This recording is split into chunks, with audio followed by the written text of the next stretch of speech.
Okay, good morning, everyone, and welcome to the Pickens County Board of County Commissioners work session on Tuesday, November 16th. Let me just check in with our board members joining on Zoom, Francie, Steve, and Greg. You guys can hear me? Okay, sounds good. All right, well, to members of the public, welcome. We are resuming our conversation about the Pickens County 2022 budget for much of today. And I do also just want to check in, board members, we'll have a little bit of a change to our airport presentation this afternoon that Charlotte sent a note out about, and we can cover that when that item comes up at 3:45. Okay, so with that, I will turn it over to our budget director, Connie Baker. Hi. Hi, good morning. So today is our last budget presentation before first reading of the budget resolution on December 1st. So we still have a lot to get through today and hopefully some final decisions. I'm going to share my screen and pull up the presentation.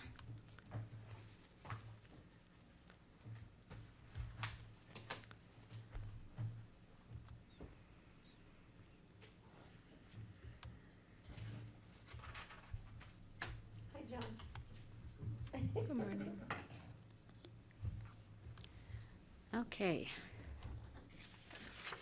So today's presentation includes quite a number of general fund department, mainly internal services, and then two of our internal service funds. So we have finance and treasurer, information technology, human resources, health insurance and risk, our internal service funds, and then continuing on in the general fund, clerk and recorder, elections, assessor, county attorney, county manager, and board of county commissioners. This section of our budget presentation makes up about 21% of our total proposed budget for 2022. It's $35.5 million. And the largest section in this presentation is our health insurance fund, which is just shy of $8 million.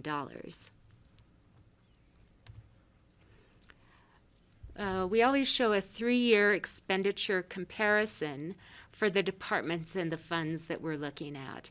2020 actual expenditures, 2021 original budget, and then our proposed 2022 budget. For the general fund departments, it is an increase of 9.2%, about a 4% increase overall for this section of the budget. Something that's important in this section of the budget, which I mentioned last week, is that a portion of these increases are due to an accounting change, kind of more of a technicality. This last summer, we met with MGT Consulting, they're the consultants that prepare our cost allocation plan. And they give us some advice about salaries that were previously directly charged to other funds. And they advised us that it was better to be consistent in the way that we are handling salaries and our cost allocation plan. So previously we had part of the attorney's salary that was direct charge to the airport. In the manager's office, some of the salaries or portions were direct charge to the airport and public health fund. In finance, some were direct charge to the airport. And then in HR, some were direct charge to the airport and some to the risk fund. And so their advice was to bring all of these 100% within the general fund. So that's not a change in positions, it's simply a change in the accounting of those salaries. But then there's an offsetting revenue, and you'll see that in the indirect revenue line in the general fund budget, that you'll see a larger increase in that revenue that offsets the salaries that are then coming in. So just something to keep in mind, because in particular you'll see a few departments today where you really notice that change. As always, we begin with the strategic plan and use that to set direction and help us in our decision making. The success factors that we'll particularly look at today are sustainable economy and employment, affordable and quality health care options, high-performing county leaders, teams, and employees, responsible and accountable stewardship of county assets. So we are going to start off with finance, treasurer, and public trustee, and we have some staff present here with us to kick us off. Good morning, welcome.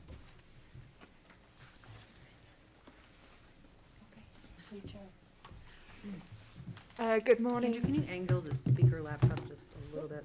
Sort of like looking at everybody's chins. There we go. Good morning, Commissioners. My name is Anne Driggers. I'm the Finance Director, Treasurer, and Public Trustee. And I'd like to introduce you to Connie Baker, our Budget Director. Najou Belmont, who's the Chief Deputy Treasurer and Public Trustee, and Liz Woods, Deputy Finance Director. So we're going to tag team this presentation a little bit, but I'll start off on the Treasurer side of things,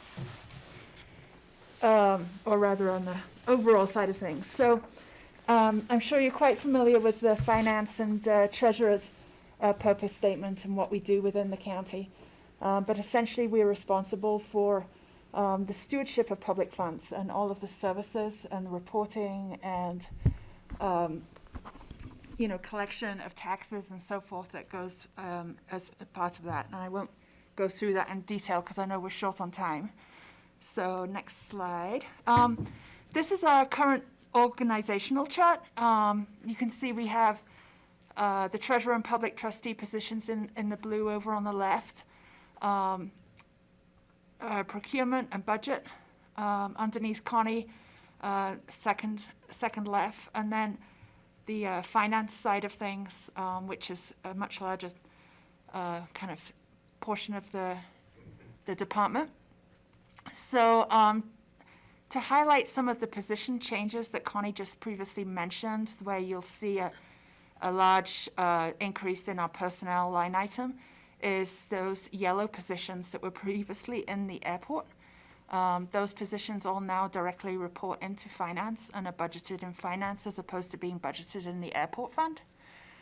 So that was a big change that happened during the year, but has proven to be, I think, very beneficial to both the airport and to finance, as we've been able to maintain kind of greater control over finances as well as kind of consistency in operations and efficiency in terms of skills and so forth. A couple of other highlights to mention are there are 2 term limited positions, one of which will end at the end of this year, and the other we're asking for an extension. And then next slide is our proposed org chart for 2022, which is essentially the same, but with the addition of a public trustee specialist and in the treasurer's office, and then a grant accountant in the finance department. And we'll go through those in a little more detail. So we'll start off with the treasurer. Here, our budget pretty much is fairly consistent over the years. The only change here is the request for an additional position, and I'll go through that. So the treasurer's office, as you well know, generates significant revenue for the county in the form of treasurer's fees. We are forecasting fairly significant increases over the 5-year period, in large part due to the assessed valuation increases going forward. And next 2022 will be a reassessment year, and so we're forecasting that it will probably increase fairly significantly. Currently, our treasurer's fees are about $4 million a year, and over the next 5-year period, we're expecting them to increase about $750,000. Next slide. Thanks, Connie. Yeah, I have a question too. Go ahead, Patty. So every other year, which makes sense when we have reassessment, but why then in 2026 are we not seeing an increase? Because we're just being conservative in our projections. Okay. So, I feel fairly confident about the next reassessment, but after that, we just want to be conservative, and so we just put it So in. next year, we could probably see that number going up. I think it's going to be substantially more than that 6%. All right, just for clarification, thank you. But for the purposes of budgeting, like I say, we do want to be conservative, so. We may not see $30 million homes going to $45 million in 2026. It may go to 35 million. Yeah. I do have a question. For the treasurer's fees, if it's not spent by your department, does it go to fund balance? It is considered general fund revenue, so it doesn't, it's basically part of the whole general fund revenue, and so it supports a number of different departments. The treasurer obviously is a substantial revenue generating department for the county, and so it'll go into fund balance and be dispersed however you decide it's going to be expended. Yeah, okay, thank you. Not seeing any hands. All right. So as you can imagine, COVID-19 has created a substantial impact on the treasurer's department, and we believe that will continue. One of the areas that we kind of probably don't really realize as much is the high demand for tax certificates and releases of deeds of trust. They have gone up about 57% in this last year, so the staff have been very busy processing every single one of those real estate transactions, a lot of refinancing going on as well. We have not seen a substantial number of foreclosures recently with the state moratorium, but with the lifting of that, potentially it could go up. So that creates significant work for the public trustee side of the organization. And in true Pitkin County fashion, some of these can be quite complex. An example being the Aspen Club, which was a recent one that we had to deal with. Mm-hmm. So, and then of course, increased number of property tax abatements with the assessed valuations going up so much. There are a lot of challenges to that, and so every time the assessor's office provides an abatement, it means that we have to recalculate all the property taxes and adjust the system. And then there are some other things that are coming down from the state, which are mandated for us to do. As a reminder, the treasurer and public trustee function is a state mandated office, and we have to provide all of those services. So with the increase in workload, we've actually also seen a decline essentially in our FTE over the last 4 or 5 years. In part, this was due to Tom Oken's retirement, as he had a massive historical knowledge and massive public trustee expertise. And then, as you know, Sid Toffney stepped down as deputy treasurer, and in her new position, the public trustee side of things is not part of her job. She's a deputy treasurer now. So it all falls onto Naju's shoulders. And while she is exceptionally good at it, there is only one Naju, and we need to clone her to some extent. And so I had a look at our peer organizations just to see how we compared. And it was actually quite fascinating to me because Pitkin County actually collects more property tax than Summit County, and then only slightly less than Garfield County. Garfield County, you have to remember, has one property tax payer that's 25% of their property tax. So they send out one bill and they get 25% of their revenue, whereas we have to send out substantially more number of bills. So we have a lot more work to collect our property tax.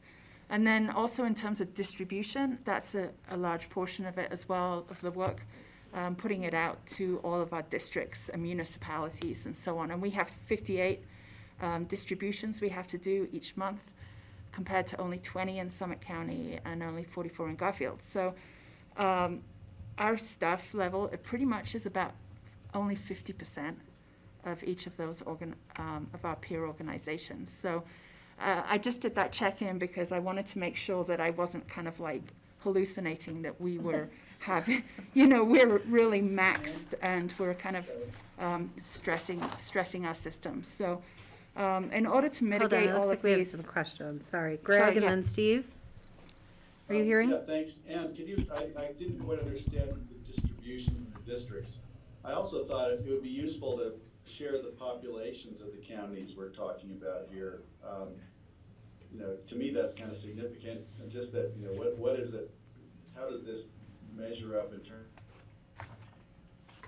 of Greg, you should turn your video off. You're kind of breaking up. 1,000 in their county? Garfield has about 60,000, and I guess that would, if it's measured the same way, we're at about 18,000 in Pitkin County. Does that have any significance here? the population, not so much. It's really the property tax owners and the distributions. And I can let Naju speak to the distributions. Not quite sure what, could you reiterate the question, Commissioner Poshman? Oh, it just I'm trying to understand what the distribution in the districts describe that. We have 58, they have 20 and 44. Explain that to me again. I'm missing that. Thank you. Okay, so the distribution is a monthly process that we will just send the checks for each different district that is part of our tax bill. So we currently have 58. It's a long process. It happens monthly. On our high tax seasons, we actually have a mid-month as well, so we can send additional funds to the schools. So this is the distribution process. So is that actual 58 checks we write, or is it more than that? It's more than that because stand many districts, they will have all their delinquent utilities added to the tax notice. They become part of the tax notice. So we also have to reconcile all those delinquent utilities, and they are part of the distribution. So an example of a district would be, the town of Basalt or the city of Aspen, a town of Snowmass Village, all of our fire districts, utility districts, water districts, school districts. Special districts. Yeah. Every government within Pitkin County, we collect their property taxes on their behalf and then send it out to them every month. So the revenue of all those districts is performed by us, collected by us. Is that good, Greg? Yeah, thank you. It just helps clarify just what the difference is, and wondering, what the differences are. I appreciate that. Thanks. All right. Steve? I'm looking at the sentence, risk of employee burnout and turnover. I think I'll wait until we have the discussion about the new positions because that kind of relates to that, but I'll hold my thought on this comparison with the other counties when we start looking at the new positions. Thank you. Okay, Steve, thanks. All right, keep going. So to mitigate these issues that we've identified, we're requesting an additional FTE to meet the new demands of the office, as well as ensuring that we have no gaps in compliance reporting, responsiveness, and also our internal control environment. Responsiveness is something that's really key. There's, I think, as you all know, Pitkin County really prides itself on the level of service it provides to its customers. And, a perfect example is when we have delinquent taxes, instead of just sending a tax notice or then putting a tax lien up for sale, the treasurer's office will call and try and track down, sleuth basically on the internet to find every single delinquent taxpayer and give them the opportunity to make that right before it goes to tax sale. And I think we can speak to most of the property taxpayers are extremely grateful for that because they don't realize for whatever reason that they're delinquent on their tax, wrong address or someone else was supposed to do it on their behalf, et cetera, et cetera. So we really need to maintain that level of service for which we're known. And then, with the increase in the volume of transactions, we basically need an additional headcount to do so. The new FTE, we When did tax sales happen? They just couple happened. weeks ago. Yeah, November 4. Okay. So we only had 48 properties out of thousands of delinquent accounts that, that June 15 is the deadline for the last piece of the taxes. And after that, we had over 2,000. So we did call and we mail and we tried to find people on Facebook. Some foreign owners, they don't even know there is property taxes because they don't have in Australia or elsewhere. So we have to really call them, email, whatever it takes to try to find them. And out of this total, only 48 went to the tax lien sale. Thank you. So the new position, we'd like to specifically train it to work on the public trustee side of things because we really need an expert in that area, in addition to Najou. But the position would also be backup for the treasurer's office as well. So, the first 6 months of the year are extremely busy as we're collecting all the taxes. And so that would provide additional resources. And then in the latter 6 months of the year, we can work on special projects and catch up on some of those things, and including vacations that some employees have not been able to take for some time because they've been working so hard. And the position will be funded by increases in the treasurer's and public trustees' fees. As you saw in the first slide, we're forecasting that to increase at a minimum $750,000 over the next 5 years. And so the position will more than pay for itself. And given that it will be providing increased revenue to the rest of the county, I think it's a worthwhile investment. Yes, Patty. Real quick, I just want to And then thank the Steve. treasurer's office. You guys have been here through thick and thin, because I've seen you through thick and thin. And I want to tell you how much I appreciate your being here in the office. Thank you. And how hard everybody's been working. So thank you. And thank you for the chocolate. Oh, yes. You're welcome. I have to throw that out there. Steve? Yeah, every time I walk by the treasurer's office, the staff is always seated at their desks, always working. If you add one more position, do you have space for one more desk in that area? How much does the staff work from home, if any? I think they're always there in the office, is my perception. Yeah, no, we do have an extra desk. We have the whole setup ready as I move to the back office so that the logistic of that part is taken care of. Okay, so you could add one more and not feel crowded or have to be shifting things around? No. Correct, yeah, and there used to be 4 people in there, and then when Tom left, it became 3, so. And are Okay. all the 3 staff full-time? Sid is just Sid is, 4 days a week? she's 3 days a week. Okay. Mhm. Thank you. We're lucky we still have her there. Yeah. Yes. Yes. Good work. All right, so you're working with 2.6 employees. Right. Yes. We put 3 in there because really it should be 3, but we, Sure. Yeah. Okay. we're so desperate to keep Sid that we let her day off here and there. Those are the trade-offs, especially these Yeah. days. Yeah. All right, so All right, we that's can the keep treasurer going? unless there's no more questions. Is there any more questions on the treasurer's budget right now? I'm not seeing any. I'm going to hand it over to Liz, Deputy Finance Director, to tell us about finance. I love that there's all women handling the money. It feels like a generational shift or something, you know? Hi, I'm Liz. Good to see you guys. I am going to be talking about the Finance 2020 proposed budget.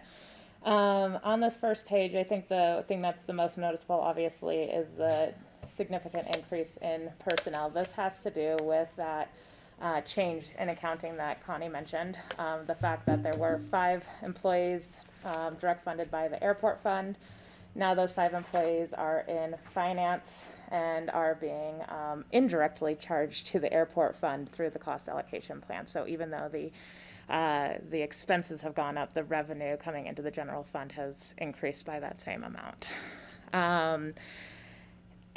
That also accounts for the large increase in the FTEs from 12 to 17. That's those 5 positions that switched over from the airport fund into finance. The position that we are asking for, which I'll get into in just a second, kind of coincides with the drop-off of one of our term limited positions. We are getting rid of one of the term limited positions at the end of this year, and we now are asking for this grant accountant to kind of fill this certain areas that we really need help with. So just to preface everything. Can I just, Yes, go ahead. you have under procurement, you have a manager and 2 specialists. What actually are we procuring that we need 3 people to procure for? Do you want to talk to Connie? That's a lot of procurement people. Yeah.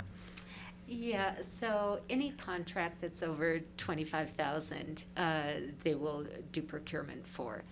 And it's actually quite a large amount of contracts, especially considering the airport. And they are also handling leases now. And So it's RFPs, it's RFQs, it's LMNO, PQRST. all that. exactly, Okay. yes. All right, In the so- airport. And then, well, and then- yeah. And Patty, One I just position note was just that, for the airport. yeah, there's oftentimes a lot of follow-up with vendors that either weren't successful, sometimes that were successful. It's the RFP process. There's always negotiations and details during the contracting. There's a lot of work. I was just going to look up how many of these contracts I signed last year, but it's Well, it's a It's lot, a but lot. when you read it, procurement, you think, oh, how many staples and pencils can we procure? But it's the whole process of procurement. It's not just it's And, the and RFPs. quite often, the services are far more complex in the procurement rather than just supplies. Yes, thank you. And the leases part is a big one going Yeah. forward too, because we have very significant leases, in particular with the airport. Right. But in other areas of the county as well, that are being handled by procurement as well. So basically, revenues and expenditures, large ones. Okay, they're Large ones, taken care yes. of, I know the airport are Yeah. large ones. Okay, thanks. Yeah. Thank you, thanks, Kelly. Not seeing other questions right now. Okay. So Ann and I have been with the county now for just over 5 years, and one of the things that we have been developing each year is additional finance policies and procedures. That's something that we would love to continue to expand. We've kind of hit the ones that were immediately needed at the time, but we still don't have an overarching finance policies and procedures, and that is something that we would like to address in the coming, probably won't be a year, but probably a couple year process, because there are so many that we are missing at the moment that we would like to get going. First we had the ERP, and when we were like done with the ERP, we're like, oh, good, we can get on with normal life, and then the COVID-19 hit. So we're still kind of like, our 5-year plan has been extended another 5 years. Each year, the number and complexity of financial transactions has been increasing, and this has several factors. Some of it, had to do with COVID, where we had a huge number of increase in transactions. We sent out something like 800 economic assistance payments a month for 3 months. That was a huge. Usually we would have like 800 in a year. So that was a significant amount of transactions that happened during that time. And then the complexity as well is that we have additional statutes and laws and federal grants and GASB statement, which is the Government Standards, Accounting Standards Board. They release probably at least one new standard each year that requires additional and more complex financial transactions that we have to meet. So we are requesting a 1-year extension of one of our term limited positions because that position in particular is helping with some of the areas that we eventually want to kind of transition over to the position that we are asking for, but we need a little bit of overlap there to get this person trained up before we lose this other person who's taking on things like the cost allocation plan, helping with the budget in certain capacities, capital assets, and other areas that are kind of needed at this time. And the request of the additional FTE is due to this increase of reporting requirements.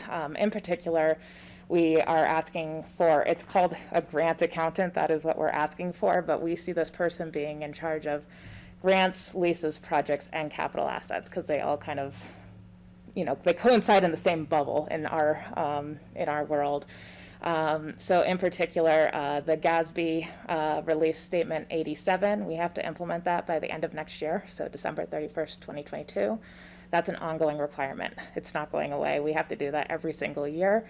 And what that entails is that we have to find and all the leases that the county has, copier leases and little leases for, equipment or whatever it may be, both sides, lesser or lessee. And we have to track those down, get information about all of those leases, and then we have to change the way we're accounting for those every single year going forward. They're going to be accounted for more similarly to long-term debt instead of just not really accounted for in any way at this point. The other piece is the grants. Yes, we have a lot of COVID-19 grants right now, but there also are a lot of, thank you. Yeah. There also are a lot of other grants that the county has been going after, whether it be, for road and bridges or for the airport, for housing, for whatever it is. The number of grants that we are getting each year and the complexity of these grant reporting has increased year over year, and that's excluding the COVID grants. This is just ongoing. So right now, as of a couple weeks ago, we had 14 departments that have at least one grant in 2021. Each grant is currently managed by the individual department, and what we're proposing is that instead of, they would still go out and request the grant and do that piece of it, but once we got the grant, the accounting for it and the reporting for it would be on this grant position. I have a question. Sure, go ahead. You said that the procurement manager and those three positions will manage leases. Now you're telling me that this new grant person will manage leases, so we got 5 The people. difference is they're doing the lease contracts, essentially, or lease agreements. We're doing the accounting. So Okay. they're just doing the front end of it with the vendor or whatever, and then we're doing the actual accounting. So it's completely separate. Yeah, I understand. I know that we've been hit, and we love it when staff gets grants. I mean, who wouldn't love it? That's a position, though, I think that I personally, if it moves forward, would like to have that come back in 2 or 3 years and justify that we still are getting those grants and that we haven't simplified the grant process in any way. Because I know we've been overloaded this past year and this coming year to try and implement the grants we've received. But I just want to make sure we still are in that busy position for this position to move forward in years out. Yes, and so in the out years, yes, COVID is going to be, hopefully, going away, and the funding therefore will be going away. But we have the new infrastructure bill, which just is, going forward, so we'll have grants related to that. We have the airport project. We're going to have significant numbers of grants and amounts of grants related to that project whenever that goes forward. There are, road and bridge projects that have been held off on until we can get grants. If we want to, go forward with these housing and childcare project or initiatives, and Phillips Mobile Home Park. Phillips so Mobile ju- Home Park, all yeah. of these are going to have grants related to them, and that means that there will continue to be reporting and necessity for these grants. And Patty, I think that means we're really comfortable coming back. I just think it needs to be Yeah. justified Right. to the Yeah. taxpayers that we are continuing, and I know we will, but I think just getting it out there for the public would be a wise decision if we're Yeah, gonna and if- hire up. If I may, I'd just like to interject that the accuracy and the compliance with reporting requirements is critical to our ability to continue to secure grants.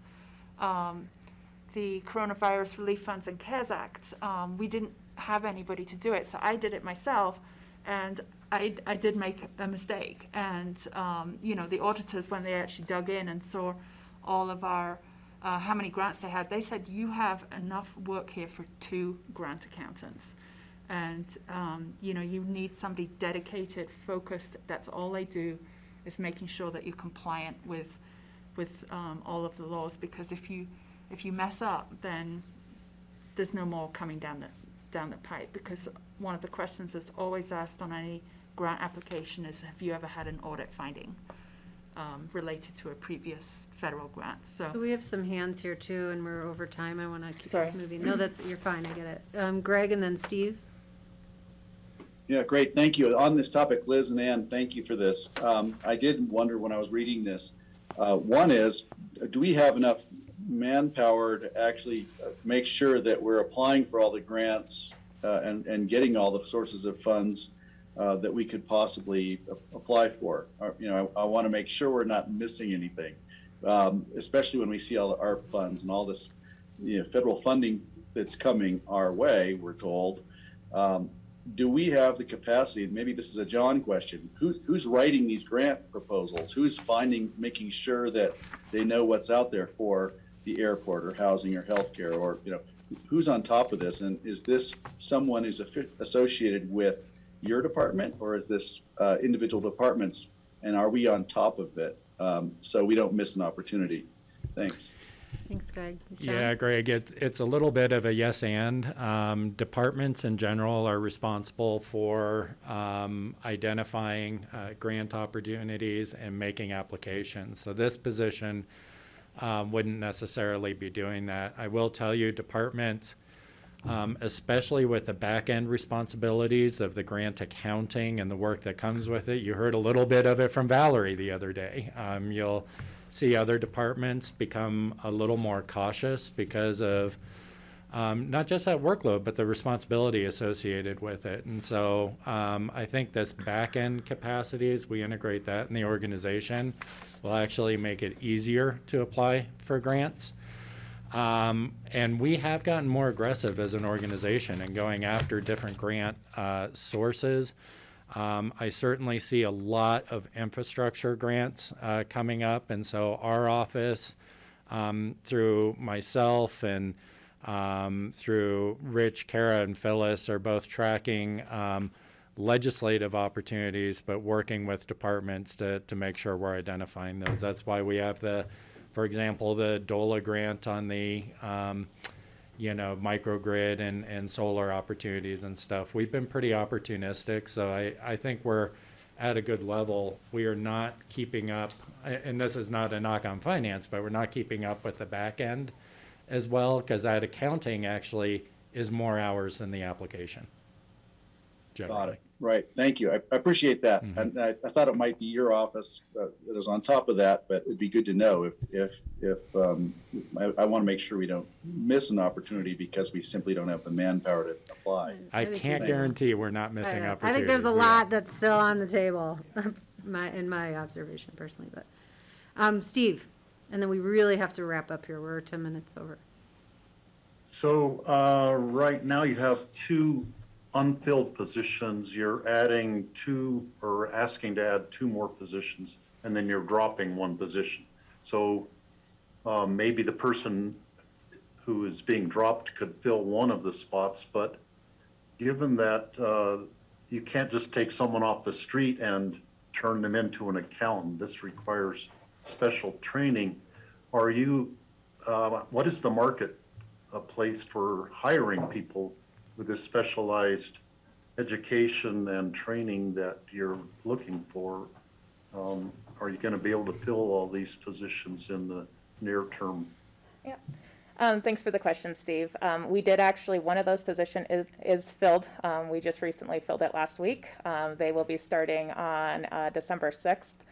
And the other position we just started advertising for, that would be the second procurement specialist. So that one is recently started advertising, and they are moving forward on that. So we actually would only have at the moment 1 position that is unfilled, and then we would have obviously these two positions that would be advertised, the public trustee specialist and the grant accountant. And yes, it would require specific knowledge, but something that we've done within finance is even if somebody doesn't have the knowledge, but they are trainable, that's, what we've really worked towards. So we might not get somebody with specialized grant accounting knowledge, but that is something we can train on and get them up to speed. It'll just take a little time. And then my final question, are some of these grant costs offset by like an administrative percentage associated with the grant? It depends on the grant. Some grants do allow administration fee. Other grants do not. The FEMA reimbursement that we are going to be going for eventually for COVID does allow for the administration. So it just kind of depends on the grant, the grantor, and what grant it is. Got it. Yeah. So there is some offset. There is though. some there's some Opportunity option. at least. Yep, Yeah. exactly. Okay. All right, let's keep going. We All gotta right, wrap up. so that's all the grant stuff that we've talked about, and those graphs that I showed just show the kind of the increase in number and complexity of grants. The other piece of this position would be the capital assets. So capital assets, the county has over $500 million of capital assets across all of the funds, and we have to account for those each year. It's something that we've kind of piecemealed here and there. Connie picks up some of it. Mara picks up some of it.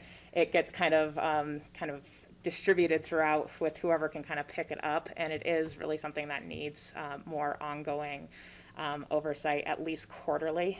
We need to be kind of updating and flagging assets so that we're not trying to do it all in arrears at one time at year end. So that would be another additional duty for this position. And I think that's all of our slides. So the other piece of it is the project accounting. So we have obviously a lot of projects going on throughout the county. That would include things like, the courthouse, that project, or when we do major road and bridge projects, or the projects that we're doing out at the airport, not even the large project that we're talking about in years. Each year we have like the pavement maintenance project and other projects that need to be accounted for so that we can then go and reimburse with grants as is appropriate or other funding sources. So all of that would sit with this one position.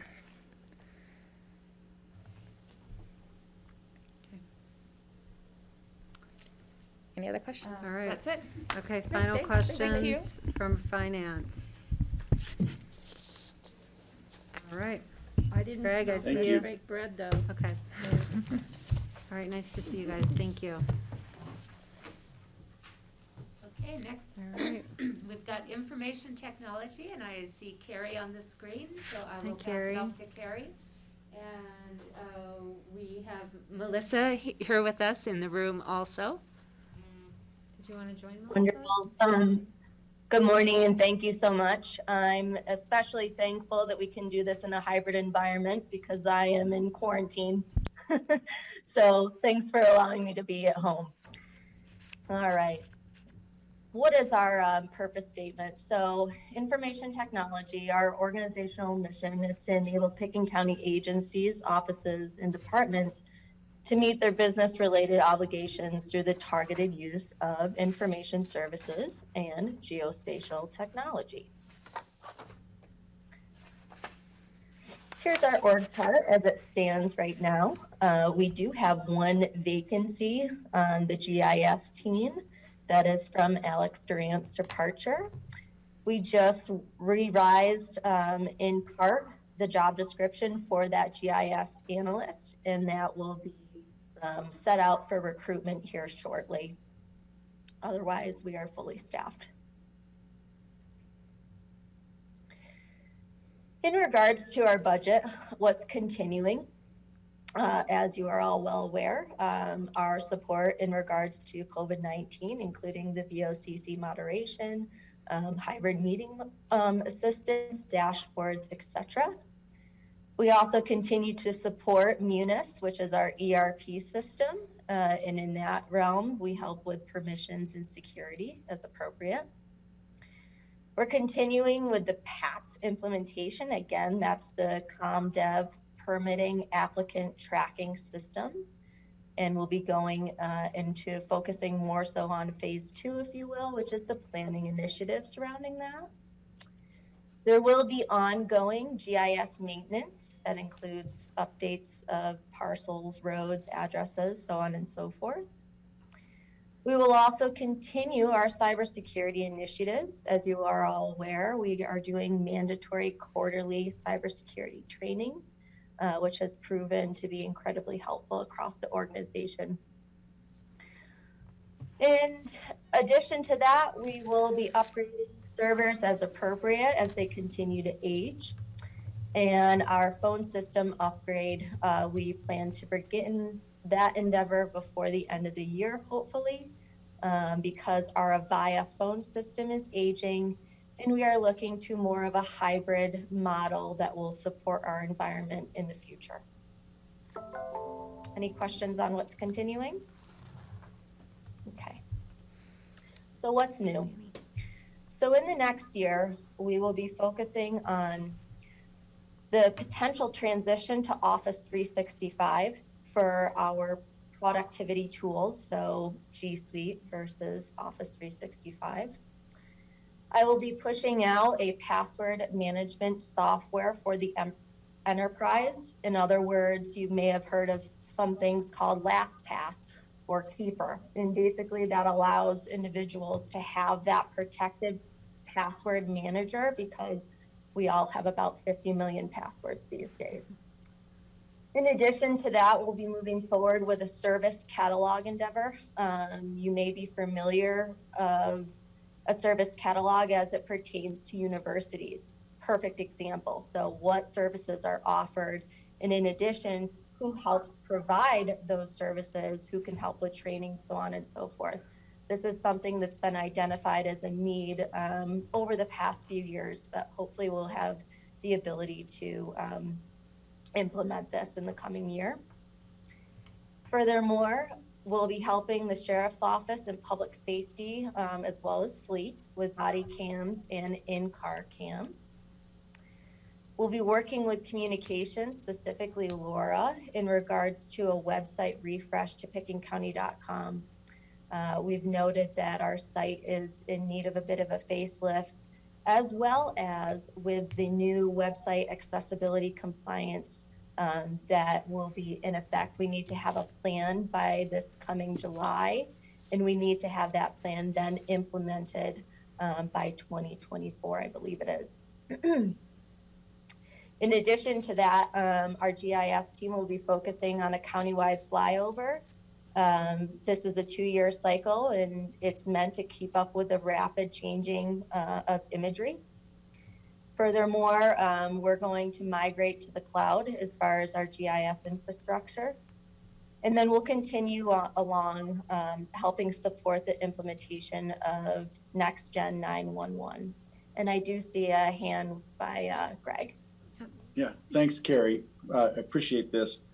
Question regarding the website refresh and the flyover. I'm assuming the flyover is satellite imagery, but I don't know. You can tell us a little bit about that. But more importantly, the website. Are we putting any feelers out? Are you going to get any information back from the community about their interaction with the website, just so we have some real feedback?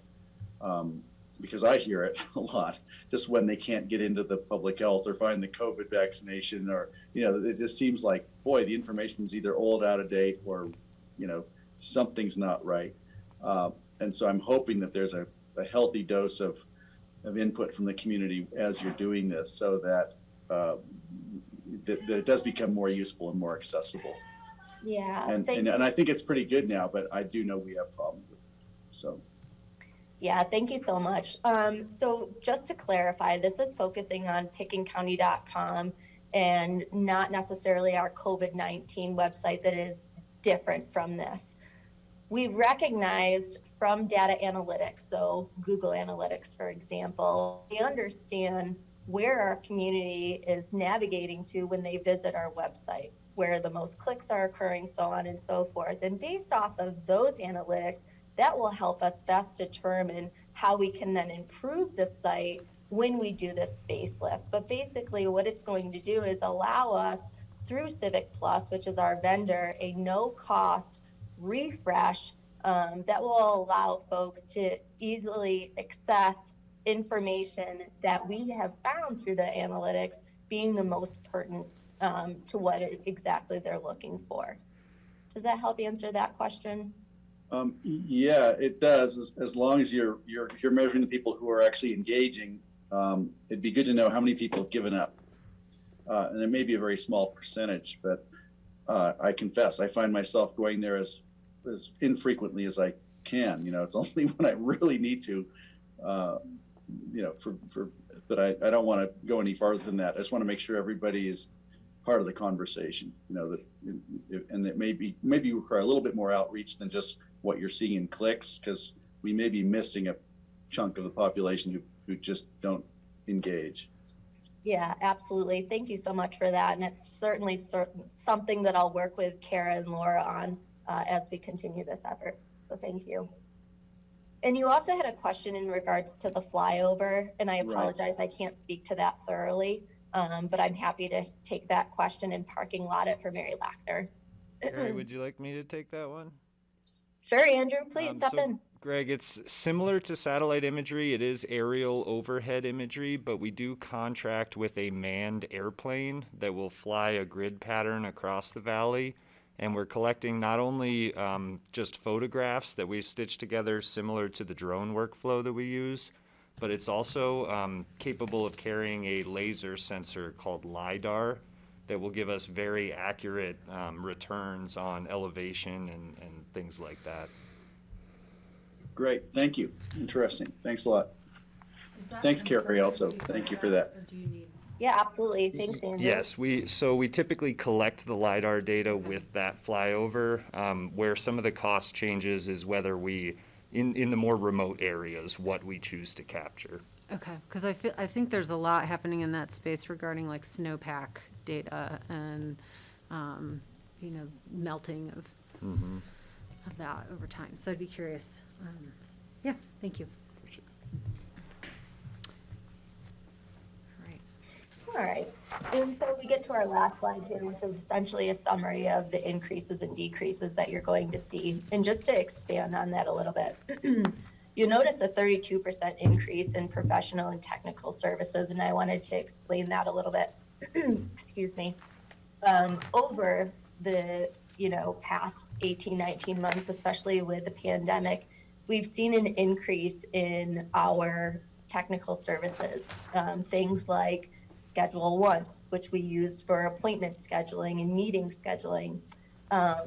We've noticed an increase just in our productivity suite. So the Google Workspace, as it's now called, we did see a 40% increase there. That's happening across both platforms, whether it be Microsoft or Google.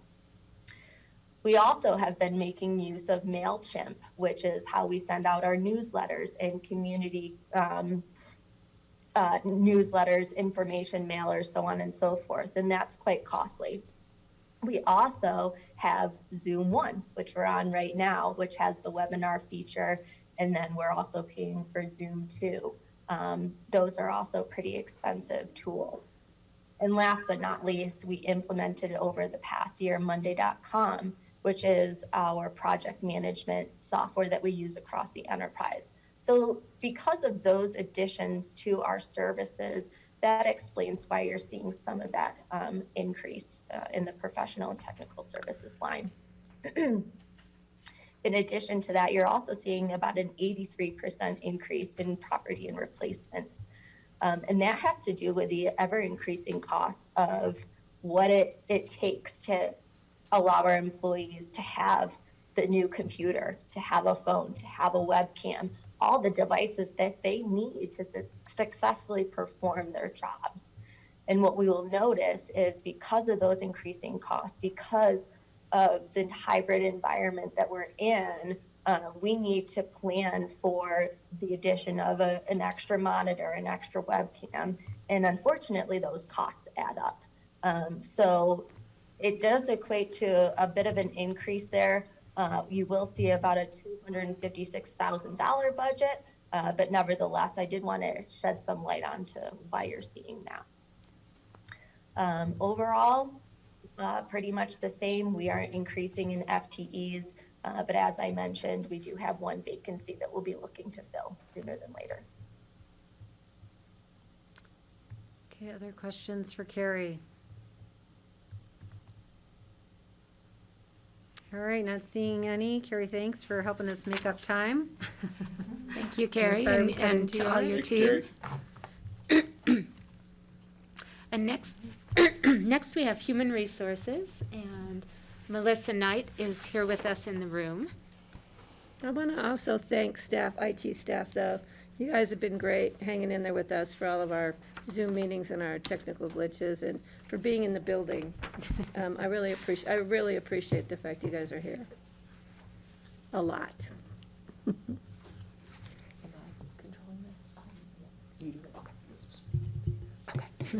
Well, good morning, everyone. Thanks for having me. Well, as you see here, this is a picture of the Human Resources team. We actually did an HR retreat about a month ago down in BOCC. And our vision is to create an environment where passion prevails, partnerships thrive, and people excel to ensure our workforce delivers high-quality services to our community. So this is a team that does all of that on a day-to-day basis, and it has been a long 19 months with COVID. So I do want to thank them for everything that they've done. So this is our current organizational chart. So in the beginning of August, our previous HR director did retire, so she's enjoying a different kind of life now, and I took over the role of HR director. So our structure has been the same since she left and for over the past couple of years. So we have Kathy Lutzkinen, who you'll hear from in a little bit. Kathy's our risk manager. And then also one of my direct reports is Mary Kate Valentine. She is a compensation and benefits manager, currently doing open enrollment these past couple of weeks. And then she has a direct report, Joanna Ryback, who's our health and well-being program administrator. And then more on the operations side of HR, right now Jeff Hemberry is in an interim HR manager position. And the reason for that was because everybody under Jeff, including Jeff, did report to me. So when I made the transition into the director role, I really needed to collapse my direct reports so I could focus on doing some assessment of the team and sort of getting my feet wet in the director role. So right now we do have an open HR business partner. Currently Jeff is doing both positions, overseeing that side of the team and still doing HR business partner duties for his specific departments.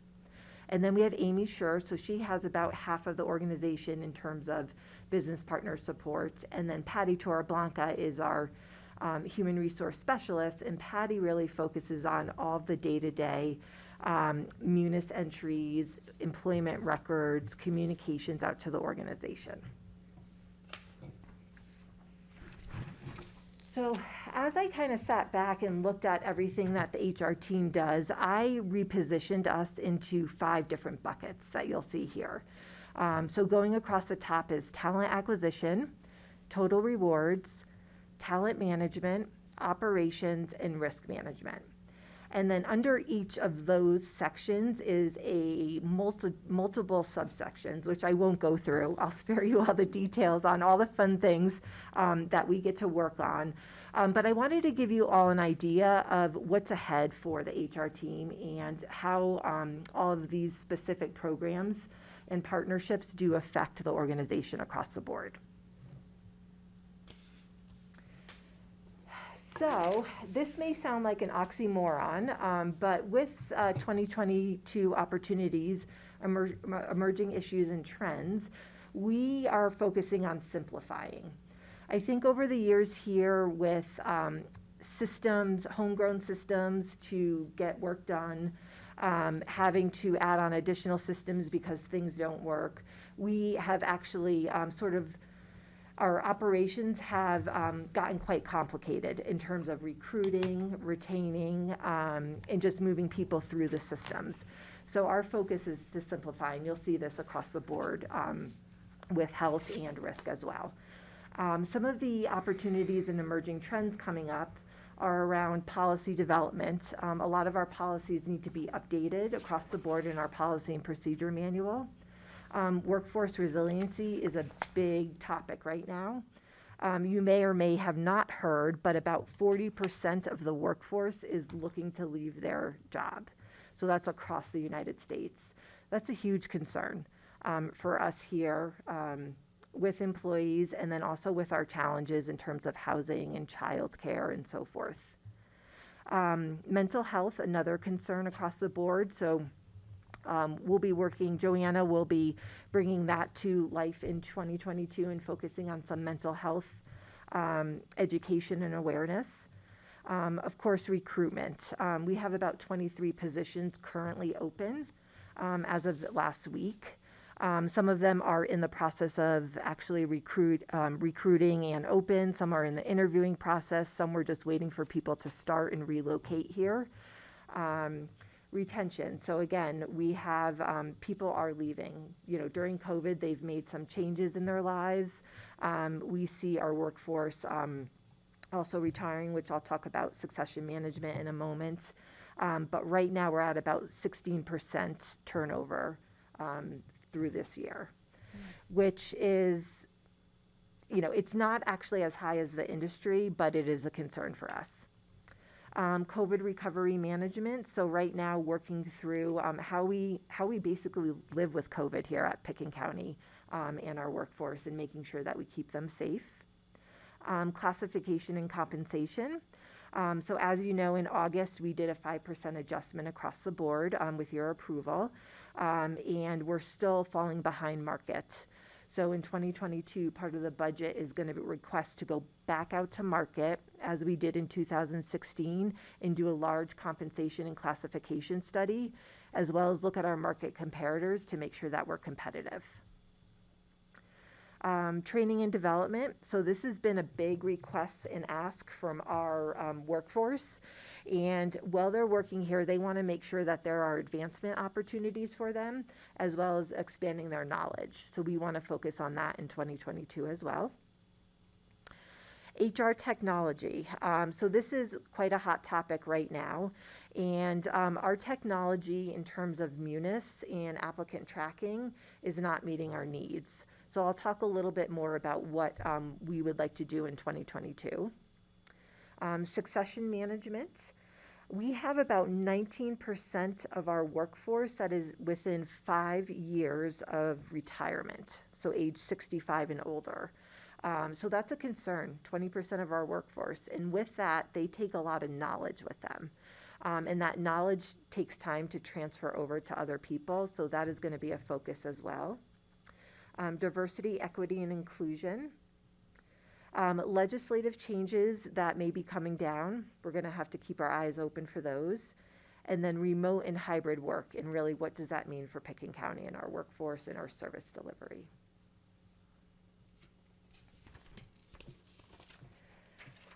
So around 2022 budget changes and requests. Luckily, bus passes are decreasing because of continued hybrid work, and RAFTA bus prices are dropping. So what I mean by continued hybrid work is most people used to buy zone passes to travel into Aspen, which is an unlimited pass. Depending on where you live, they're quite expensive. But with people in more of a hybrid work, they're not coming up to the office 5 days a week. So they're actually using stored value passes, which are much more economical for the county to purchase. So professional services will increase a bit, and you'll see that. And that's around a consultant for compensation and classification study for the general fund, the sheriff's pay plan, and also the airport. So we do have 3 different pay plans that we manage because of the different market comparators. Training and development, as I mentioned, will increase to support education and development for employees. We're also doing some partnerships with Our Community Listens, which is a local organization, Dare to Lead, and additional programs locally. Technical services and fees, we're also requesting an increase for that. And that is around an applicant tracking system and that HR technology piece I spoke about. So unfortunately, when we implemented Munis, it's really strong on the financial side, but not quite as strong on the human resources side. And managing our applicant flow through Munis has caused a lot of challenges. And what I mean by that is we are not able to communicate with our applicants through Munis. So it's actually, they apply through Munis. There is zero functionality for hiring managers or HR to keep track of where employees are in the recruitment process. And then we have to go out to our calendars and email to start communicating with applicants. And then everything is then again decentralized from the applicant tracking system. So we are requesting funds to go out to market for a new applicant tracking system. And one of the biggest concerns is we have seen a 79% decrease in applications. I think part of that is a little bit of difficulty with applying for positions through Munis, and then also, of course, the current state of applicants and unemployment, which is getting better, but that has affected it this year in 2021. And then also, we are requesting a new position for a human resources technician to support the department in the manual workarounds that we have had to create over the past couple of years. We've implemented Munis now, and it's been a good 2 years, so I feel like we've given it a good old try, and it's just not working to meet our needs. And what I mean by that is we've had to actually go into Monday.com, which Carrie spoke about is another system that IT does provide us with. And we actually do all of our onboarding, which is about 20 steps for each person that comes into the organization through that process. So again, we have to go out of Munis into another system to manage where they are in the process of onboarding.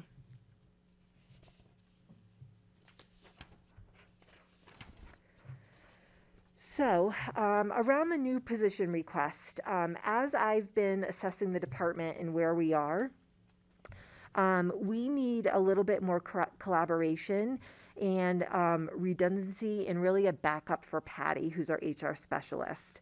So Patty is the only person in our HR department that manages employee data flow. So what that means is when someone gets hired, she pushes them into Munis, make sure they go through all the processes, which then end up in payroll to actually process payroll on a biweekly basis. Patty also does all of the different employment changes that anyone makes, so direct deposit, adding a dependent to your benefits, taking a dependent off. And you'll see on the next slide that those transactions actually add up to be quite a bit of work. And then also, as you know, right now we're in open enrollment for 2022 changes. So she also handles all of the actual benefits administration in the system, building out all the options on the back end, working very closely with finance. This person would also focus on onboarding and offboarding, and you'll see on the next slide the number of hires and people that we terminate. It's not just a quick, easy button that we have to click off. We actually have to go through many steps to make sure that their employment files are updated, that they're turned off in the systems, all of their dates are correct. We also are missing an administrative support for the HR team, so some of that looks like with Munis, we all have to enter our own invoices, go through that process.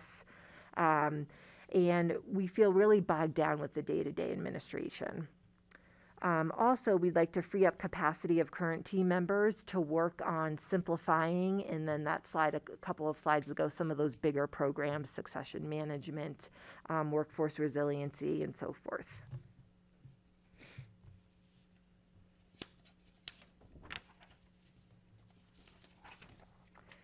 So on this slide here, just some data to help kind of paint the picture of where we're at. So I feel like 2020 is sort of a lost year in a way, and we can't really compare too much to 2020. So I did go back to 2019. You could see our headcount has been fairly consistent, and that's across all employment classes. So at the end of October, we were at 369 employees. So right around the sort of the same place that we've been for the past couple of years. New hires in 2019 were 77. 2020, we hired 126 people. And I know that number may be shocking, but that was also during the time where we hired quite a few temporary people to help with COVID, especially in the public health department and human services. And then this year, through the end of October, we're at 78. And that does, fluctuate on a weekly basis. So terminations, we actually have been holding our ground pretty well and pretty consistent across the board, even with that 40% number that has kind of been thrown out there nationally. And that is for full-time and part-time regular employees. Turnover, I think I misspoke before, but 2020 was 16%. 2021 through October, we're actually at 13%. So we're actually looking pretty good right now. But again, that does change, weekly as people do make life changes and we get those updates. Current requisitions, so those are current open positions. I spoke about those. We're at 23. Employee relation cases. So 2019, we had quite a high year. And what those are any performance issues between employees and managers, communication, investigations around a multitude of things. 2020, we were at 38, and then 2021 through October, we're at 24. And typically, the business partners handle all of those. And then action entries, we didn't have Munis in 2019, so 2020, 1,780. And that is all of the things that I spoke to before. So if you want to change your direct deposit, if somebody wants to add a beneficiary, take away a beneficiary from their benefits, all that stuff that happens through Munis employee self-service, as well as any pay rate increases that happen through the system, promotions, transfers. And then this year through October, we're at 529, but that does not include any open enrollment, which that number will increase quite a bit as everybody does make selections for 2022.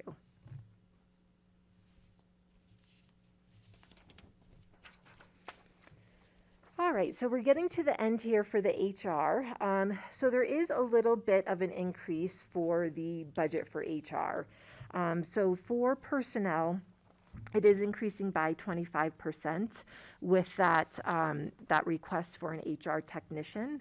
But also professional and technical services would go down by about 40,000 if that position was approved, because I did build in temporary help, which we have used for the past 2 years.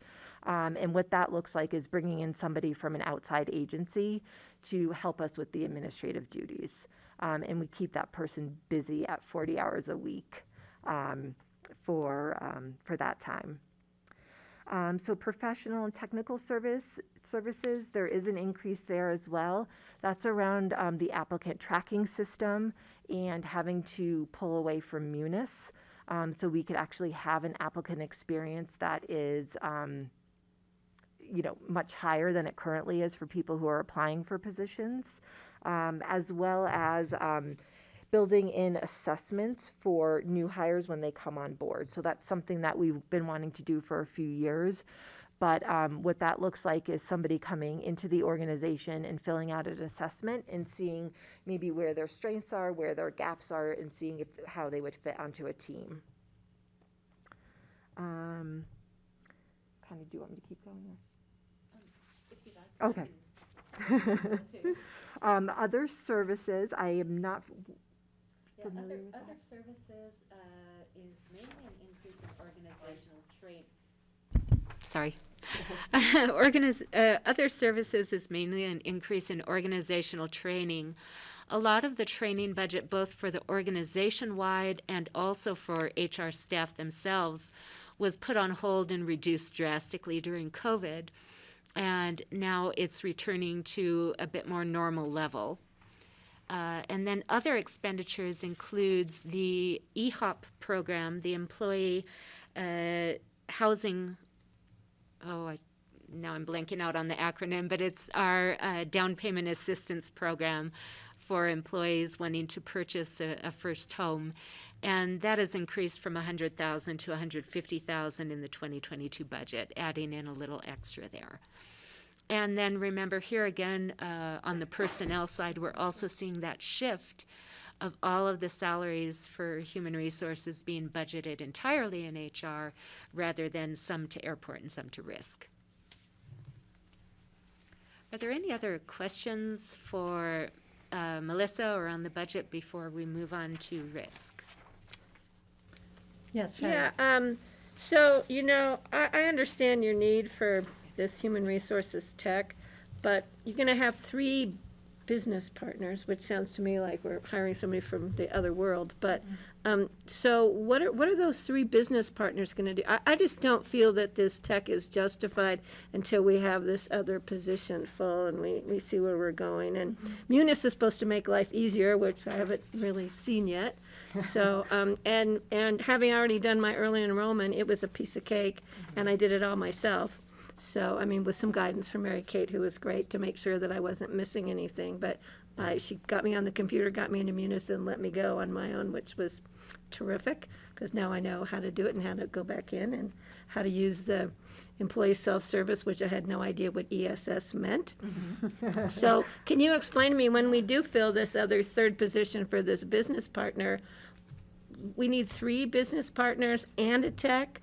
So maybe we should just fill the business partner and see where we go rather than hiring up somebody new for redundancy? So yes, I totally hear what you're saying. So business partners, it's a completely different role than an HR technician. Business partners focus on basically the employee life cycle and the relationship management between when someone comes on board, so all the recruitment, the interviewing, some of the onboarding piece of it in terms of explaining benefits, not necessarily the computer helping them click the buttons. Also then through that, it's any consulting or advising that needs to happen with managers, performance issues. They focus on performance management process for their specific business units. They also focus on employee relations issues. So, you know, whether usually it's something, you know, more on the negative side, but investigations, things around that. And then once somebody offboards, there's a whole process around that piece of it too. We're also hoping that the business partners can start to get more ingrained in some of the departments. So Jeff and Amy are the 2 business partners right now, and they're actually spending time out in the organization. So Amy's, you know, in the sheriff's office for a couple hours every week, just really building relationships with those members of the team and helping them out with questions galore across the board. So lots of stuff happens. The other piece with when we do roll out succession management and training and development, the business partners will be an integral piece of that in delivering training, handling the succession management process around that. So the technician is more of the administrative role in the piece of it. I understand that, Yeah. but I just don't see the justification for 2 business partners and Jeff to manage employees. I'm just not comfortable, because, so we have more employees, so we need more employees to manage more employees, therefore we have more employees. Just, you know, trying to track these 9 positions that we're looking at filling. I'm trying to be quick, because I know you're gonna cut me off, so. I just, this is one position I can just tell you right off. I'm just, you know, when you use the word redundancy, I know we need to give staff's been work overloaded, et cetera, but it's just hard for me to just keep putting on more people without justification of what current people are gonna be doing then if somebody else is doing their work in the future. And So- Patty, if I could just add on, one of the reasons that, you know, I forwarded this recommendation to the board is we actually are getting more requests for business partner, the level of support that Melissa has been talking about from the organization. There are more difficult conversations that are happening, a lot more coaching that's happening throughout the organization, obviously recruiting. In my mind, in the absence of this position, the business partners are doing a lot of that data entry or administrative work themselves, and so this seemed like a more efficient investment to create the higher level skills and presence in the organization, management skills and presence in the organization with the business partners, to offload some of the administrative function that they're otherwise doing. Well, yeah, I can understand that. Then what's Jeff gonna do? Because now he's doing that. So now we're gonna have a department manager and a department interim manager and 2 business specialists and a tech. And see, it's just a little bit hard to justify in my mind. Well, and the thing, just to kind of keep in mind, when Patty does go on vacation, or if Patty decided to ever leave Picken County, we have nobody that knows Munis like her. So in terms of my thoughts as the HR director, that's a risk for our team. And bringing the HR business partners to that level to learn all of those details just doesn't make sense with their skill set level. They need to be at a higher level within the different departments, like John said, coaching and consulting on all kinds of stuff. Yeah, so we're gonna get a tech that we're gonna train in Munis just in case Patty leaves or whatever, so. It's just hard. offloading. Yeah, it's So just hard. Patty, I can see you struggling. Just for the Yeah. rest of the board members, I just want to say that the work is there, and we're trying to offload work from the business partners so they can more effectively provide higher level support in the organization. That's really the goal here. I just want to make sure that we are covered in all of our departments and that people are actually, we're not doing redundant. I know people need vacations and need somebody to fill in, but we can't plan for everybody quitting and walking out, even though, succession planning is different. But, there's just a time when do we say we have enough employees? We just seem this year especially just to keep adding on because we have money in the pot, and that doesn't necessarily mean we need to have more staff. It just is not something, I've never been comfortable for 19 years, and this is not a different year for me. Thanks, Patty. Other questions? We're reaching the end of the HR budget discussion. But thank you. Yes, thank you. Okay, not seeing any. Okay. So I am going to roll right into benefits. So this is another budget that is managed through the HR department. So what's new for 2022? Again, you're going to see here savings and simplification, which are 2 really good approaches that we're taking. So medical, dental, and vision premiums are decreasing by 10%. So the decrease is contributed by cost savings via Valley Health Alliance and Employee Health and Wellbeing Program. So Joanna and Mary Kate have been working really hard to ensure that this program has been embedded across the organization, and we're actually seeing savings now.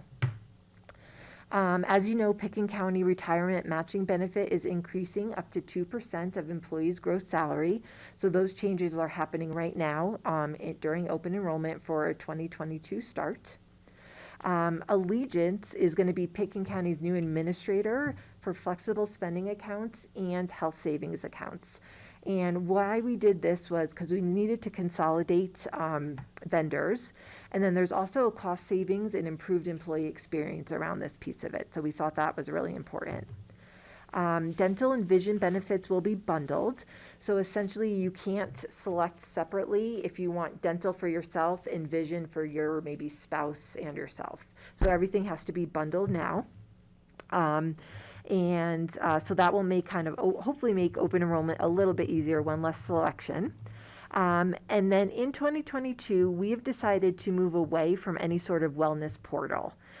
So you may remember from this year that we use Virgin Pulse, and inside you had to fill out a health assessment, get your primary care visit, and then attest to being tobacco-free. So we still are going to move forward with a plan around that, but we are not going to be using a wellness portal in 2022. So to qualify for the 2023 health insurance premium discount or wellness rates, you still will have to visit your primary care provider. You'll also, this is new for 2022, you'll have to do a preventative dental care visit, an exam, which is all part of our dental insurance, and then attest to being tobacco-free or complete a tobacco-free success plan. So those 3 items will then, if you complete those by next year, then you will be eligible for the 2023 premium discount. Can I ask a question about that? Yes. Has there been any analysis of the any relationship between the use of the wellness portal and the reduction in health, in the achievement of healthcare savings? So 75% of our employees do participate in the program for the wellness discount. What we found, though, there was a lot of frustration this year around the Virgin Pulse portal. And then I think also on the back end, getting the information out of Virgin Pulse, getting it over to Joanna, analyzing and cleaning it up, and then figuring out was also quite frustrating. And we decided it really wasn't worth the time. So we're going to be doing this all through coding and using our benefits broker to help manage through all of that. So it'll be through insurance coding. Okay, got it. Did you have something else you wanted to add, John?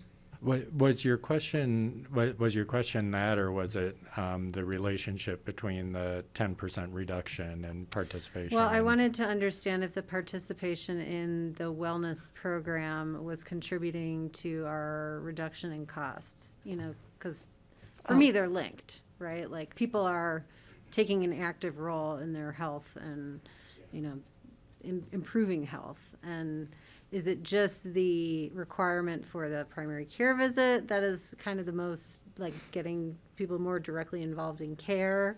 And is that direct involvement what's driving costs down? Or is there just a separate, are these on two different paths? The wellness requirements are not essentially leading to care, the price reductions related to care, that's happening from some different phenomenon. I thought that they were sort of the intent was that they are connected, right? The intent is that they're connected. Yeah. I think probably our biggest bang for the buck when we talk to the hospitals and the providers is the primary care connection, and having that annual, and that's why we try and incentivize that piece. And there's a direct cost relationship because we've been able to actually negotiate favorable rates based on adopting these population health strategies. So there's, I think, indirect and direct would be the short answer, and we probably need to schedule a whole nother hour to talk about that relationship. And also look at the cost of what it costs you to go see your primary care physician. So the incremental cost of all the additional wellness programs that we are not continuing with through the portal we shouldn't expect to see that We think affect healthcare costs going up. Yeah, the real population health, what the evidence-based data suggests is it's the relationship with the primary care physician and the regular checkups and managing your chronic conditions early before they become more catastrophic and expensive. And so we're really playing a percentages game, and we've had success with that. With all of these efforts. So then how will Joanna's job transform if she's not managing this type of program? Well, she's still going to be managing all the internal programs and policies that happen throughout the organization, but she also has taken on more of a benefits administration role from Mary Kate.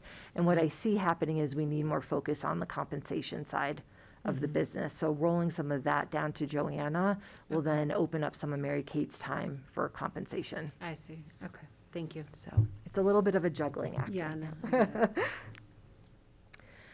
it. So employee health and well-being program. So the mission is to promote total employee health through education, programs, policies, and practice to support a culture of well-being and a high quality of life. The vision of the employee health and well-being program is Pickens County employees are empowered to support health and well-being by motivating, energizing, and inspiring each other. So through Joanna's work, she wants to continue to implement meaningful goals and evaluate programs to include increasing mental health awareness and education, promoting stress management, increasing movement and physical activity, increasing healthy eating habits and nutrition, increasing tobacco cessation and education, promoting financial well-being, and knowing your numbers and primary care provider. So that's another piece of what's, I think, driving is people are going to get their blood work results, and they're knowing their numbers and where their stats are, which is then helping drive that relationship with their primary care provider should they need extra assistance with anything. So mental health goal and strategy is going to be a priority for 2022, and Joanna is collaborating with public health on that. And then knowing your primary care provider team continues to be a critical goal for Pickens County and the Valley Health Alliance, which we're going to be doing a big kind of rebranding and push in January of 2022 around that piece of it. Did you have something to offer? I'm sort of like reading your body language.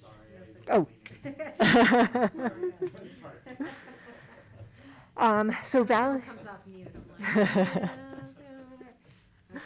I'm like, So Valley Health Alliance, primary and preventative care, which we just spoke about a little bit, but that's going to continue to be a strategic focus in collaborating with the VHA on affordable and quality healthcare options for employees and their family members, emphasizing primary and preventative care. So the concept of this involves motivating people to use their primary care doctor as their go-to for their personal health, giving both patient and provider a stake in achieving the best outcomes possible. In 2021, the VHA primary care network was integrated into Pickens County's health insurance plan. So you may have noticed that we now have tiers within our plan. And if you use a sponsored primary care provider through the VHA, you get a little bit more of a discount through that. And the VHA primary care network is value-based, focusing on coordinated care model. And there continues to be opportunities in healthcare savings by providing steerage to this particular network here within the Valley.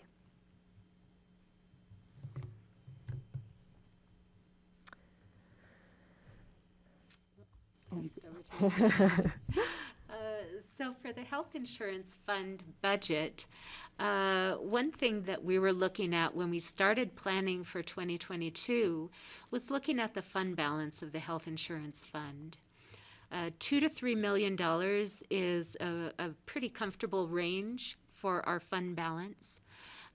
We are self-insured, but we have stop-loss coverage, so claims above a certain dollar amount, we have reinsurance to cover that. So seeing that for a number of years now, our fund balance has fluctuated above $3 million and recently has grown even larger, we felt comfortable taking more risk against the fund balance and resetting the costs, both that Pickens County pays in for benefits and that our employees pay in for their dependent care coverage. So that's why you see on this chart that we are planning for a reduction in fund balance. Typically, our results are better than budget. So you may not see as much of a decline as you see on this chart starting in 2022 and through the 5-year plan. But we are comfortable resetting these rates, and even if it does mean a decline in fund balance, we're still at a very, very healthy level where we could afford to reduce that fund balance.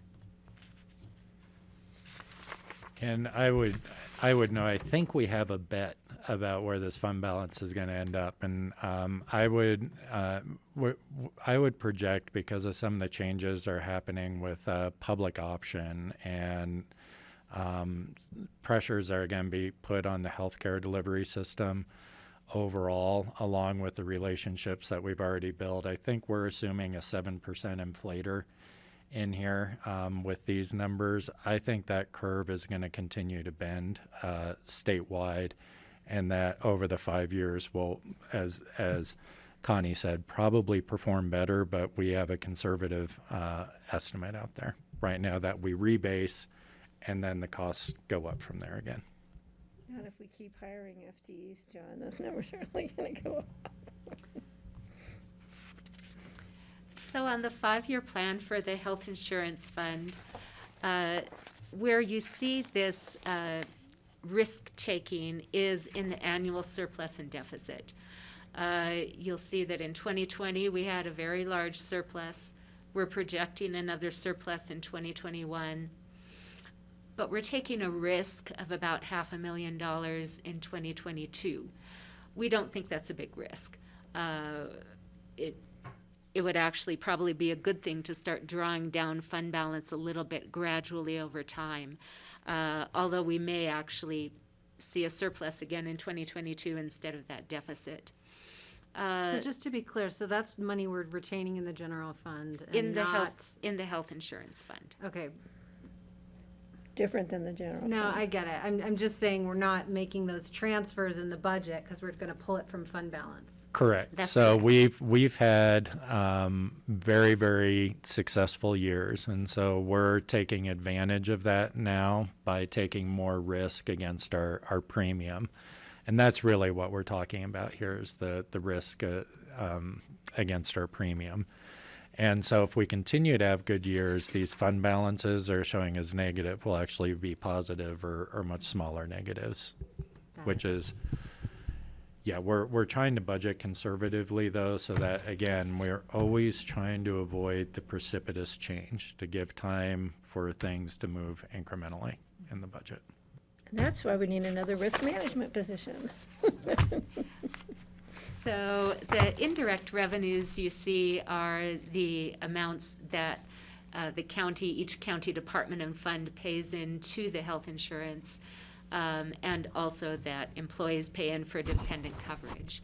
So a total of about 7.4 million in revenue, almost 8 million in expenditures, and the health insurance premiums that we pay both for the third-party network and then also for stop-loss insurance, along with our claims. Those are the largest costs to this budget. So any other questions on the health insurance fund? Are we getting any like public attraction related to this program? I mean, I feel like it's not a headline that you read to have such declines in premiums. Yeah. Sorry. Yeah, we have not gone as public, but we saw another reduction on the exchange, on the individual exchange this year, which we're really excited about because BHA was integral in bringing that plan to market. Employers are starting to see some advantage. We've done some PR, but not a lot, Kelly. Instead, we're going to look at, now we think we've got a product, and we've spent a lot of time trying to figure this out. And so adding organizations to the alliance slowly is something we've been doing. And certainly we've gotten attention at the state level for what we've been able to achieve in the high mountain environment here. So, but we are keeping our heads down and plugging along and trying to do the right thing.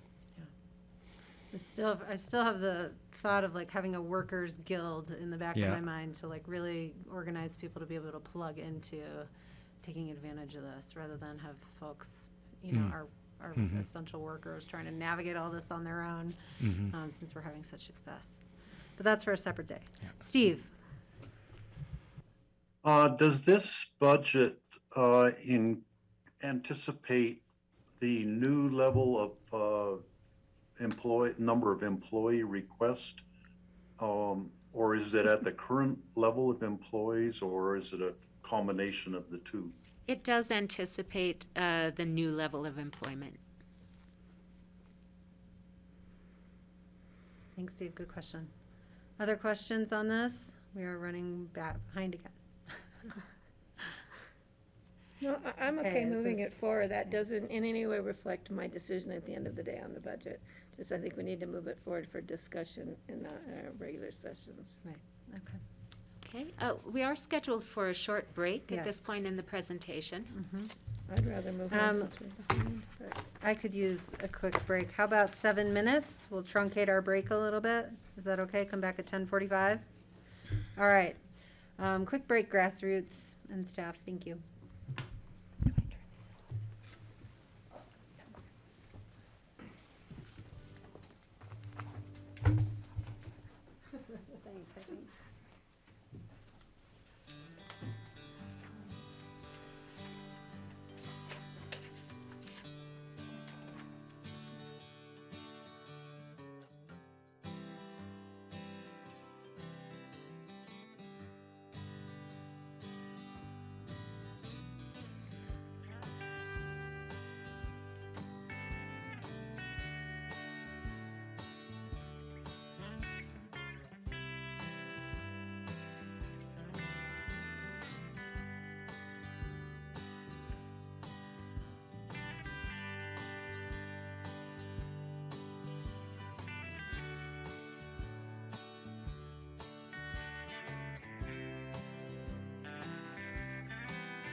Okay, welcome back to the Pickens County Board of County Commissioners work session on Tuesday, November 16th. We took a short break and are resuming our discussion of the 2022 budget and the prosperous economy section of our strategic plan.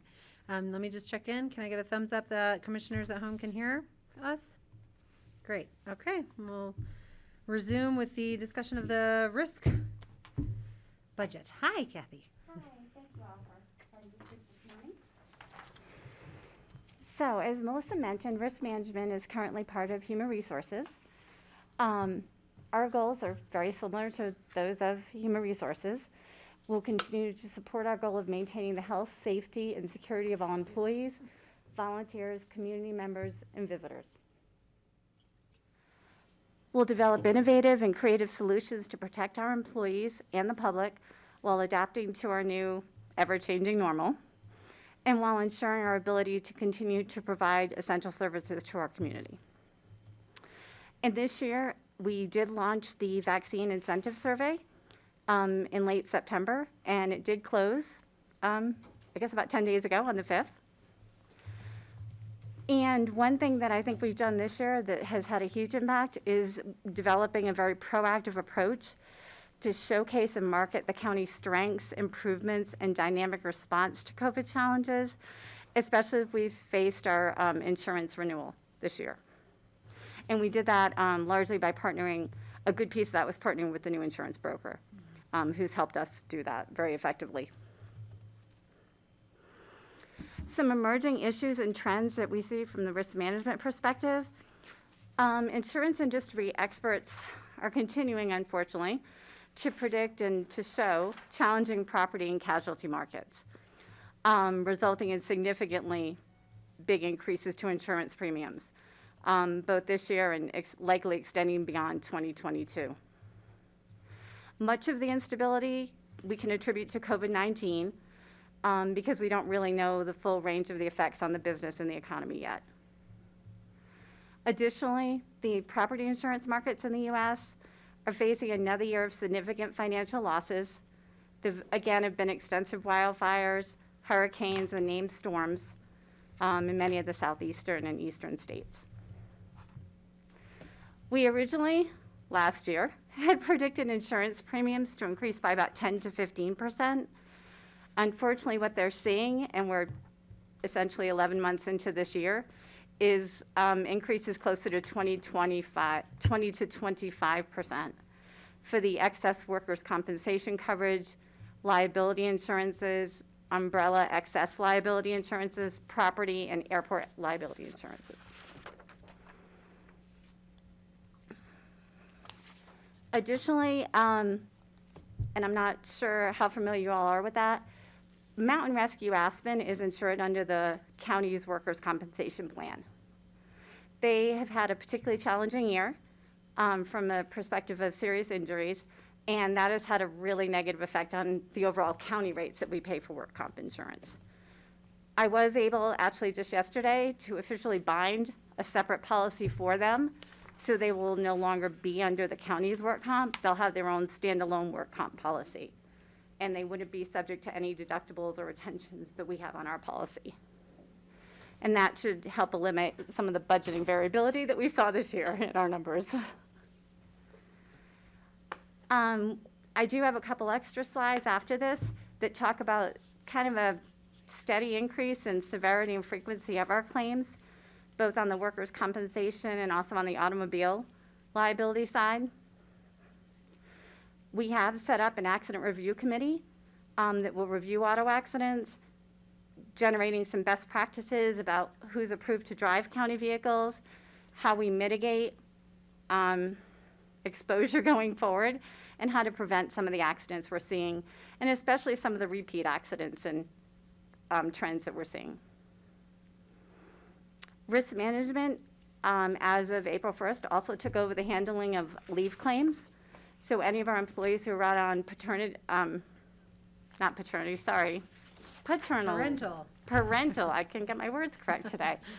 Parental leave, long-term disability, short-term disability, and then obviously workers' compensation claims are now all handled by risk.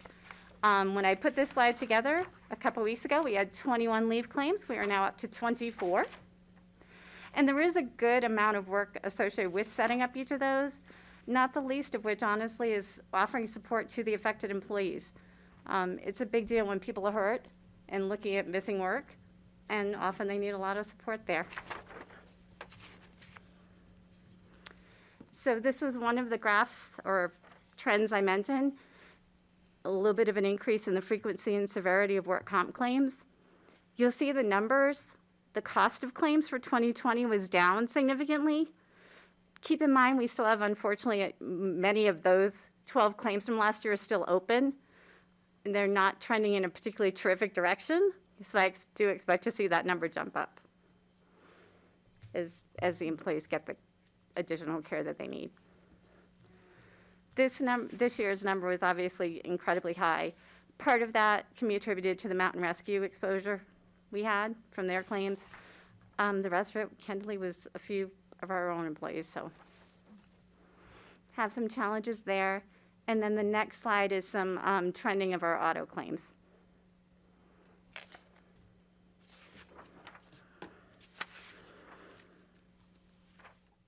So budget changes that we're looking at for 2022, we are anticipating a 20 to 25% increase again in our premiums for our primary insurance lines. The exception to that will probably be workers' compensation. Our incumbent carrier would have actually given us an increase much greater than that, so it looks like we'll be changing carriers. We were able to negotiate a really good workaround with a different carrier. And at the same time, what we'll do is currently on our workers' compensation, we have a $400,000 retention on every single claim. So essentially, it's almost as if we're self-insured, except for something really catastrophic. I'm looking at bringing that down to $18,000 per claim. So that should result in some significant savings, fingers crossed, going forward. And we're really still, I don't have aviation liability numbers or the other liability, but the property is actually looking very good too, as of a conversation I had with our broker yesterday. So not to be all doom and gloom, but I hope it's better than this, but this is conservatively what I expect.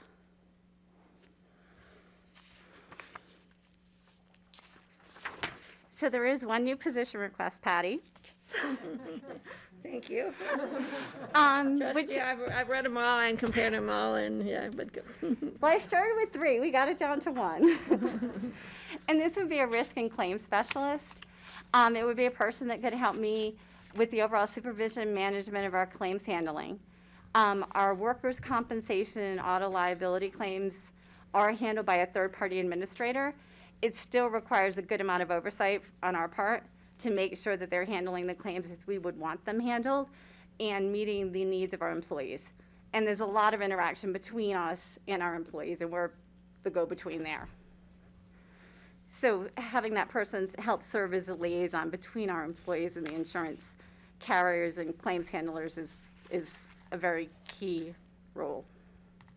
It would provide some redundancy for me, help us with our succession efforts, and that person would also take over management of the county leave program. Any questions on any of that right now?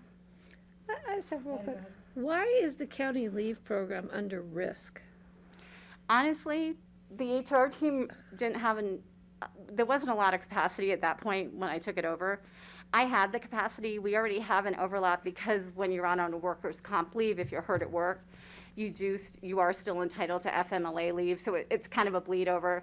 I've done it in a previous life, so there was no training or learning curve there. It seemed to make the most sense at that time. It seems so different. I understand the workman's compensation leave, but for when it's the parental leave, it's like, that wasn't an accident. Maybe it was an accident that you needed to go on parental leave. I don't know for sure. I'm not going to ask that question of my employees, but. I have the same question. Yeah, I just don't see the fit. So we're going to hire up over here. We're going to hire up here. Yeah, Yeah. I mean, Mary Kate's job has, so leave has moved away out of her job, and Joanna's taking on benefits stuff. So what is the demand there for Yeah. compensation that is taking up so much more of her time if So- two other portions of her role are being shifted elsewhere. Yep, no, absolutely. So just to answer your initial question, we used to outsource leave management to Cigna, and it costs about $20,000 to $25,000 a year.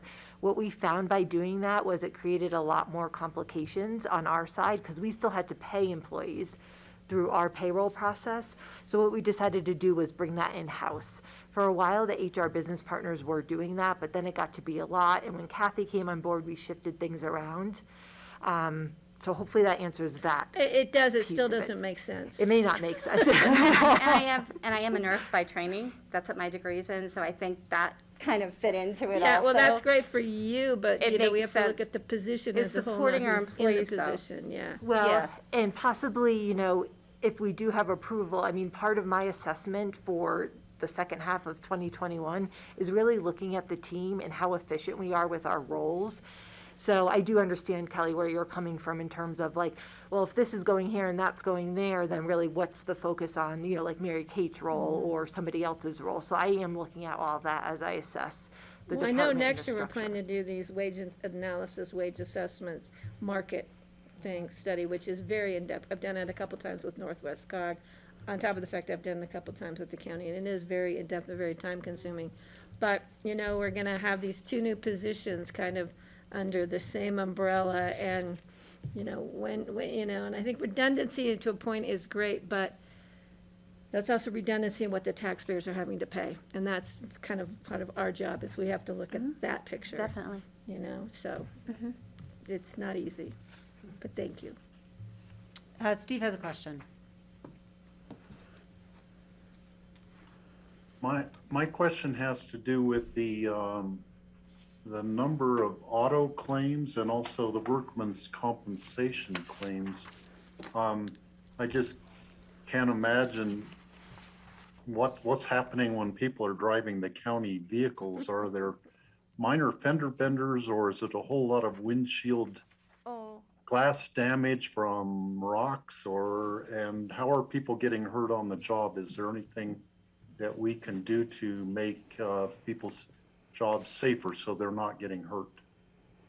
So that is one of the areas that I would focus on if I have some support to help backfill and support me in the day-to-day claims management and even just the reporting of claims. That's all fairly time-consuming. So what we're seeing on the auto accident side, no, we're not seeing, I don't think I've had any windshield claims this year, Steve, not a one. I see a lot of our people backing into things. I see a lot of our people rear-ending others out in public, which is never good. So there are things that we're actually at fault for. That's been the majority of the last few years. So that was one of the goals of our accident committees, to identify that. If drivers have more than one at-fault accident in a year, they probably need some remedial training.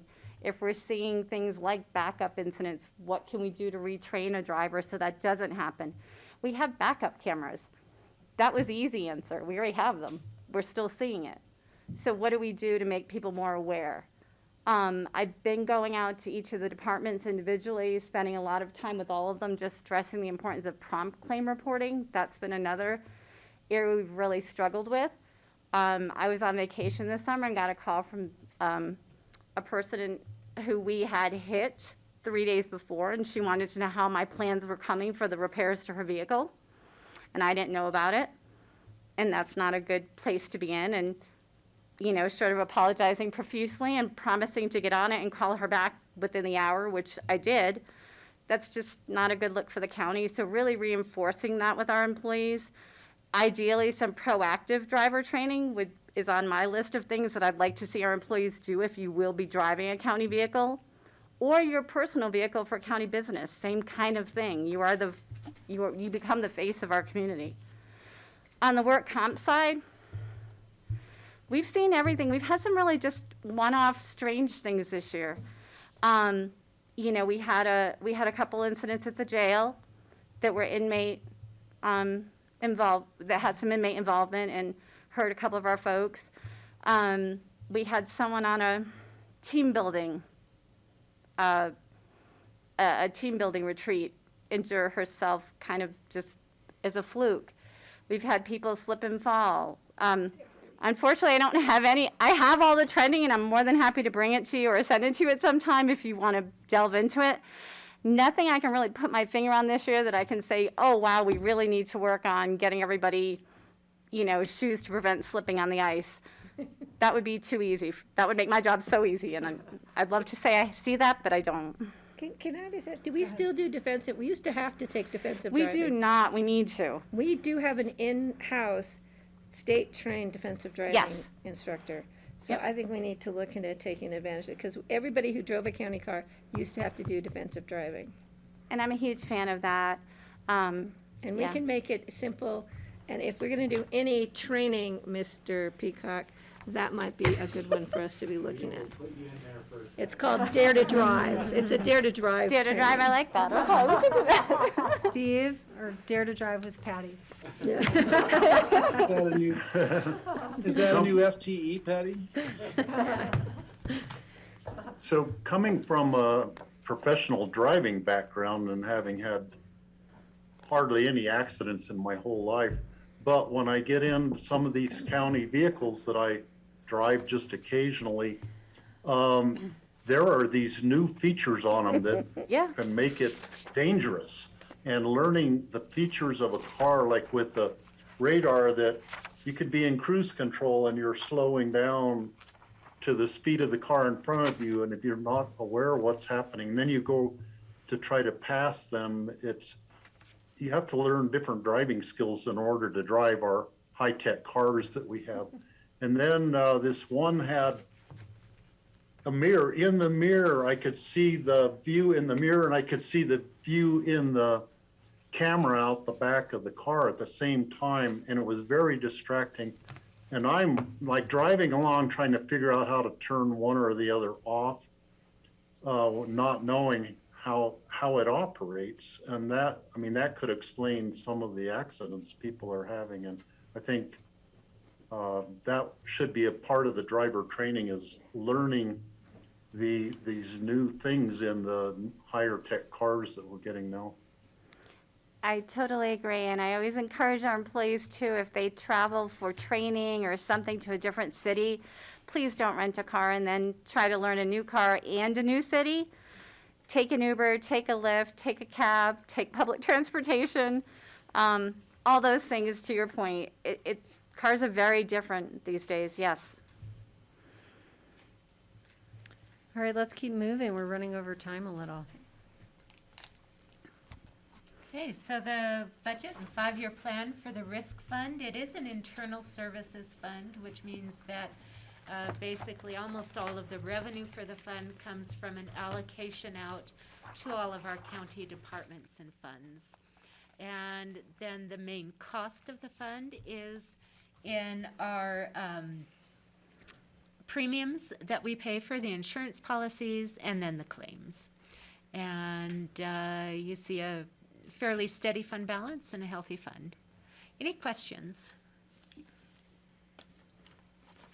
I'm comfortable moving it on for further discussion when it comes up. What if we don't approve the position request? What does that look like for you guys? Honestly, I just won't have a lot of capacity to do as many proactive programs as I'd like to. It becomes more of a bog down in the day-to-day and the claims handling and management and support of our employees, which is always going to be my first goal anyway. Just unfortunately not able to be quite as proactive as I'd like to be. Sure. Thanks, Kathy. We might find some help in the other position we're hiring in human resources.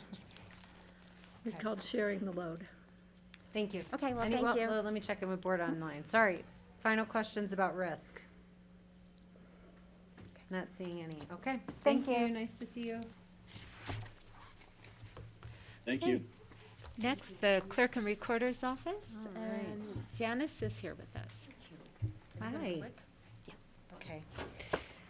Hi, I'm going to do my name is Janice Voss Caudill. I'm the Pickens County Clerk and Recorder, and I have 20 minutes, but I'm going to do a 100,000-foot view. And who's the dog in the picture? That is Pete. He's our mascot. Hey, listen, before I get started, I just want to share with you as an elected official my support for human resources. And the reason why I'm expressing this and I have energy on it is because I've worked in human resources in the past. And my master's degree, starting my business degree was, master's in business was emphasis in human resources and employment law at Marquette University. And I have over 14 years in HR, and I cannot express to you enough, a strong HR department supports the success of your workforce. And by investing in your human resources department, you will save money in the back end with other issues you may deal with. So can't express how important that department is and my support for them. Okay? Sidebar. She's saying that because she's not asking for any new positions. I was going to get to that and say, Patty, I'm not asking for any new positions. Okay. Thank you, thank you. All right. So my 10,000 foot or 100,000 foot overview is I have two budgets. We'll start with that. And you'll see some changes in the budget, mainly personnel. So I'm going to go through this focusing on the two different budgets. So in our clerk's office, what we do in our clerk's office for the public is essential functions in motor vehicle, registration and titling of vehicles, elections, and public recording of land use documents, as well as marriage and civil union licensing. So I'm going to review the org chart with you first. And this last year, there have been some changes in positions, and that will explain the line item with personnel changes between the election budget and the clerk and recorder office. So starting from the left, and I'm going to work my way to the right, the elections department. So routinely or historically, we've had 3 full-time positions in the elections department. After the presidential election last year, we sat down for a month and assessed the tasks, the duties, operations, et cetera. And what we did was we created 2 administrative positions, higher level positions. One is an operations administrator, and the other one is an applications administrator. Operations oversees logistics of elections, hiring judges, et cetera. Applications, of course, we have over 10 different softwares that we use to implement elections because it's become very complex over the last decade. Underneath those 2 positions, those are all positions that are brought on board specifically to operate the elections. We will hire temporary staff to work the front counter as well as judges. We hire security guards, et cetera. All those positions under those 2 main reports to me can be budgeted, allocated and cost out and charged back to the jurisdictions, okay? So I want to make that point. The one position, or the third position that was in elections, that is way over to the right, the clerk and recorder specialist position. That is not filled yet. I just haven't had the time, but myself and the managers want to take a step back, look at the operations of our entire office, in addition to succession planning, and look into the future and see what can we create, what do we need in order to move forward successfully in our department. Okay, so you're going to see a line item shift in the personnel for both budgets. Moving over to the right, the motor vehicle department and the recording department. This last year, or year and a half, Shelley and Ingrid, Shelley's the manager of motor vehicle, Ingrid's the manager of recording, worked with HR at the front desk. And our department is all about legislation. Okay, what are the laws we follow? How do they change? All about technology, because we use complex technology to service our customers, and we're the face of the county. So it is important how we service our customers to represent you in this organization. So what we did was review the specialist front counter positions, and there are complex positions that would always bump up to the managers. And what we did was we created senior specialist positions who can further learn the more complicated and understand, and then also back up the managers as well. So now we have 3 levels within those departments. Okay. So that happened within the motor vehicle and recording department. So you're going to see a shift in personnel because we promoted staff within to those senior positions.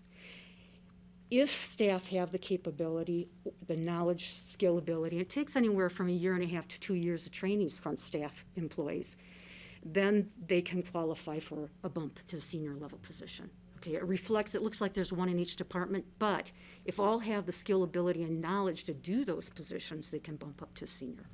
Okay.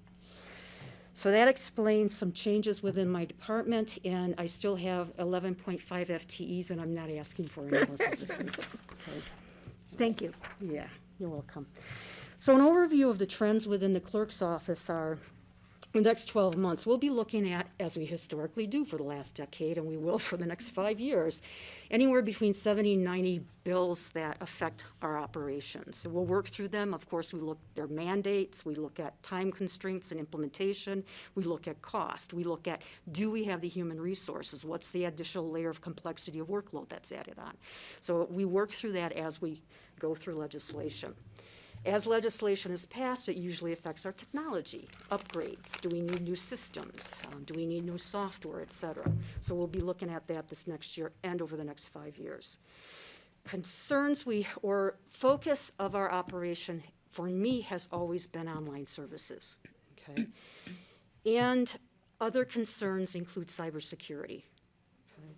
So I look at cybersecurity in all my departments, and the emphasis, as you know, has been in the elections area as well. And then, of course, customer service. Not only am I concerned about cybersecurity, I'm concerned about physical security, especially for my department, and my staff are very concerned with this. And shout out to our risk manager. She continues to work with us. We're setting policies for active shooter, et cetera. She's helped us seek additional training, and we will continue to do that, okay, as you have experienced yourself. Right? We always look at process improvement, but one of my biggest concerns, and now in moving into the next 5 years, is retaining employees and finding employees and training employees to have the skill and ability and knowledge to do their job, because our jobs are complex. We have experienced the last 5 years in our department over 30% turnover, right? In the last year, in 2020, we had a 42% turnover in our department. Okay. Nationally, in the election industry, there's over a 41% turnover of officials and managers that had elections management. So there's a huge exit with that. We have historically, every 2 years, the trend has been, and this is kind of a statewide trend as well, every 2 years you see people leaving the elections field. It's more complex than people understand coming into it. Okay. So looking into the next 5 years, what we'll focus on is helping our staff understand the complexity of laws, keeping up with industry best practices, understanding the intricacies and changes, updates, et cetera, in our statewide systems and our local systems, re-engineering processes based on legislative change and new technology, okay, maintaining secure systems, especially with cybersecurity, and then in our department and all of my departments, PII information, private information, maintaining the security of private information. So I'm going to step into specifically the motor vehicle and the recording department budget. So motor vehicle, obviously, we are an agent to the Department of Revenue Motor Vehicle Division, okay?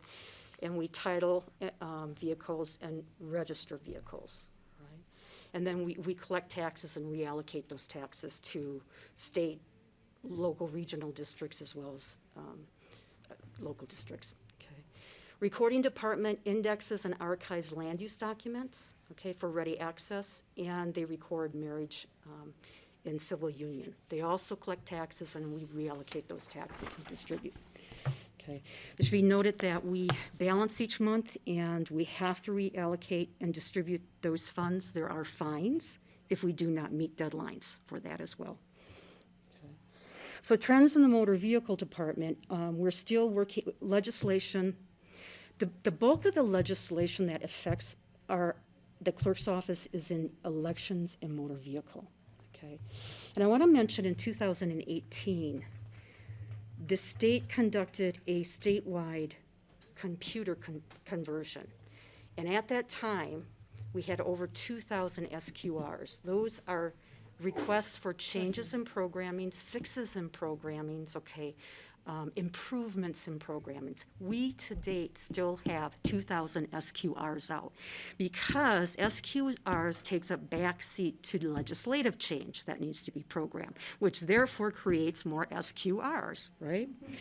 So Larimer County, God bless them, has dedicated a full-time employee for 4 to 6 weeks dedicated to review those SQRs on behalf of the Department of Revenue, to prioritize, to categorize, right, prioritize, and to work strategically to figure out how we can move these forward. And the reason why I'm mentioning this is with the new system, we have many online services, but we do not pick and promote those because we receive a half dozen calls daily from customers using the online services that might have issues in trying to use them, okay?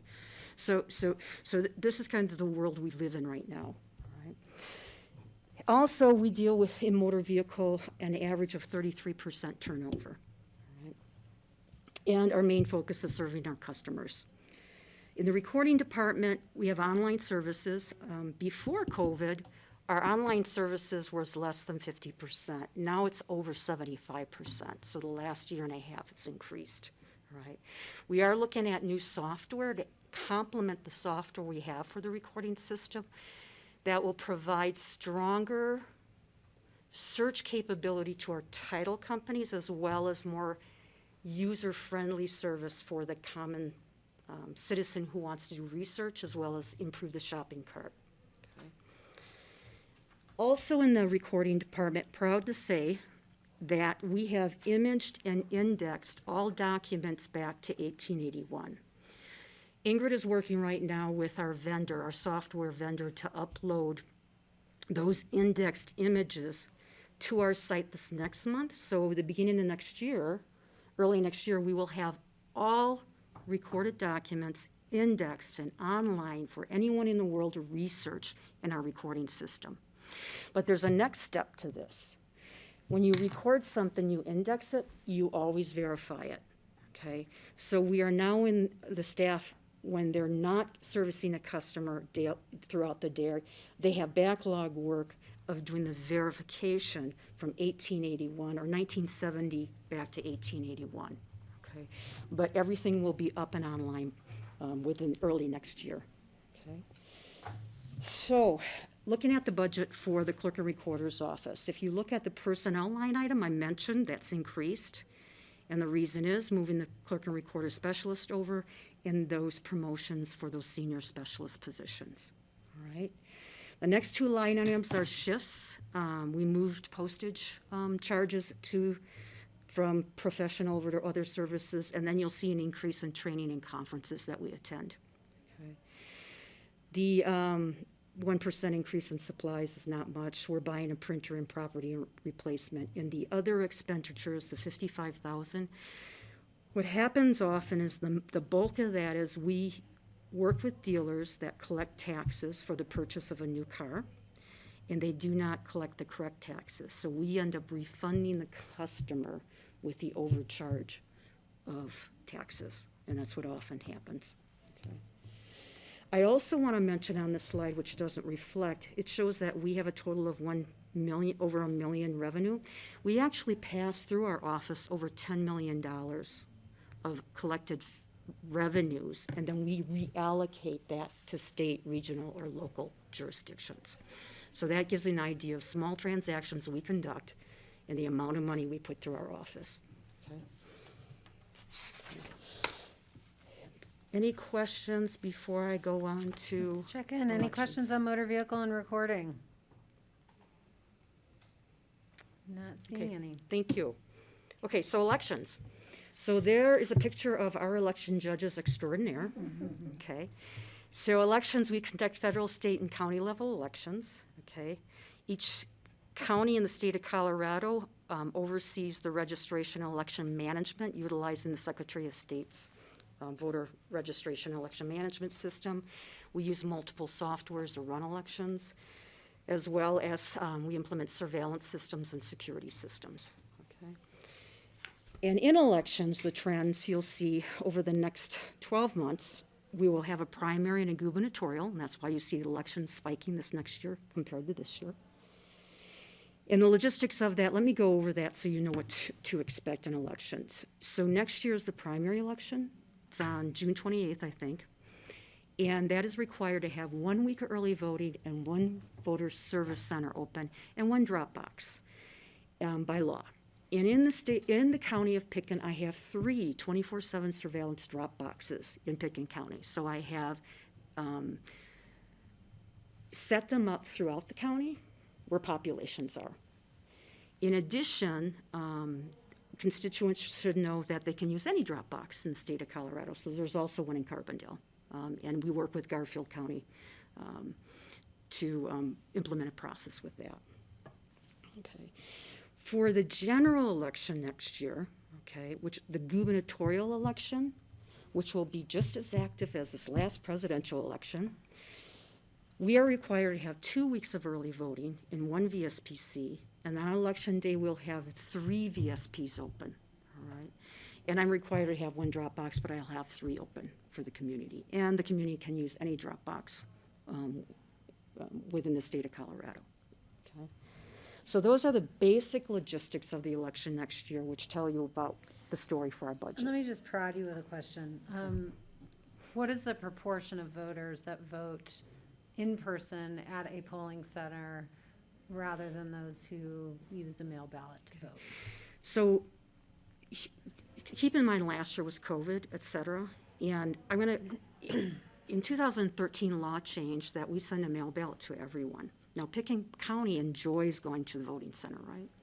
Because other counties in the state of Colorado have been implementing mail ballots since 1993, which Picken County didn't do until 2009, right?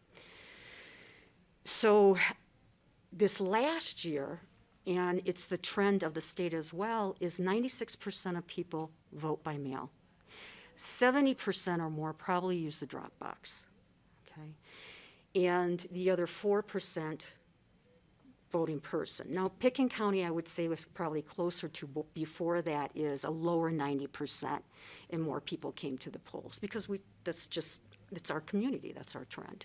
Okay, so what will be interesting to watch is moving forward within the next couple of years to see how that. Okay, so the majority of people do use mail ballot, and the majority of people use the drop box. Got it. Thank you. Okay. Trends in elections are high scrutiny. We'll see high scrutiny over the next year. Of course, you've been listening to the miss, dis, and mail information in reference to elections, as well as security, physical security and cyber security. We are not hiring guards on election day at our voter service centers. So that's the environment we're working in. Security guards, that is. Okay. So the next 5 years, we'll continue to look at legislation, okay, that affects our operations, technology, and customer service. All right. As in reference to the budget, you'll see that in 2022, the personnel line item went down, and that's specifically because of that clerk and recorder position, okay?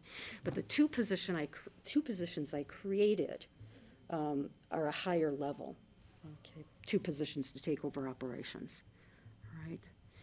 The professional and technical services is up because we have 2 elections. It's mainly judges. A bulk of that is judges' pay, all right?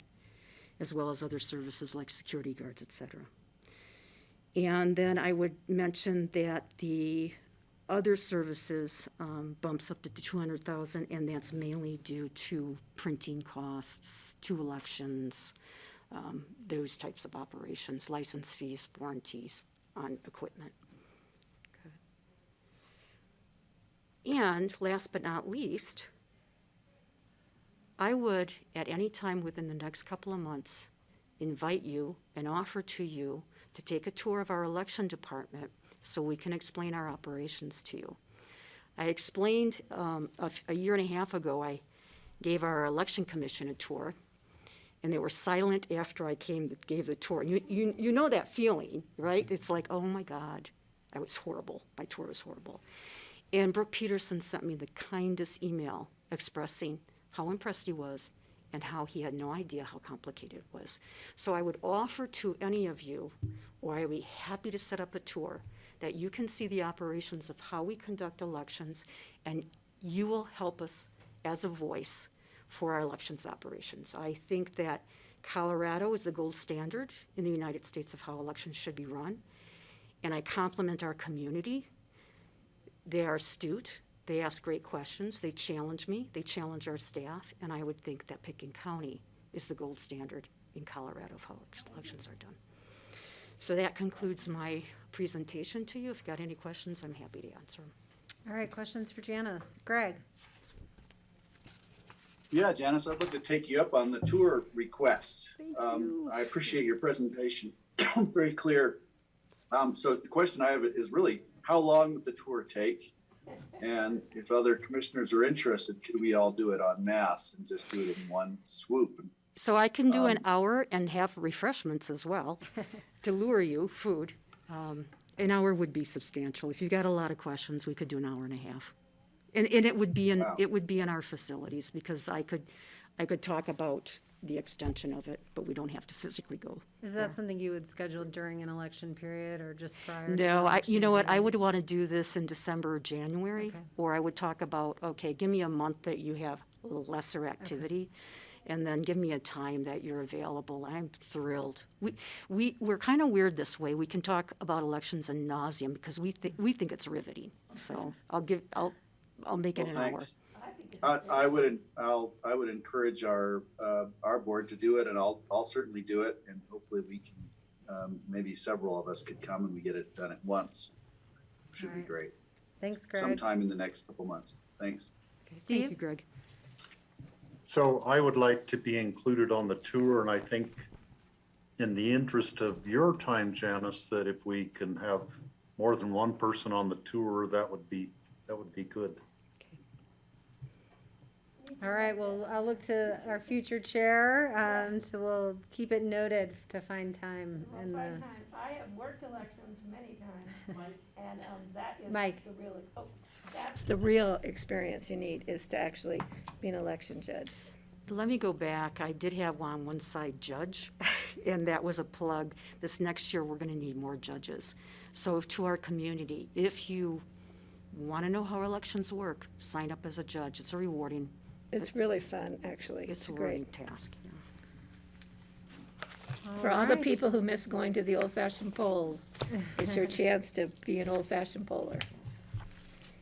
How do they sign up? Do they contact you directly, or is there a link on the website? Yeah, if you go to pickandvotes.com, there's a bar across the top and judges, and there's an application online. So it's easy, fill out the application, and there's different skills levels that are required. So fill out the application, let us know what your skill levels are, if you're comfortable with the computer, if you're not comfortable with the computer, et cetera.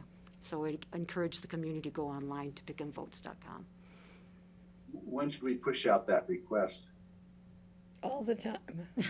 All year, All the time. 2022. Okay, thank you. All right. All right, thanks, Janice. Nice to see you. Thank you, everybody, you, for the Janice. opportunity. Good to see you. Cheers. Okay, let's see. We got to make up a little time. Where are we at? We are on to the assessors. Budget. Hi, Deb. Morning, everybody. I want to thank you all for taking the time to listen to my budget presentation. First, I would like to make public what our office actually does. It was brought to my attention this year that there are a lot of people that have no idea what we do. So I just kind of want to go over that real quick.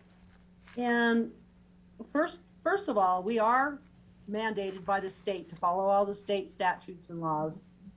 We are the official record keepers for the county. We review property deeds, which are recorded at the county clerk's office, and we keep the official county property ownership records current.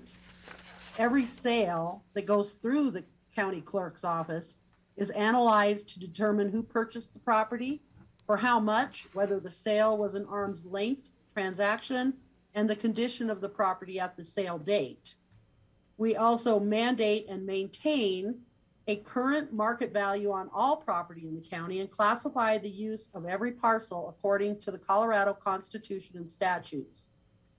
Property values are updated on a biannual schedule. Valuations and classifications are subject to annual appeals by property owners and are also audited by the state to ensure accuracy, fairness, and equity.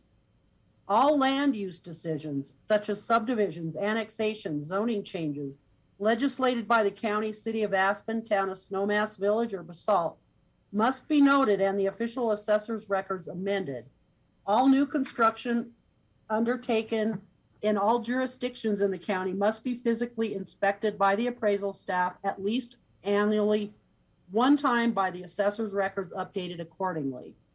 The Colorado Constitution mandates the assessor's office is responsible for keeping accurate property parcel maps and tax areas. We coordinate with GIS to make all these necessary alterations. The tax roll is the document that the assessor's office balances to the penny, compiles and delivers to the county treasurer each January, and is the information contained in every property tax bill. All of the ownership, address, property value, taxing district, and mill levy changes made throughout the year must be checked, rechecked, and balanced for accuracy before the document is delivered. We certify values to all the taxing entities, reporting to any special district that can levy a mill through property taxation. Providing the values for each area of the special district, they are able to balance their budgets and set the mill levy to collect revenues. We abstract, which is itemizing properties by classification and value. Included are the parcel counts and acreages of our agricultural property, reports new construction and destroyed property values to the state each year by August 25th. We service the public by writing custom reports, providing property information on our website, answer questions regarding how we value property, how to apply for a senior exemption, and we educate the public on taxation and other inquiries regarding values and taxation. So I just wanted to make that part of this because I know a lot of people, even that work for the county, don't understand what our office does. So now into trends, issues, opportunities, 12-month outlook. 2021 was a reappraisal year, and I foresaw larger than normal appeals in May since COVID-19 consumed the majority of 2020. Most taxpayers do not understand our appraisal process. I was pleasantly surprised when we had less than half of what we usually get. I believe the newspaper article that was posted right before protests started may have helped us, as I reiterated many times throughout the article, the fact that the appeal period was from July 1st of 2018 through June 30th of 2020. The appeal period runs from May 1st through August 5th for the assessor level and County Board of Equalization. We did have, however, quite a few BAAs, which is Board of Assessment Appeals in Denver. We have not taken most of those to the court there. We stipulated them, which means we made agreements with the owners. And most of the values were lowered just a little bit. So we feel very confident that they're happy with what they've got. Currently, I have 2 appraisers in my office that are taking courses to upgrade their appraisal license to a certified general. And Wendy and Dan are the ones doing that. Larry is our only commercial appraiser and holds the only certified general appraisal license in the office. And as we are working on succession planning, and it will take a few years for these guys to get their licenses because we don't have a lot of commercial in Pickton County, and Larry's going to have to split between the 2 appraisers so they can get the experience hours that they need to get their license upgraded. I currently just took 130 hours worth of classes and went and took my appraisal test down in Grand Junction, and I passed. So I'm now a licensed appraiser. And one of my other personal property appraiser, Ben, also got his ad valorem appraisal license. So I'm very proud of him also. All my appraisers will be working on keeping their continuing education up to date so they can comply with the state of Colorado statutes and the administrative Staff will also continue taking classes to comply with Colorado state statutes. Most of the classes are online. It seems like some of them are starting to come back in person. I don't know if people are going to be going in person. Probably not, but we need to keep our education budget to remain in compliance with the state of Colorado so everybody can continue their continuing education. One of my key focuses this next year is succession training. We're working extremely hard to get staff trained on various aspects of the jobs that Larry and Debbie currently do. Larry has 30 years with our office. Debbie has 28, going on 29. They are the wheels of our office. They know how to do every single thing there is. And I have been working really hard for the last 2 years to get them to start cross-training everybody in our office on all the different jobs that they do. So if something happens to somebody, that's where succession training comes in. Somebody else would be able to jump in and help. The assessor's budget is always has been and always will be very conservative. There is no increase or decrease in the 2022 budget, with the exception of payroll, but that, because of the 5% increase that you guys gave us, which thank you very much for the generous raise. I'm currently working with HR on pay grade changes for our positions in our office. It hasn't happened yet. I don't know when it's going to happen, but I'm working on it. One issue that affects the overall tax base, this is 5-year trends and issues and opportunities. One issue that affects our tax base and associated taxing entities, such as fire districts, metro districts, is the effect of Gallagher. Now, Gallagher's gone. We voted it out. But due to the large disparity between the taxing rates for residential property, 7.15 versus commercial, which is 29. For smaller taxing districts, if the statewide decreases the residential assessment rate, which it did, everything's down to 6.95 and commercial's dropping down to 26.4. The money's going to have to come through mill levy increases, which I think, according to what the state said, they're going to supplement the first year. So we're not losing any money, just in case anybody has any questions. Pickens County will not lose a cent. The money will still be coming in. Initiative 27 did not pass, which is good. That would have locked in these lower rates forever. Right now, they're only locked in for 2 years, and then in 2 years, things can change again. They can go up, they can go down. We do not know what's going to happen. The real estate market has historically been on about a 7-year cycle between value corrections. The local market's going on 12 years of expansion. So it's not unreasonable to expect some sort of market correction in the upcoming year. A lot depends on the national economy. 2023 reappraisal year is going to see tremendous increases in value in Pickens County if sale prices have skyrocketed during the July 1st, 2020 through June 30th, 2022, which is the next appraisal cycle. I see it's going to be awful. I don't know if any of you guys were around in 2009 when all the values, well, that's when the bottom fell out, but the values were based on 2007, 2008 values, and that's when everything skyrocketed. We had 9,000 protests that year, and I wasn't here, but I was in real estate at that time. There were people outside the building in a line to come in to see us. I hope that doesn't happen again, but I foresee it's going to be a huge protest year because everybody's values are going to skyrocket. We currently have 6 of 11 staff members in the assessor's office that are within striking distance of retiring in the next, I say 5 years, but I'm guessing maybe the next couple, 2-3 years now. The need for succession planning is crucial, and that is why I'm working on it so diligently. Our performance measures and success indicators.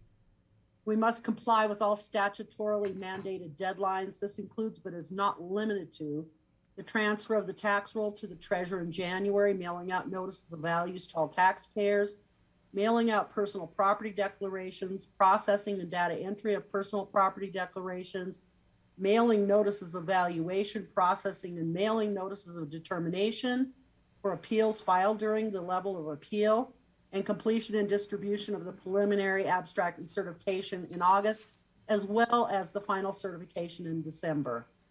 Passing our annual audit of values and procedures, showing that the assessor's values and procedures meet statutory requirements, which we strive for perfection in our office. The state of Colorado hires a private audit company to perform these audits, and we passed again this year with flying colors. Thank you to my awesome office. And to keep the assessor's records current to reflect ownership changes, development approvals, etc., in a timely manner as they are recorded in the clerk and recorder's office. And that's my presentation. Our budget is pretty much the same as it was last year. Okay, any questions for Deb? I have a question, and this will just reflect that I don't fully understand all this stuff. Thinking ahead to what you were flagging for us with the appraisal year and the amount of protests that you would think, and then thinking about our capability to extend mill levy credits, I don't know how those work together and when there would be a conversation about whether we would, choose to extend mill levy credits in advance of when the valuations take effect. Does that make sense? Okay. Tell me what I'm getting wrong. It kind of makes sense. When a special district is putting their budget together, as they're doing right now, when there are protests and they are approved or they win their protest, technically they get a refund back from the treasurer's company, the treasurer's office. That money, although it is removed from the treasurer's office, needs to be made up by these special taxing districts, which have a 5% either way that they can increase without a vote of the public. So their money will stay the same. Now, with the lowering of the tax rates, the property value rates, so from the 7.15 to the 6.95 and the 29% to the 26%, that is going to be recovered through the state for the first year. So that money will continue to go to the special taxing district. It's a mess. I got to tell you, it's a mess. They also Can you explain that? Something else I didn't even talk about. Personal property, they raised the threshold from $7,900 to $50,000. So every business in Pitkin County, as well as, and this is something that we're working on too. So the Hotel Jerome, the St. Regis, the Hyatt, every lodging company in our county has condominiumized, so they're getting the residential rate. They should not be doing that. They should be paying the commercial rate. So we're losing a lot of money in taxes based on that. I'm currently part of the short-term rental legislative group that we formed through the Colorado Assessors Association.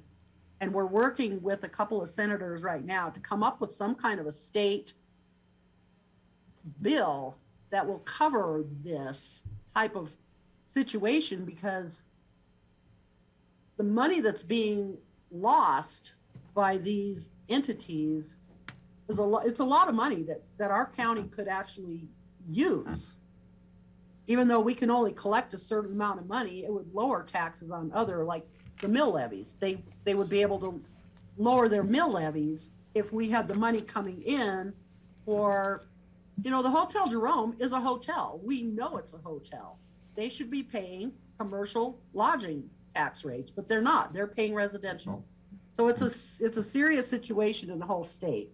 So I don't know when it's going to happen, but we're trying to work on it. But regarding personal property, we used to be able to collect taxes on anything that they used to produce income with their business, anything over $7,900. Now they raised it to $50,000.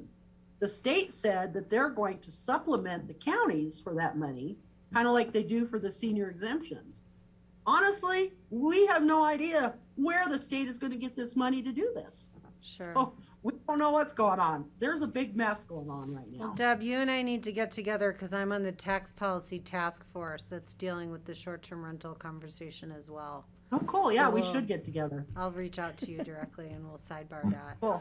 I wondered if John wanted to try to answer the question that I raised, which Yeah, I did not do so eloquently, but I think he gets what I'm trying to say. Yeah, I think so, Kelly. As as property values either go up or down, Tabor is actually our limiting factor. And Tabor has two revenue limits: a total revenue limit that we've removed in Pickens County, and then a property tax limit that where you can grow by new construction and inflation. And so historically, the county has given temporary mill levy credits, at least in the general fund.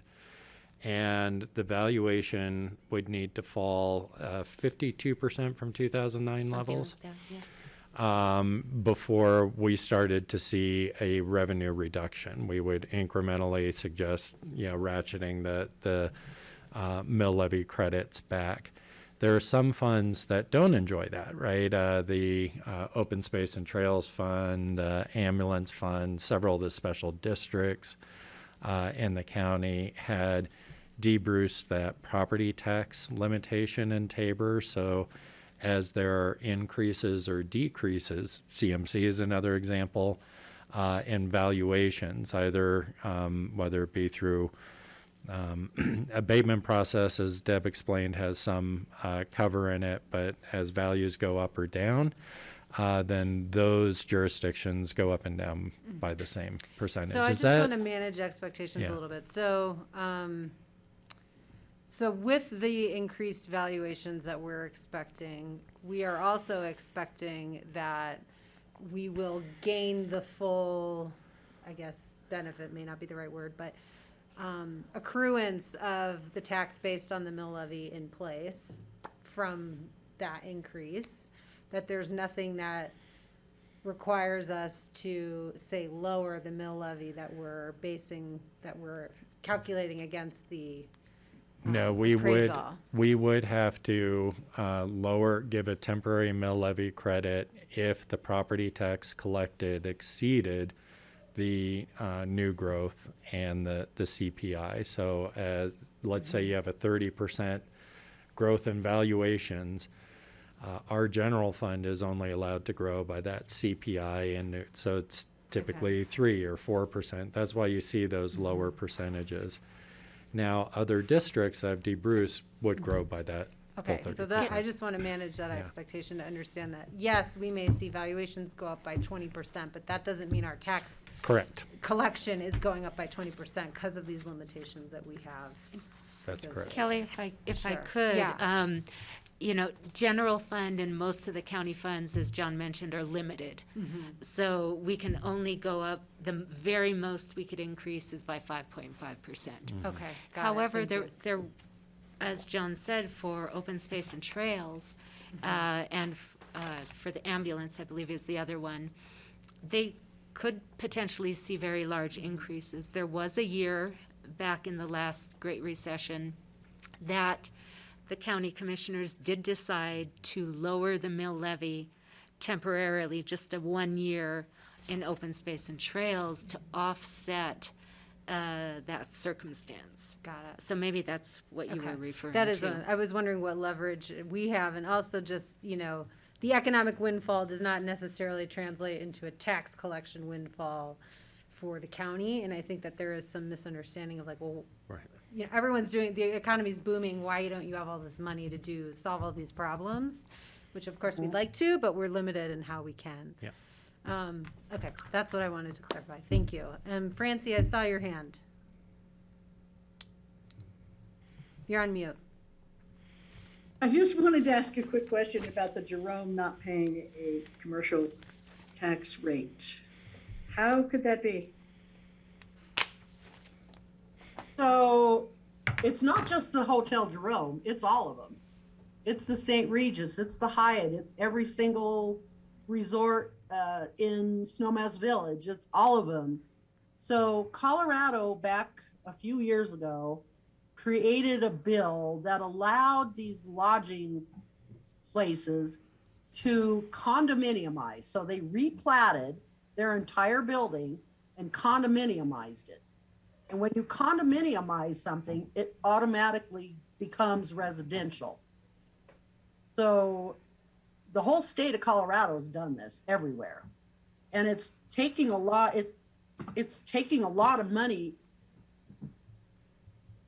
Let me rephrase that. It's not taking a lot of money away. It's forcing the residential rates to be higher than they should be because the commercial places are not paying what they should.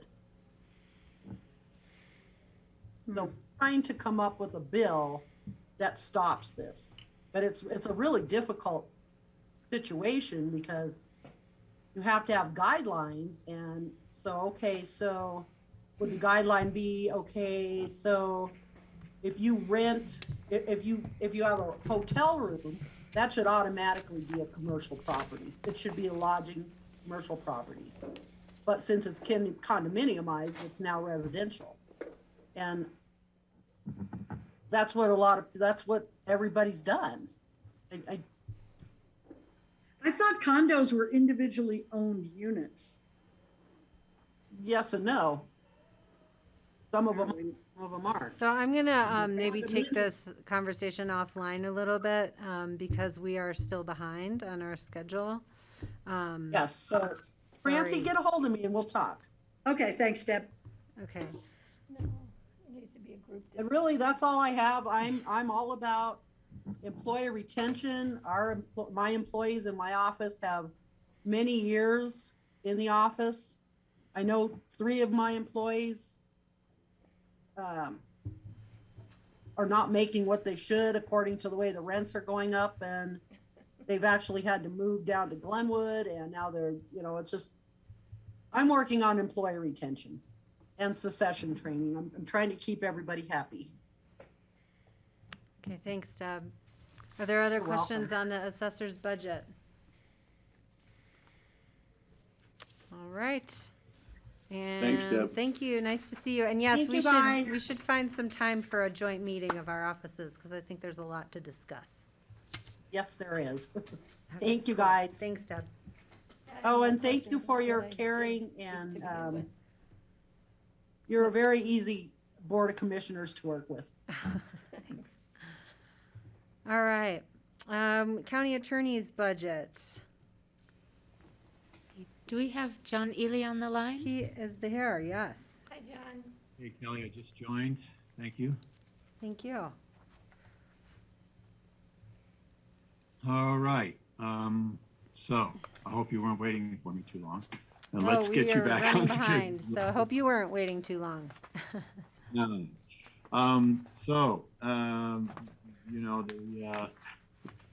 Where do I start? If you look at the pie chart that Connie has prepared for the department, she has for all departments, you can see that the great bulk of expenditures are for salary expenditures, and that is as should be expected, particularly the way the department has been running for the last several years.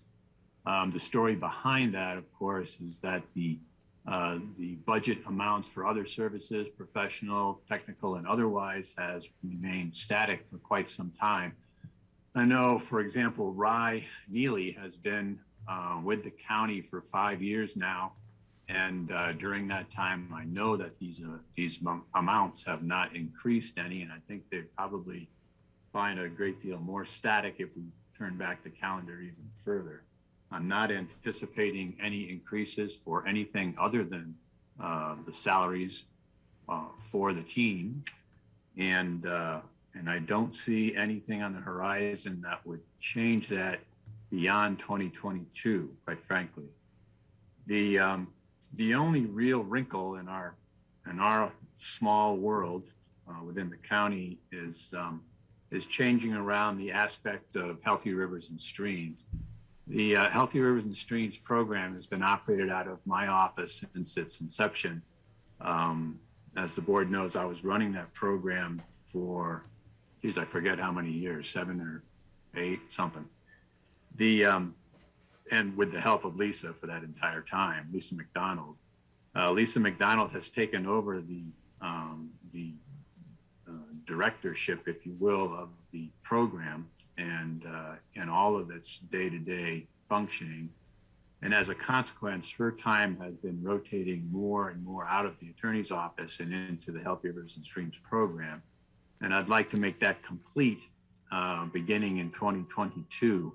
The program is growing, and Lisa, I believe, has already filled the space that was created within the program, the new FTE that was authorized by the board a couple of months ago with after much discussion. I think that program ultimately will grow to 3 full-time employees to be able to take it into the next phase of its operations. And as a consequence, Lisa's participation in the attorney's office has to end.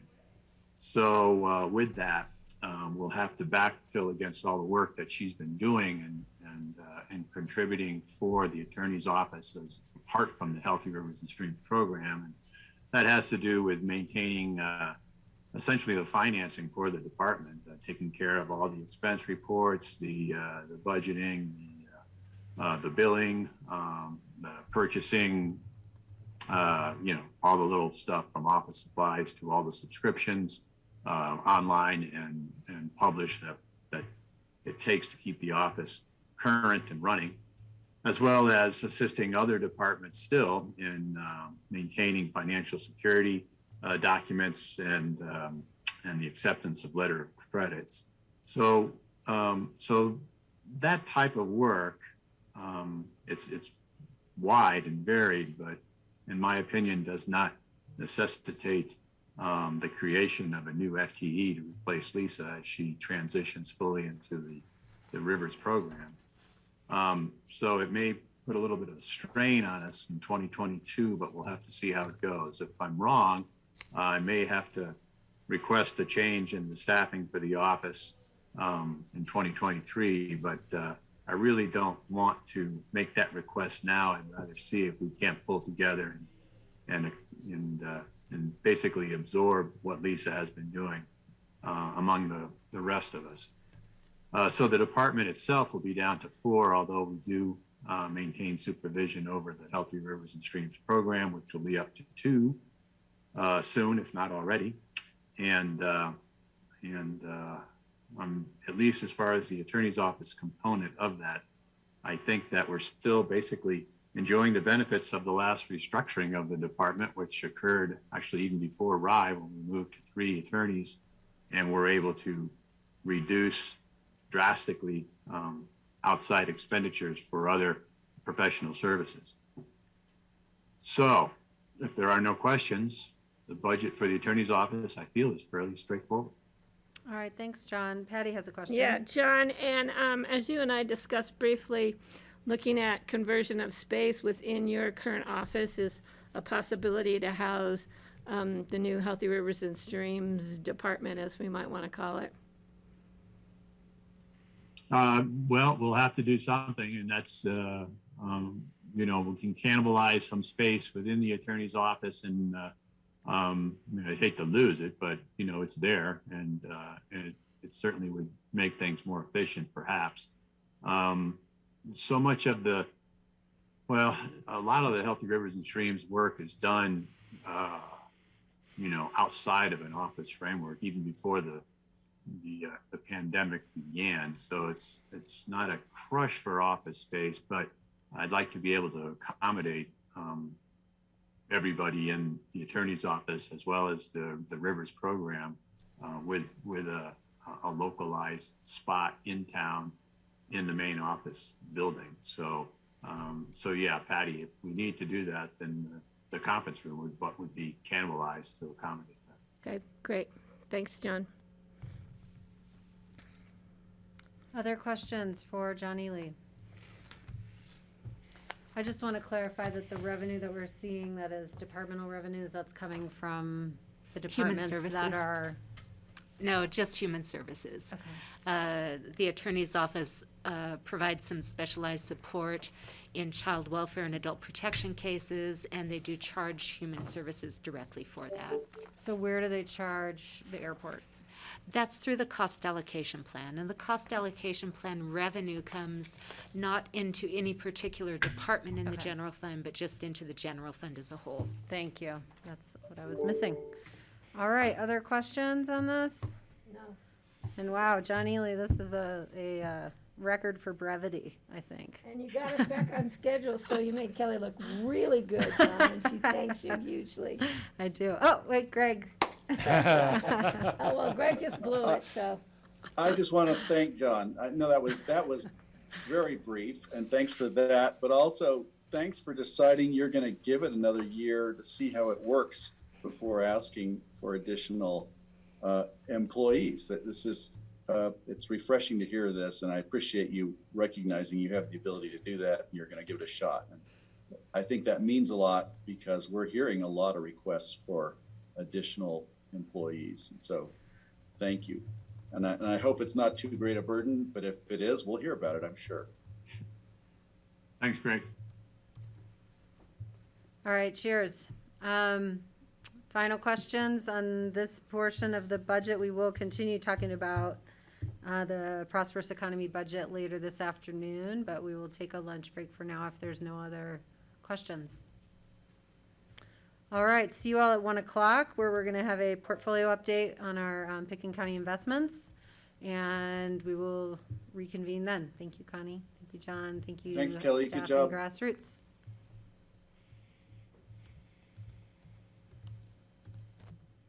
So we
is Tuesday, November the 16th. This is the Board of County Commissioners regular work session. And we are continuing on with our afternoon agenda. Kelly, back? I know that. That was quick. And the first item is our Picken County investment portfolio update, and we should have Ann Driggers. Do we have Ann? Hello, everybody. Could you hear me? Yes, and she is here. Okie doke. Ann, take it Thank away. you. Yeah, apologize, I don't have my video going. I'm actually on the side of I-70. I'd hoped to reach an office location to make this call, but there was a vehicle fire, so I'm just stuck here. Today we're going to talk about our investment portfolio, our update, and then Chandler Asset Management, Scott Prickett and Julie Hughes are going to talk a little bit about ESG and SRI investing criteria as it relates to our investments. And then we also want to follow up on the letter that we sent to CSAFE recently. But I'm going to hand it over to Julie Hughes and Scott Prickett with Chandler Asset Management to begin their presentation. Thank you. Great. Thanks, Ann. And drive safely. Jeez, I have been in your shoes many times. So good luck getting to Loveland. But as Ann said, and enjoy being here. Hopefully soon we'll be able to do this in person. But we are going to abbreviate, for the purposes of time, primarily what we normally go over relative to both the economic update as well as the portfolio, and spend the majority of the time just going through what really is more of an educational review with regard to SRI and ESG. And we have spoke both nationally as well as locally on the topic, both Julie and I. And a lot of the material we'll review today is what we use in those presentations. And when we went through it, because it's typically an hour presentation, we only took out a couple of slides. So again, we'll be going through it quite quickly, but certainly stop at the most salient points we think relative to maybe misconfusion or confusion, I should say, in the industry, as well as possible applicability to Pitkin County and some language there. So with that, I will turn it over to Julie to give us a brief economic update. Thank you. Can you all see my screen? I think I see it there in your room. Does that work for you? Yes, yep.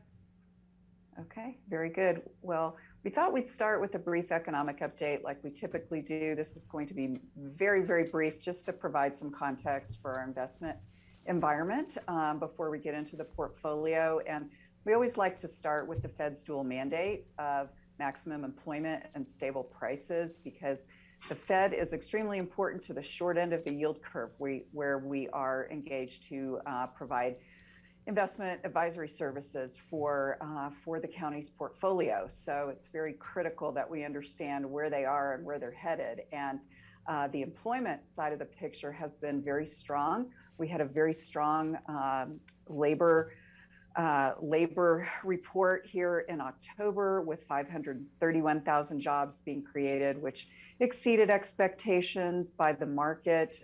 We also had an upward revision to the last 2 months, which were a little bit on the low side. So overall, we're making great progress in the labor market with respect to the reopening and recovery from the pandemic. So we have an unemployment rate nationally of 4.6%. Colorado tends to trend pretty closely, if not a little bit better than the nation as a whole.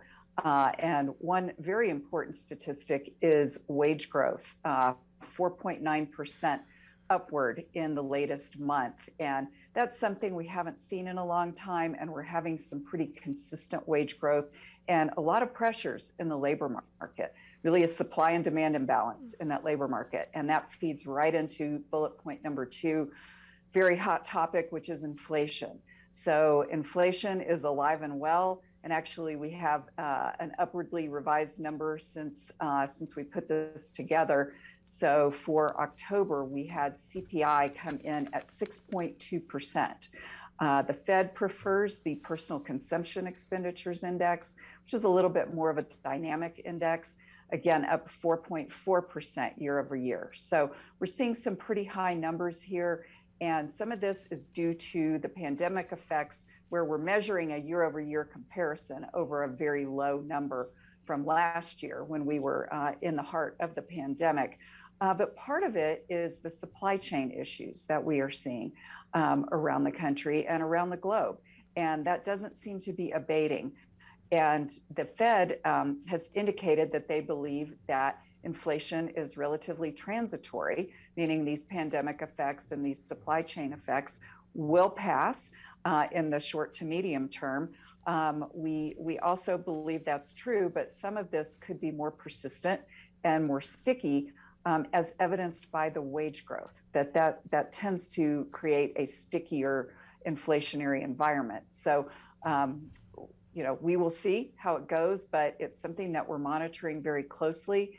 And we're certainly not expecting hyperinflation like 1970s style inflation, but certainly above the Fed's 2% that they're looking for. And they tend to be very accommodative and want to remain to be accommodative and not unwind all the stimulus on the monetary side that they've provided through the pandemic. So they are slow and patient and expecting some transitory effects of this inflation.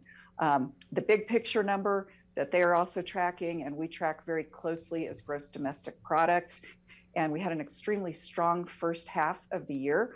Both the first and second quarter came in over 6% growth year over year, which is extremely high. We had a little bit weaker number in our advanced reading for third quarter at about 2%. But all in all, the consensus expectation for this year is about 5.7% growth, which is the strongest number since 1984. And next year, we are expecting growth to moderate to about 4%. All that taken into context, the long-term average is about 1.8%. So we're in extremely strong recovery mode from an overall standpoint.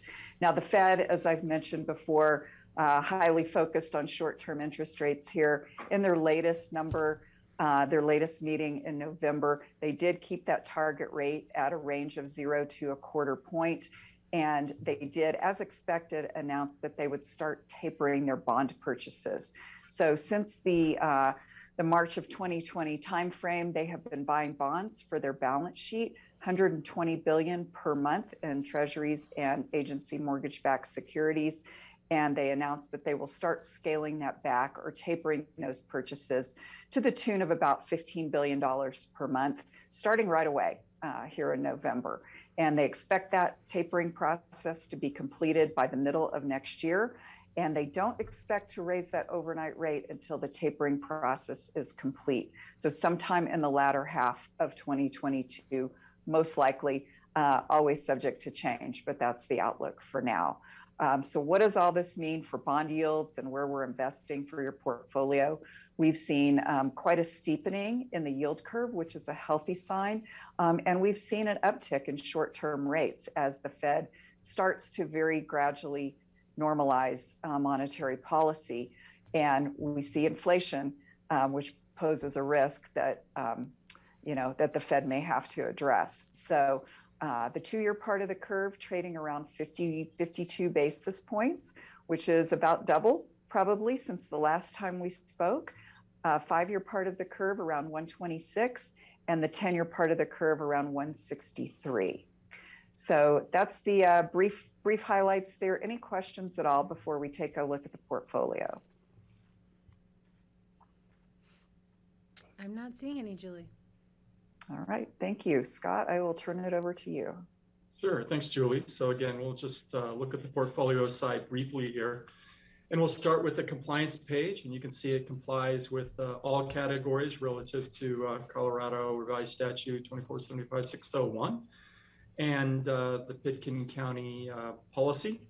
The only asterisk there is some maximum maturity items that we inherited, but it's a very, very small portion of the overall portfolio. And then turning to portfolio characteristics on the next page, really focusing on that center column there where your portfolio was on September 30th, and the benchmark on the left-hand side there of the center column. And you can see we're really close to the average modified duration of the benchmark, and that's where we want to be. Possibly moving forward, we will purposefully shorten the portfolio relative to that particular benchmark, especially as we move into 2022 and relevant to what Julie just stated in terms of the tapering process and inflation and the likely event that the Fed might start raising overnight rate at the end of 2022. But the end of September showed us total market value of $71,376,359 for, again, the managed portion of the Pitkin County portfolio. And then turning to the investment performance, again, this is total return. So it incorporates the change in the underlying market value of the securities. So that's an important note, not only now, but moving forward relative to what we expect to be rising interest rates. But nonetheless, looking at a couple of periods of time, the 2-year at a 181 versus a 178. And then since inception, all the way over to the right on the bottom of the page, 235 versus 240. Again, there was a little bit of a mismatch initially relative to inheriting the portfolio and restructuring it, but I expect us to not only catch up, but exceed that inception total return performance over the course of the next couple of years. And then on the following page, this will equate to the income generation of the portfolio, which is just slightly less than 1% or 0.91% at the end of September, which compares to, what we're seeing with local government investment pools is anywhere between 0 and 2 basis points. So it's a very difficult environment for overnight cash right now. With that, I will turn over to the discussion and the presentation that was requested on ESG and SRI. But before I do, any questions about the economic update that Julie gave or what I just talked about for the portfolio? I'm not seeing any, Scott. Thank you. Okay, great, thanks. Well, I'll move forward and maybe go to the table of contents here. Again, we typically do this presentation in about an hour's time, and we did eliminate a few slides, but not that many. So I think that's important context because we're probably focusing on about 20 to 25 minutes here at the most to go through this, but would love to get your questions, and please feel free to stop me or Julie as we're going through this.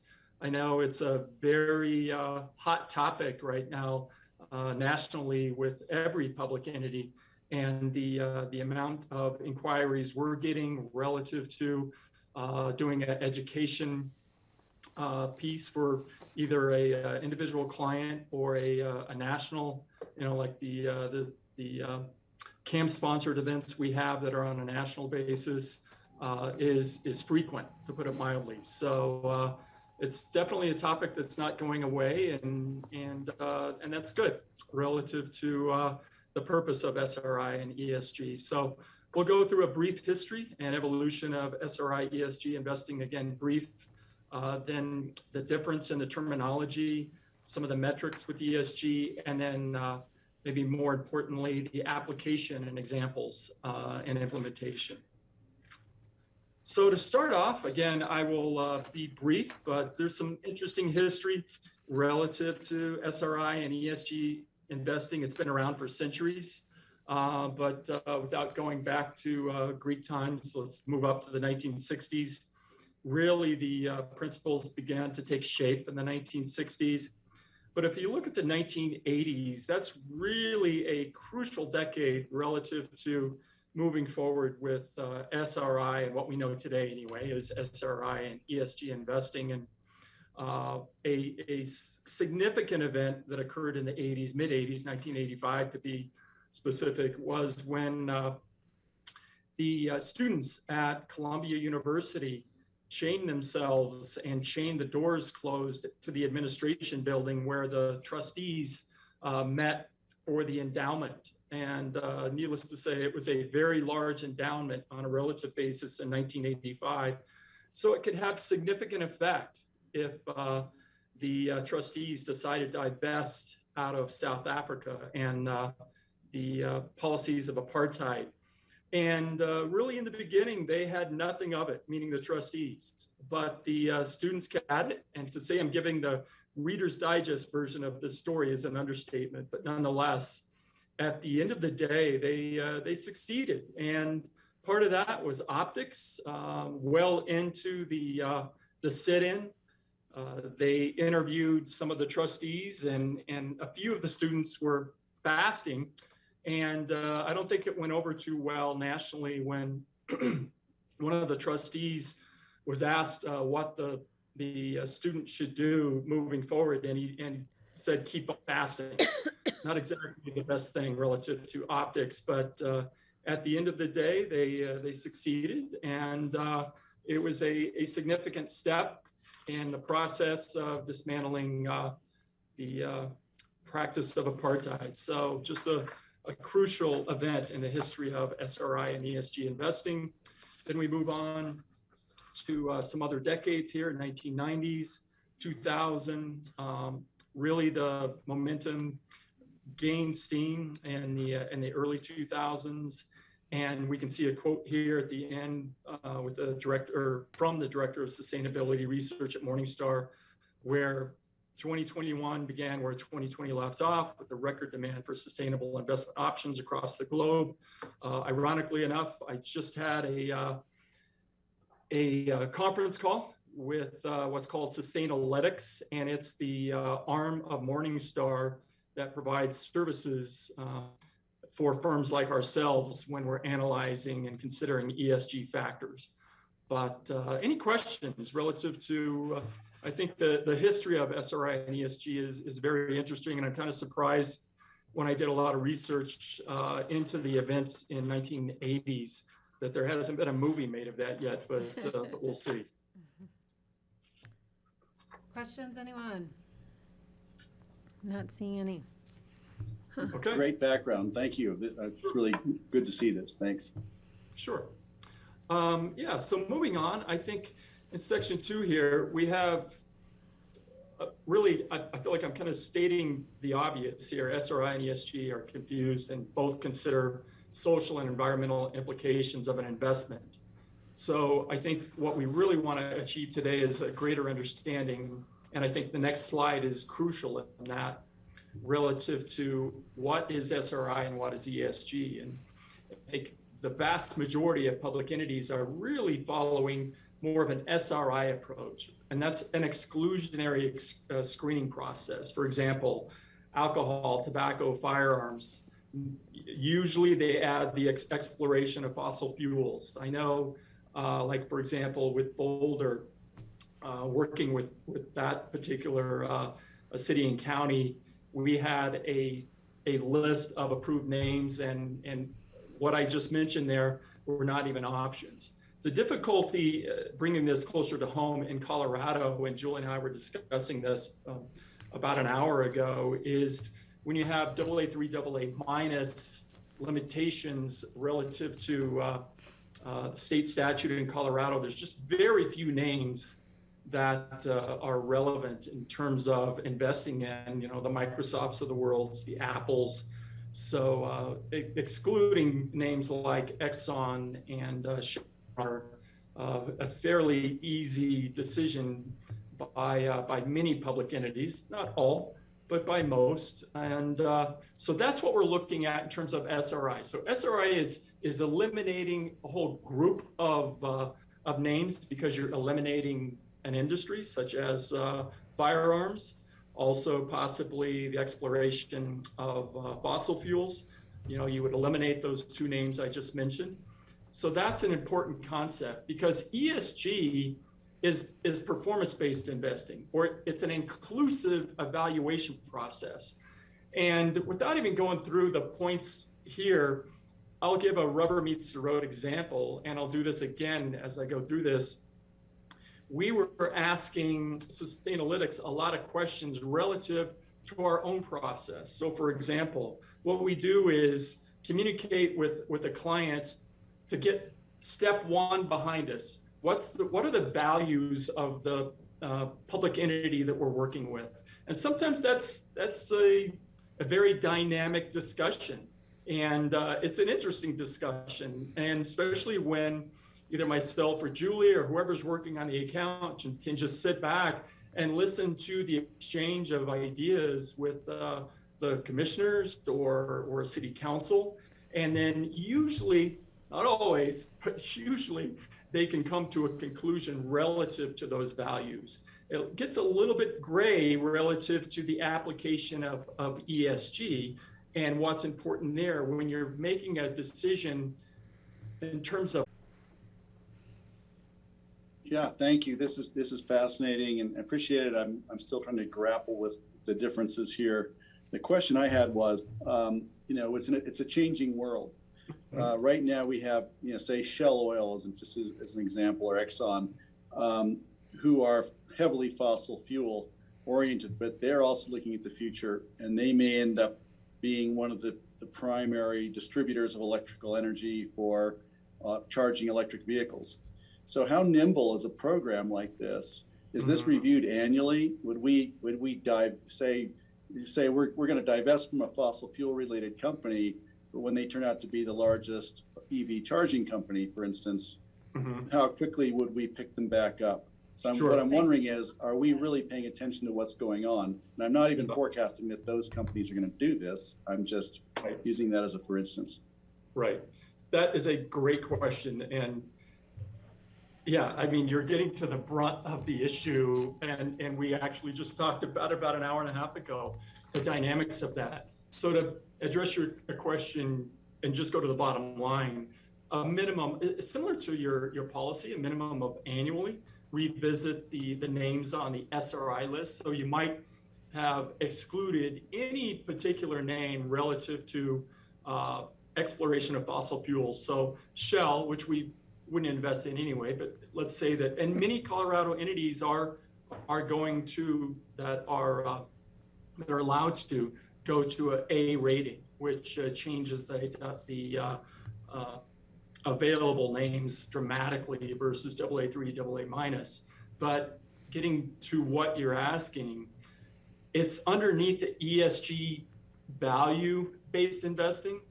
And again, what values does this commission have in terms of what's occurred in the past with Shell, what they're currently doing with fossil fuels, and what their plan is to move into more sustainable forms of energy. And that is a real, subjective gray area for sure. And it's a question that is going to come up not just today in this presentation, but over the next decade and decades, plural, relative to that mix. Because again, like for example, PACCAR, a company that all the Peterbilts and the trucks you see moving, the supply chain issues is another story, but trying to help with the supply chain issues are all those big trucks that are moving the cargo. And that particular, a very good company, high credit quality company doing an ESG. So what we look at there is they have been making a lot of strides into research and development for electric Mack trucks and Peterbilts. And so it's so subjective in terms of the key performance indicators you put on that versus what's happened in the past. And then, I'm really jumping ahead here in terms of the E, the S, and the G, but in terms of the governance of that particular company, and has there been strides made in terms of diversity on the board? One could argue no. And so those are factors that are considered when you're going through the traditional financial analysis of a company, including, back to the example you were using, Shell Oil, where SRI is a little more black and white, if you can get there. And then ESG, what many entities are doing are relying on the analysis that a firm like ours will do, knowing the values of our particular client and having that communication. But a minimum of annually would be, sometimes biannually in terms of getting a revisit to both the SRI names as well as ESG analysis. Great, thank you. Other And then on questions? the, Okay, not seeing any right now, Scott. okay. So then moving forward,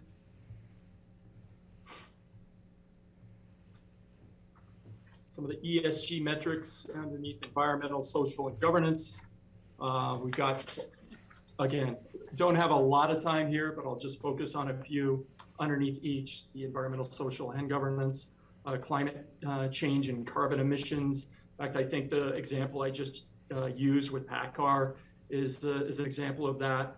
The manufacturing process that they use, which would be underneath energy efficiency, underneath the headline of environmental. Then moving over to social issues, I'll jump all the way to the bottom: labor standards.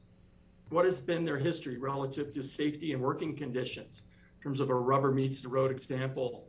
And then governance. I also talked about the board composition. What's the diversity there? How about gender? What about minorities relative to board composition? And then executive compensation. You know, we've all seen those numbers, the CEO and executives pay versus the average employees. You know, what direction is that taking? So those are just some examples that go into a lot of the analysis for ESG issues. And then moving on to methods for implementing the SRI and ESG strategies, and Julie's going to cover some of this a little bit later as well. But as I've already talked about in terms of SRI, it's exclusionary screening. Some of the big industries, again, that I've mentioned: alcohol, tobacco, firearms. And then ESG, integration and positive or inclusive screening. So it incorporates ESG data in conjunction with traditional financial credit analysis with a goal of mitigating ESG risks. So again, this is the most important concept to take away relative to ESG and SRI. And then just a couple of quick examples on the following slide. I'm not going to spend a whole lot of time. Impact investing and thematic investing. Impact investing, a good example there would be a entity C Note. It's a platform of investing in minority and women-owned businesses. So that would definitely be trying to make a positive impact. And then underneath the thematic investing, I think the best example I can use would be a entity investing in, such as ourselves, an RIA, primarily on the equity side though. Investing in hydrogen technology would be a great example there. Then on the following page, a little bit more of a rubber meets the road. But again, when I said I'm jumping ahead, I was really thinking about this particular slide in terms of ESG. And one thing that I've learned a lot of about ESG over the course of the past couple of years and past year, and it's really shown me just how much work it is. That's why I think a lot of public entities are outsourcing the actual ESG research, not the SRI component, but the ESG part of following environmental, social, and governance, and having that be consistent with the public entity itself and their values. But for example, some providers we use are at the bottom here: Bloomberg, Credit Sites. We use those two entities.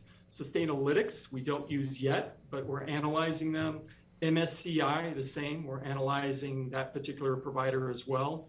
So far, this is my own opinion, I think Sustainalytics is consistent with what we're looking for. And again, what we're trying to do is work with our clients relative to the SRI approach, get that taken care of, and then communicate with public entities in terms of what we're doing on the particular name analysis that we use with regard to traditional, again, financial research, such as liquidity ratios, but then incorporating ESG analysis. And there was any red flags relative to ESG, then we would probably not invest. One interesting name that we went through was Sustainalytics this morning, but again, not an option for your particular portfolio or most of our portfolios, to be frank, was Boeing. and some of the problems they've had on the side of ESG. But that was very interesting to go through all the analytics and what are called KPIs that Sustainalytics had on that particular name. Any questions? All right. So here again, fixed income investing, ESG issues are mostly about risk. ESG issues in fixed income considers how issues such as carbon emissions, labor relations, corruption might affect an issuer's creditworthiness. And there's a need for more comprehensive analysis that includes extra financial factors such as ESG key performance indicators that I mentioned. I think the best example here is, and it's something called greenwashing. So we probably all remember when Volkswagen was caught cheating on their emission testing, but then they were really pushing hard in the prior years of their low emission vehicles. So that would be a perfect example of something called greenwashing. And what's crucial relative to our analysis is poor management of ESG factors would contribute to the possibility of defaults and price volatility and credit rating downgrades. Really, the credit rating downgrades is something we would be watching closely moving forward when we look at ESG factors.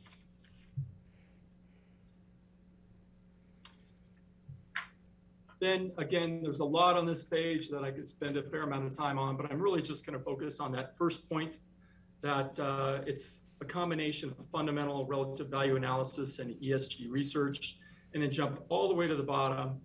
And that's how the relevant ESG KPIs will affect a company's earnings and future operating cash flows is what we focus on the credit evaluation side. And then any questions before I turn it over to Julie? Again, what I just covered there, a lot of times we cover in about a half an hour or more. So. Thank you. Greg? Just briefly, yes, looking at your list of sources, the Carbon Disclosure Project looks really interesting. And I think that's kind of about where we're looking at when we were asking about divestiture from fossil fuel companies. So I'd love to hear more about that, and how would their report on a particular fund influence the ESGs the way you go through them. Get to that however you can, whenever you can. If it's part of that's great. Okay.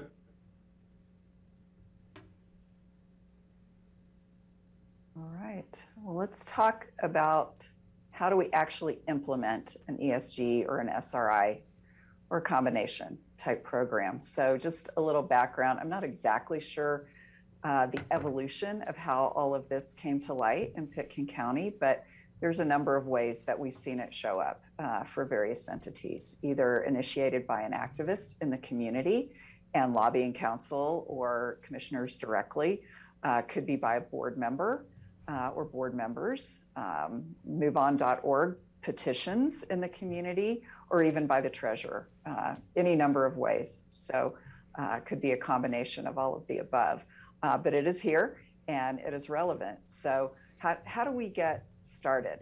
As you all know and have hopefully learned in the last half hour, it's a very, very broad scope that ESG and SRI can be. And it's not always easy to define what it means, and it means something different to everyone. So we have to get specific about what does it mean for the county and what's most relevant for the county and your constituents. So first and foremost, I won't go through all the questions, but there's a lot of clarifying questions that we could ask. What do you care about and where do you want to have the most impact? And we understand that's fossil fuels, at least first and foremost, and perhaps others, that may come from your discussions as well. And, one critical factor that you have to think about is, what do you weigh most heavily? Your values related to fossil fuels, et cetera, or the returns that your portfolio will generate? So you have a fiduciary duty to balance here too, which is a fine line to walk, and it's a balancing act, certainly. And then we really, going forward, need to decide, Do you really want to focus on exclusionary filters, i.e. fossil fuel companies? Or do you want to also incorporate an inclusionary aspect? And we'll show you some examples of what that could look like. And that's where you get into the ratings and all these key performance indicators, which is a much more complex process. So much like your investment program, we think about building an ESG SRI program in a similar way. And it's something that we revisit on an ongoing basis, at least annually, as Scott mentioned earlier. So first and foremost, we want to review what you've got in place now for your investment program. And I will say the Pitkin County portfolio that we work with has all government securities currently. So we do not have any corporate securities, commercial paper, any issuers that could be considered fossil fuels or really any kind of credit currently. It's the US government is your only issuer currently, and its various agencies. Doesn't mean it will always be that way, because the policy does permit, consistent with Colorado revised statutes, the highest quality of corporate bonds and commercial paper, but they don't exist in the portfolio currently. We just haven't gone there at this point due to risk tolerance and relative value considerations in the market. So next we need to establish the guidelines that are most appropriate for the county. And again, that can be exclusionary, it can be the ESG type ranking, which is going to use words like encourage, participate, things like that, which again, we'll show you some examples momentarily. And it could be a combination of all of the above. And then we will execute something in your investment policy once all of the parameters have been determined. There should be some language in your policy, and perhaps even in a management directive or a buy or exclusionary list on a very specific level. And then we want to review the process at least annually. And that's got to consider, again, back to the fiduciary aspect, what kind of returns and yield is the portfolio generating? Are you remaining diversified enough? Are you in compliance with all statutory requirements? So there's a lot of factors to consider, as well as the evolution of ESG and SRI itself, which is evolving pretty rapidly in our world right now. So how do you decide what gets included or excluded? Well, you all have come to some agreement as evidenced by your letter to CSAFE. So at least you have a very clear starting point, and your Board of County Commissioners who's involved in the process. So you've already started to nail that first bullet point there. One thing to consider is you want your directive to be implementable. So you want it to be measurable and verifiable. So it's great to indicate your values and how the county is investing, but we need to go beyond that. It needs to go beyond just an articulation of our values. How are we measuring success in our investment program in meeting those values? So it's got to be something that's verifiable and hold the county investment program accountable for as well. So how does it impact your investment policy? And this kind of goes back to, I think, Greg, you asked an excellent question that really touches on all of this. How do we balance, right? How do we balance that fiduciary duty with the county's values? So in the policy language, you want to keep some breadth and some high level aspect to the statement that you make in your policy. So it needs to be enforceable and verifiable, but if you narrow the investable universe too much, you have trouble meeting your goals of safety, liquidity, and return. We already have a very narrow investable universe under Colorado revised statute as it is, which is further narrowed under your policy. So we have to be very careful not to limit yourself too much so that you can't meet that fiduciary duty. I'll give an example of a city that we've worked with in California that will not buy US Treasuries because wants to be a nuclear-free zone, and the U.S. government, of course, has nuclear capability and nuclear weapons. That really borders on a problem with safety liquidity aspects of an investment policy. So, you can take it to extreme measures, but I think the point is to balance the breadth, to give you the flexibility to meet your investment objectives with some specificity that, that makes it accountable and measurable. So what we Julie, typically can I jump recommend in? is that you have a fairly high level statement in the policy.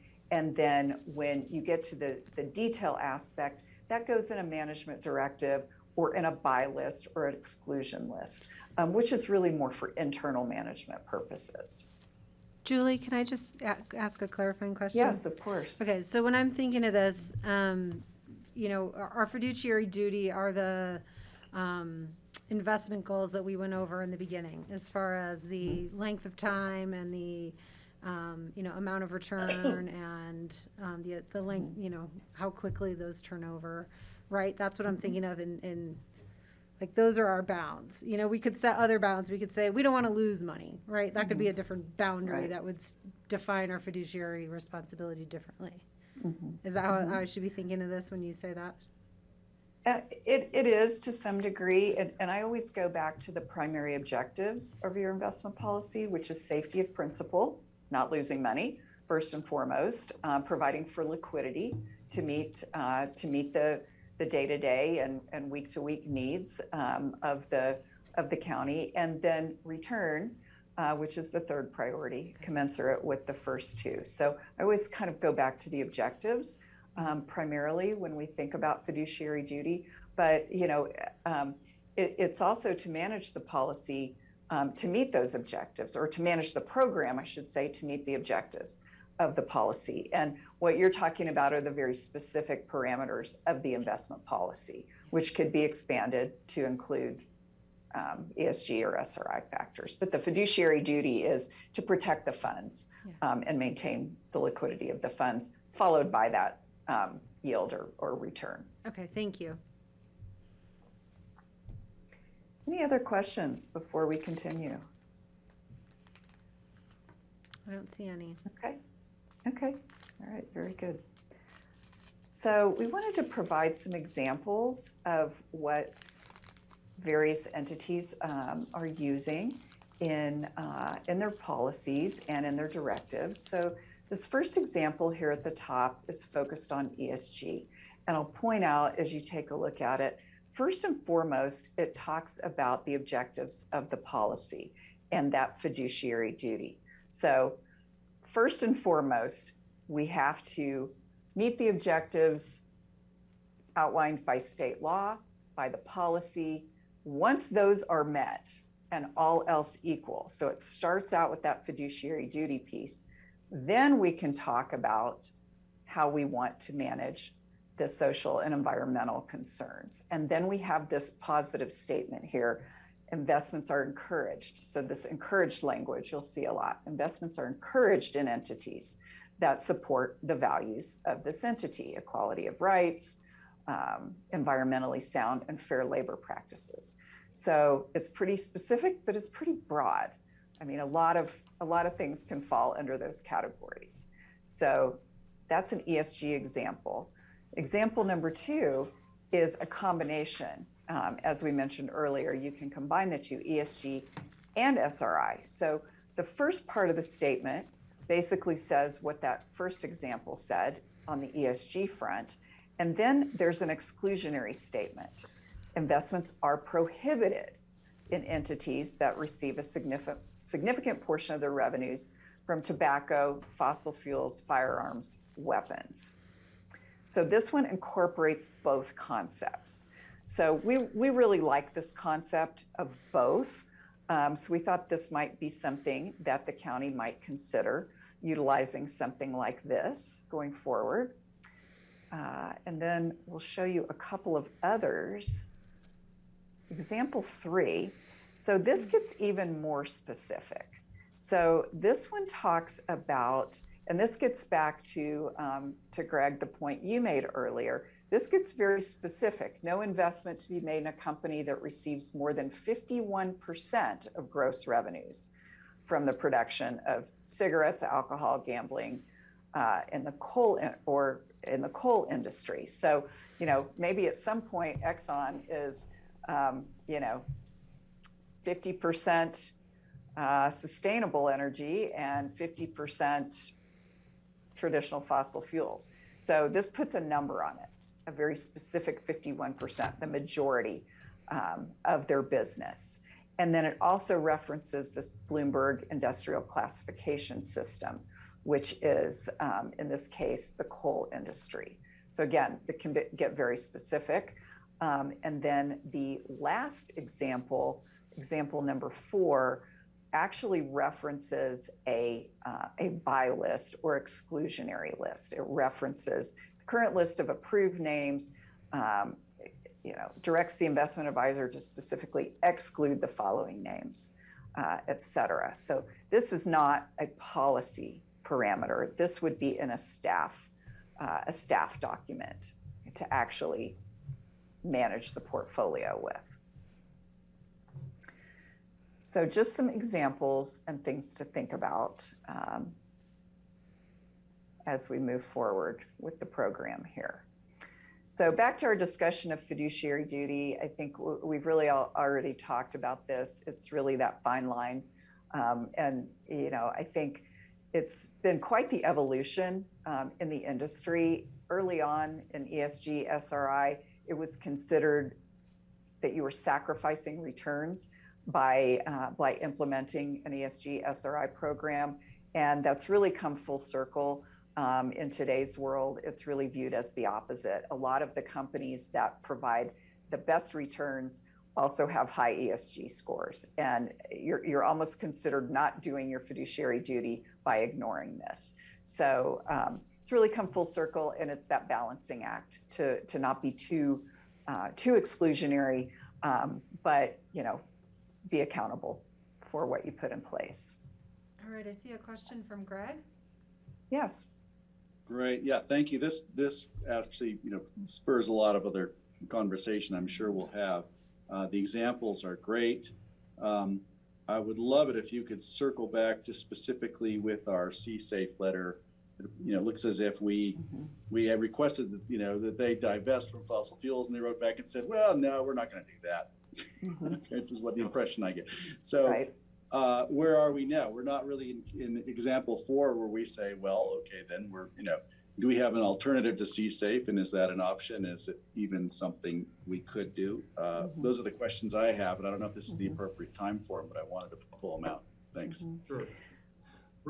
Go ahead, Julie. Yeah, I want to make a comment about that.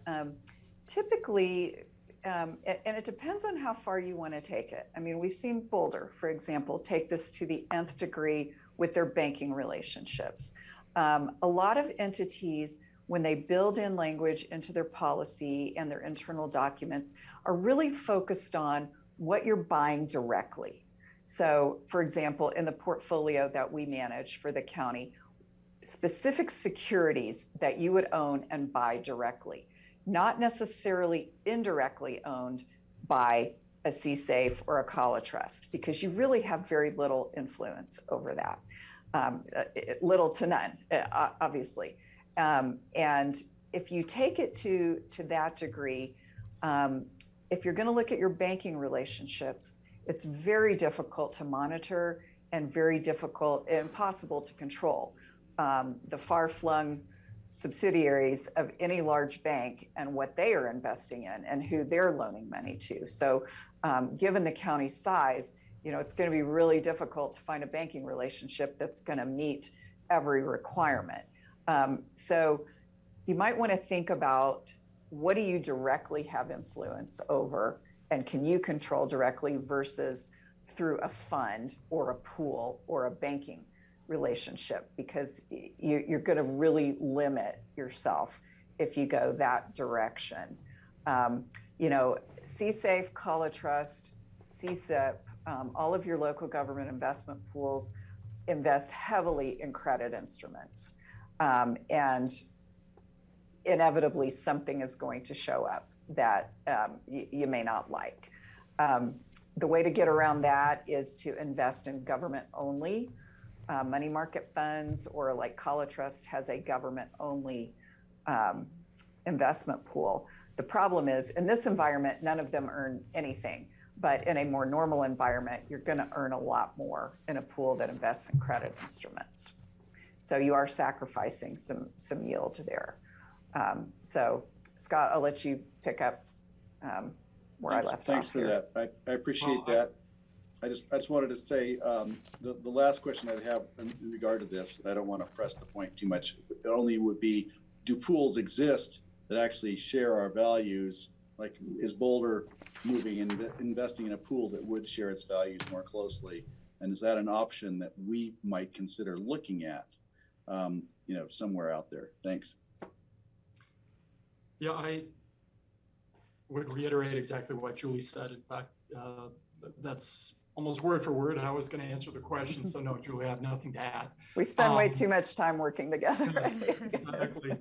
But Greg, again, it goes back to what Julie said in terms of the available options. So it really is. I'm not familiar with what Boulder's doing currently with regard to their liquidity, but I don't believe, I could be wrong, that they've divested out of Colatrust. But again, I'm speaking out of turn because I don't know specifically. But really, the only options are the government-only pool that Colatrust manages, or a money market fund that is government only. So that's really it. To find, at least in today's environment, certainly with Colorado LGIPs, you're not going to find a LGIP that matches values that I think you're looking for. The only possibility is, reducing that balance down as much as you can, getting a hold of your cash flow expectations, that Ann, I know, does a great job of, and possibly, eschewing that additional return for the value component. And then that's, needless to say, just strictly up to Pitkin and the yourselves and the staff. But that's something to take a look at, or an enhanced cash strategy that gets back to the individual securities that Julie was talking about, versus having really no control over a pool and what they invest in. And I'm not surprised that you got that response from CSAFE. I would have been shocked if you got anything else, to be honest with you. But that's really it in a nutshell. If I may jump in, this is Sure, Anne here. Ann, go ahead. I just wanted to share with, thank you. I wanted to share with you, in addition to the letter that CSAFE sent you, they did also send me an email saying that they were beginning to look at the possibility of putting together a separate investment pool that would be focused on some of the ESG values, especially, I think, related to climate action. And the reason why I'm on the side of I-70 is because I'm driving over to the Colorado Government Finance Officers Association meeting, and CSAFE representatives let me know it's their intention to pool or poll some of their clients at this meeting and have further discussions on perhaps developing another option for investment. They have what they call their core, and that's the one that has those investments, but developing an alternative. So it'll be interesting to see what happens over the next few days. So I just wanted to throw that in there. Thank you, Ann. That makes a huge difference to me. That it's the letter made it sound as if they're just going to ignore us. You've made it sound, the emails makes it sound as if they're listening, and I think that's the whole point.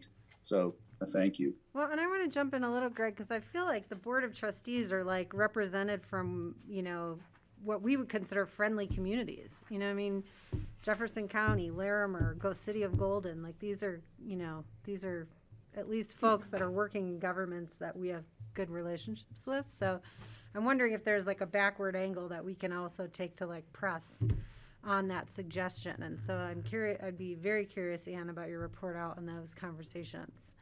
And I think that the board could play that kind of role at least. I'm not sure we're going to make a decision on what an ESG policy should read in the next 5 minutes. So I think we will have to take this up again for other conversation. And I guess I would like a little clarification. I think one on the specific U.S. government agencies that we invest in, and this can just come to me in an email or through Anne is fine. But then also, can you explain to me why we don't invest in corporate securities now? I think is what you had said at the beginning of the presentation, and if that's an option, and if that's one of the ways that we would look at how we might tailor and narrow what those investments would look like. That's a great question, and we actually anticipated that question. And the reason we haven't been investing in the corporate securities, it's a very low spread compensation environment. So we just are not seeing good relative value, which is why we have not recommended those to the county. So since the Fed stepped in very early in the pandemic, we've seen spreads on corporate securities, and particularly high quality corporate securities, go to very, very narrow levels. So we don't think the spread is indicative of the actual risk involved. So that's why we haven't recommended that. It's not to say we wouldn't ever, but the AA universe is extremely small as it is. But that is an area where there is potential for relevancy in this policy, either in commercial paper or corporate bonds. Okay, thank you so much. All right, questions right now, and we'll have to wrap up here shortly. Steve? Well, not a question, but more my take on this. Earlier, you had the slides with like 4 different policy statements, and I like the one that you had highlighted. Sounded on first glance at it more like what I would want to support. Also, I like the concept of having an entity come up with an ESG investment portfolio that would satisfy all of the Colorado rules for government entities to invest in it. That they could do the research and the bulk of the nitty-gritty dirty work, figuring out what things meet the ESG standards. And so that to me would be an easy choice to select something like that if CSAPE came up with a ESG portfolio that we could accept, even if it was a tiny bit lower yield on it. I would be inclined to want to go to that as our investment choice. And I know on our entire portfolio, a whole lot of them are banks all over the place. And to analyze what every one of the banks is loaning money to would be really hard to do that, to analyze, where our money what our money was actually supporting. So I'll leave it at that. Yes, Steve, the reason, as Julie went through, we highlighted this because we thought it was probably the most applicable to Pitkin, and the possibility that it would probably reflect, at least at this point in time, what we know, which now is fairly significant about you and the staff at Pitkin. And that's why we highlighted it. We can certainly incorporate it into your policy moving forward. But I'm also very interested in hearing what Anne has to say in terms of her meeting with CSAPE. It's just going to be a tough task when you have a pool and you have so many public entities investing in a particular pool that it would be really, I can see why they're primarily just climate focused or underneath the environmental category, because there technically isn't any rule or set of rules or statutes that require or follow ESG. It's more values based. And so when you take it to that concept, and try to match, I don't know how many public entities they have as participants, but my guess would be around 800. That is going to be a tall task in terms of meeting those individual opinions on what value is, but encouraged by that first step, certainly that at least taking a step in the right direction relative to having an option that might eliminate all fossil fuels and having companies that are climate focused in a positive way. But we'll see. In this environment, they might be thinking, what's the difference between 2 basis points and 1.5 realistically? But it could be significant when we return to a quote unquote normal interest rate environment. Let's say it's even 50 to 75 basis points. It could be fairly significant. Okay, John Peacock. Yeah, I know we're running out of time. What I'm taking away from this conversation is general interest for the board, amongst the board members, in exploring a change in our investment. That would start with our investment policy, bringing that back with some recommended language. I think there were some ideas presented today that may expand the conversation that the board wants to have. So we'll want to be sure we have plenty of time, and then that'll give staff some time to think through how we might craft language that meets goals of the board while also providing us avenues to invest dollars that meet the statutory requirements. But I think if the board is wanting to give direction out of this, I think it would be to come back, starting with the county's investment policy, and then working from there. Patty. I agree with that. Do we have any interest in bringing in the FAB, the Financial Advisory Board, and have them weigh in on it? Either before, during, or before, during? Okay, I think that'd be important. And then the slide showing these examples was great. I have to make one comment. You guys almost use as many acronyms as the airport does, and I thought that was beyond and above. But thank you for explaining what your acronyms stood for. I appreciate that. Sure. Yeah, I'd like to think, all of us on this board, and maybe some of you were at those marches regarding divestment in South Africa against apartheid. So I think this is our new challenge. Are any of us old enough to have been there? I would have been very young, but maybe some of you had been there. Francie. Yes, I was. And I'm wondering Scott, when you're, and also Julie, when you keep saying government portfolios, or what exactly does that mean?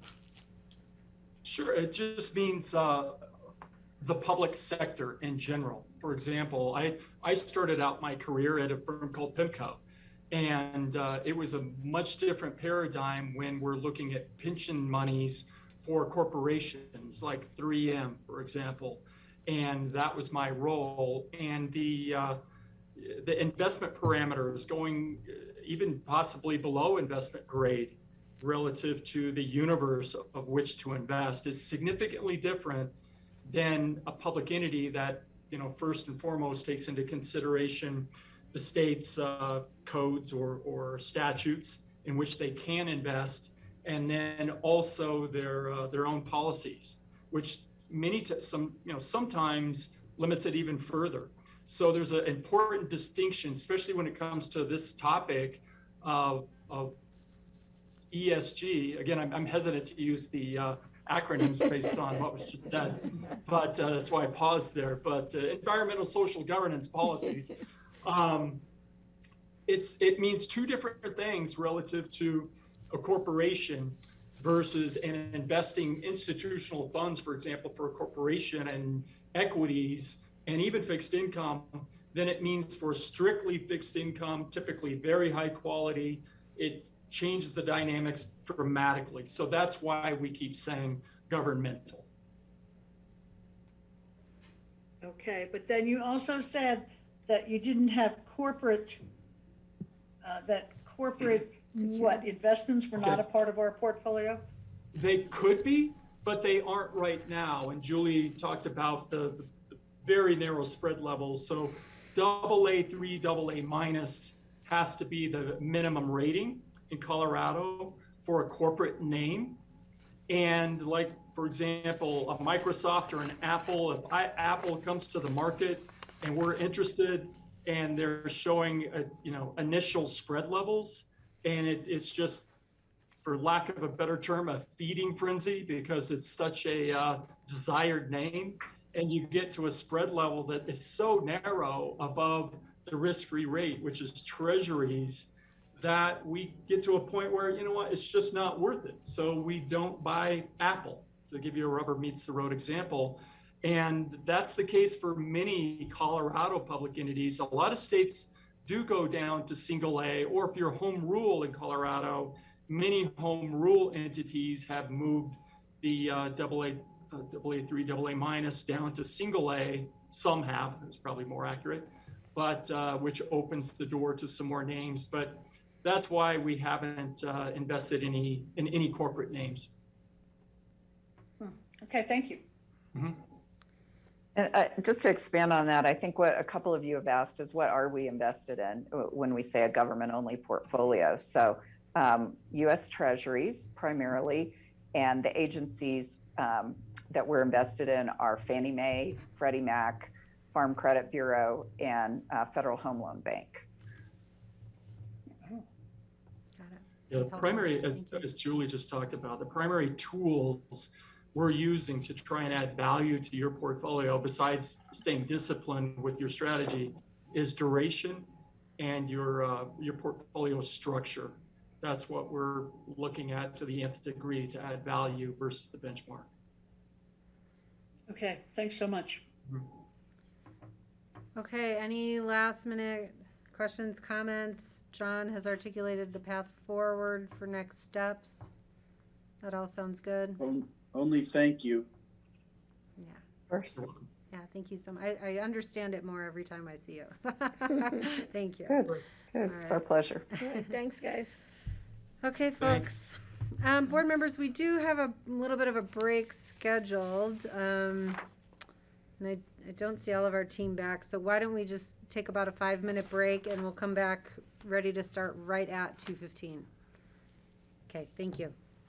Thanks, Grassroots. 5-minute break, please.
Travis, count down, please.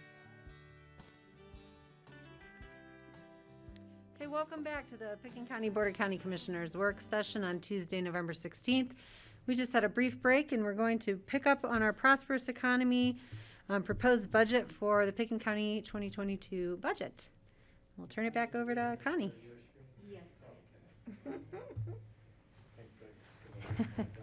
You're just here for the ride.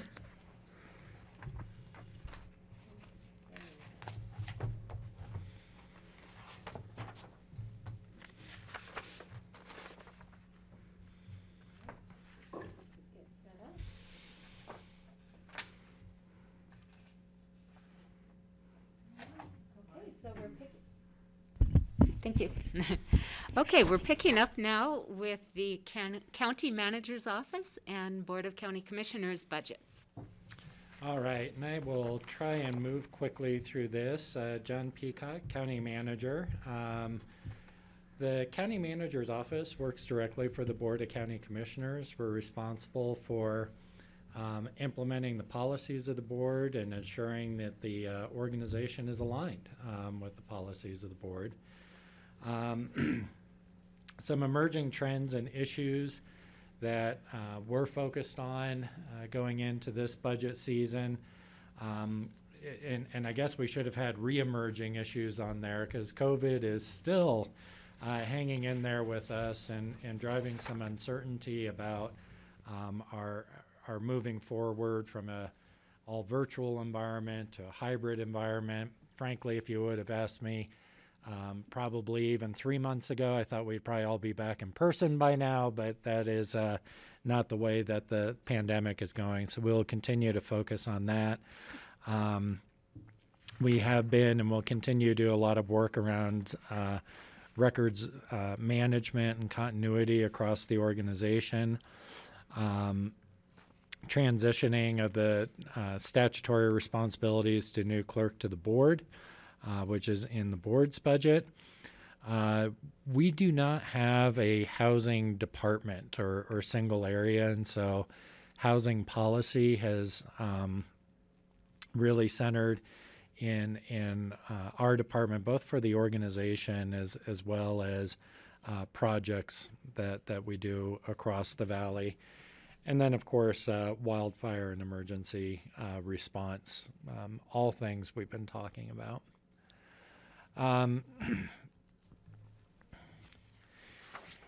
In terms of additional issues or trends, there's going to be some large projects in this coming year and that are proposed in this budget. We've talked about some of these in previous meetings, but our office will be either directly overseeing or working closely on the electric vehicle assessment and infrastructure needs, the direction of the board. We are in the final phases of the ABC microgrid and heating district grant project. Right now we are evaluating the feasibility and seeing if there is a project that can be moved to implementation. I will say if that does move to implementation, and that is a county project, that could be of a scope and scale that we'll be back looking for an owner's rep or somebody that can work temporarily to manage that project, but we are not there yet. We'll be taking over some of the responsibilities as Zach leaves and overseeing the grant and feasibility analysis, and we'll be bringing that back in front of the board. As the board is aware, we'll be going into a new airport layout planning process consistent with the Vision Committee work, Public Works Master Plan, and then facilities electrification. All of these have been discussed in previous meetings. As the board is also aware, we're working closely. Both Kelly has been appointed to represent the board with the Sheriff's Department in talking about what our future jail needs are, but we've really expanded that conversation into, what is happening in the criminal justice system in Pickens County, what do we see as opportunities and gaps, and where does the jail fit in? So that's going to be a significant discussion. As we've talked about, we do have ARPA funds, and we are overseeing the roadmap to recovery process that was initiated by the Colorado Department of Local Affairs. We do have, we have about $3.4 million coming in. A good portion of funding is being allocated for ongoing COVID response, as has been talked about in previous meetings, but we'll have north of still $2.5 million to invest in recovery type projects. Of just the ARPA funds, the board may choose in the future to use some of your discretionary fund balance to enhance those projects. We'll be bringing back recommendations and getting board priorities for those investments in 2022. Go ahead.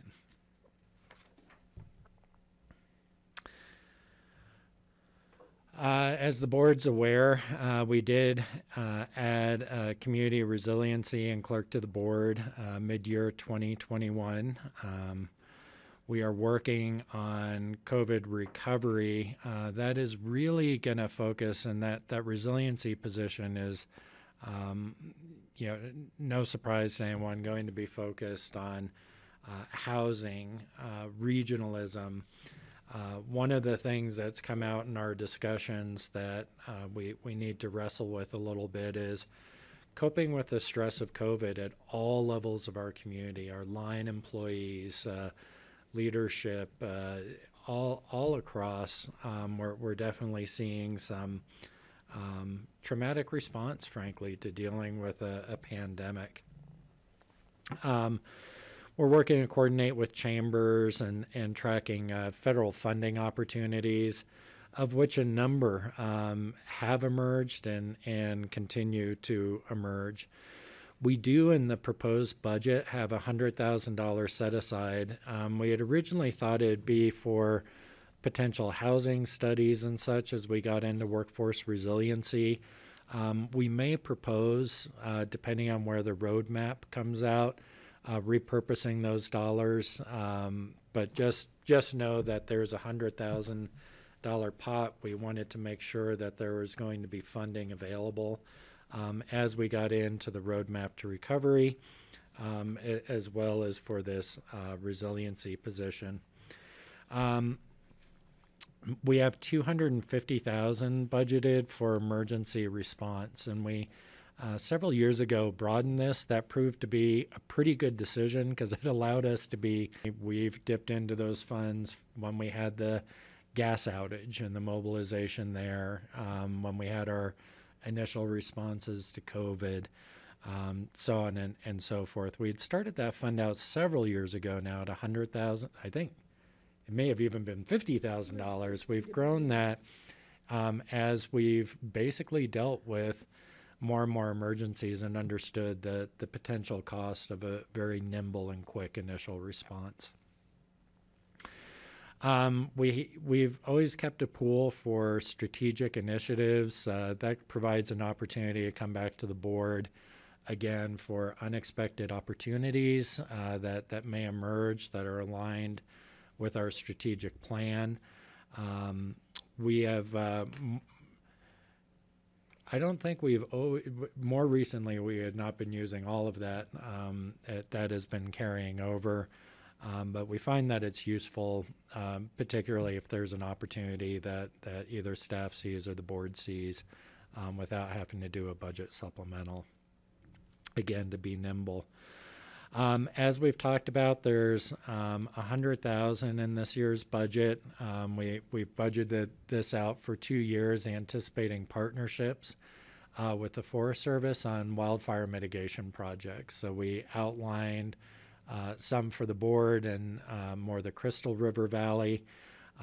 We anticipate that we'll be bringing more forward on this end of the valley, whether it be Hunter Creek. There's also some opportunities for mitigation of, I think, is it the Douglas fir beetle? There's a new beetle that we're concerned about that we want to take some mitigation around. So we'll be bringing projects to the board around that.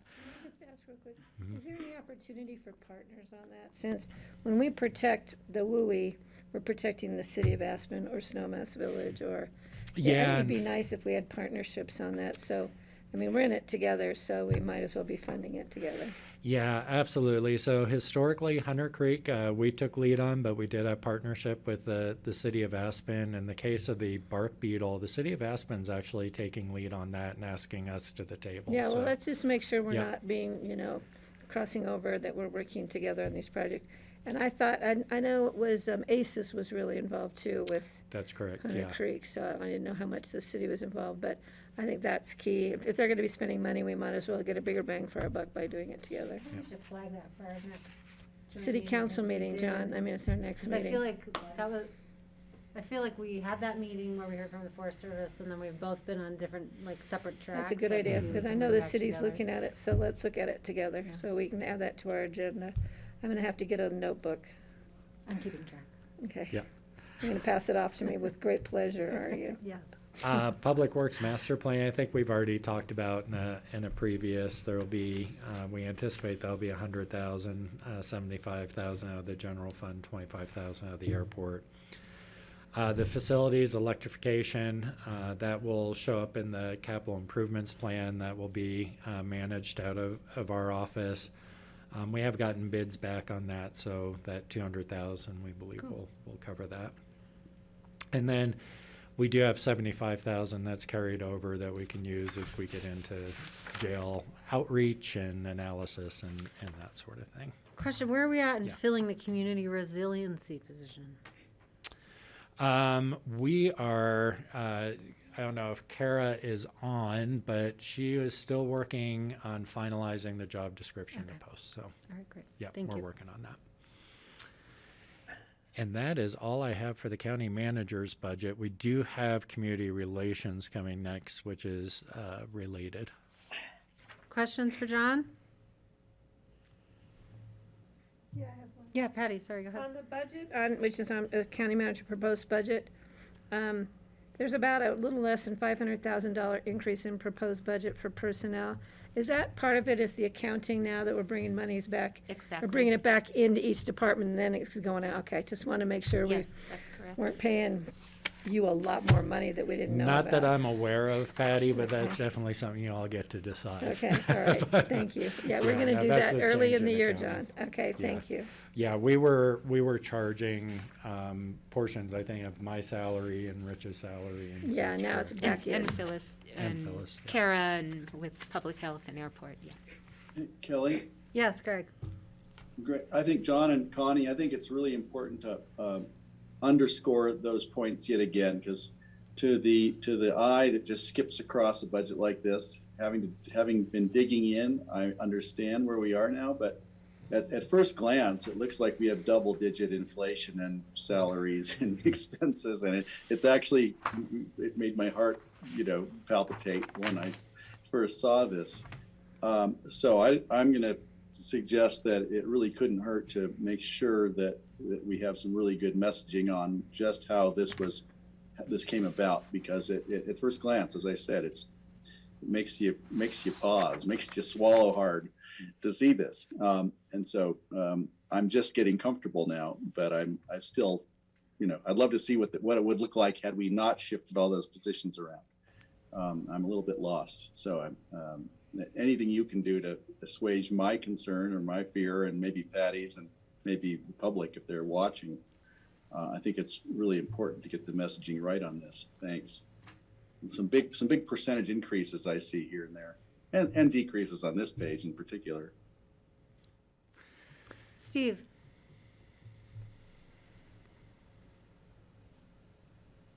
If we could look at the budgets of the departments where the salaries have dropped because of this shift in who was being charged for the salaries, see them side by side, I think it would be easier to see that, it is all a wash in the end.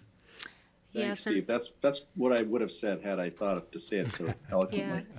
Yeah. Unfortunately, Patty just took a break, but she had asked during our airport budget meeting why she wasn't seeing a large increase in the payroll costs, especially when new positions are being added.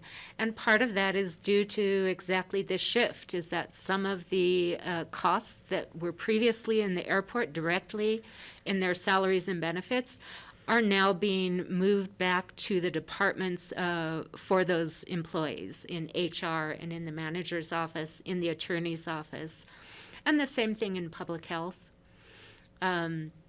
Obviously, there are many different factors at play, so public health is decreasing their number of positions. So you expect to see a drop, but the drop is even greater due to this accounting change. And Greg, and for the public, you know, in the case of public health, we wanted to be sure we were capturing those costs for reimbursement, so we are directly charging, because we really lost Phyllis and Kara, and frankly myself a little bit during the initial COVID response, and over the last year, and there was some direct billing to the airport, especially during during the visioning process and such. And we're pulling all of that back out, and that's why you're seeing decreases in some of those special revenue funds. They're showing up here, but those funds will still be paying their appropriate share through the cost allocation plan. And so you're right, this is not, you know, just like the attorney had a 26% increase, that was the same thing on the personnel side of their time no longer being directly billed to the airport. And so that's the same dynamic. Great, thank you.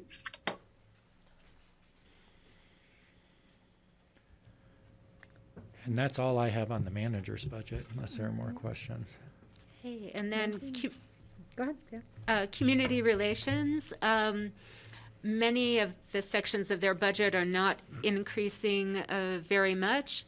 The main area is personnel, and that's because they're the two COVID communications positions. These positions were originally included in public health with the emergency resolution that the board did in 2020. But they have found that moving them directly under community relations and under Laura was a good way of managing it and getting the message out better. And so there are the position requests, term limited through June of 2023 in community relations. Yeah, and as a practical matter, what was happening is Phyllis and Kara were managing the communication side during COVID very closely as we've brought Laura. Oh, Laura's on. She could probably explain this better than us. As we've brought Laura on, it made sense to try and transfer some of that communication supervision to her to try and free up Phyllis and Kara a little bit from COVID responsibilities. Patty, go ahead. How's that being funded? Isn't it through grants, those two? It is directly COVID related, and so we are able, whether through the ARPA funds or through FEMA, we are able to get reimbursement for those positions. And can you explain to me why we need 3 people? So we are doing, one is Laura. 2 for COVID, I know, but still we have 3 communications people, and either we're going to be really beefing up our communication, or I don't know. No, this has been consistent throughout. This is not a change in staffing level. This is really. I know that, but we need to continue, even though we have grant moving. money, doesn't mean we necessarily need to have the position filled. And I may have Laura and Kara jump in, but we are doing a lot of translation through these positions. We're doing a lot of social media outreach. There's been a lot of web page work. Every time there's been a change, we've been working a lot on the communication side. I don't know if Kara, Laura, if you heard Patty's. I understand all that. It just seems like that's a lot of hours in a week for 3 people to be doing communications. And And not that, I know we need it because we're hearing from the community, they don't hear enough from us. But I just, just have to make that point because that's a lot of people working 40 hours a week. That's 3 full-time positions to communicate, so. Patty, can I jump in and just speak a little bit to that? Sir, So Kara right now and we then Steve. Okay. So right now we actually have 3 contractors as well as these 2 COVID communication specialists, and we've had them since last January. So the proposal coming before you, as Phyllis and I, as well, Laura was on maternity leave, was actually that because we have to maintain the contact tracing with public health through 2023, that these would align with those same positions. And really with the idea that we are able to take down the how much we're leaning on those contractors and bring a lot more of those expenses in-house, and being able to simplify as we hopefully see COVID continue to maybe be on a better path, but also make the communications resources more sustainable over the next 18 months to align with public health. Okay, thank you for that added information, but I'm not sure how contact tracing ties into communications. Those are different positions, right? Those are different positions, yes. I mean, I don't have a problem getting the word out there to the community, because the commissioners, I think individually, we hear about it all the time, that they aren't hearing enough, even though we know there's a lot of information out there. So, so hopefully we can resolve this moving forward by maybe bringing people in-house, and all 3 of them can be communicating amongst themselves on how to communicate with the community. Steve? I recollect that part of what the COVID communication specialists were doing was going out in the community almost door to door to restaurants and businesses and passing out information and coordinating with them in person at their place of business. Isn't that part of what they were doing? I don't think No, so that was the consumer protection team. So what the communication specialists have been doing is working with them on getting all the materials, and then they were part of a street team for vaccinations, but not specific to the restaurants. I think that's probably, is more specific around vaccination outreach than the restaurant and consumer protection team.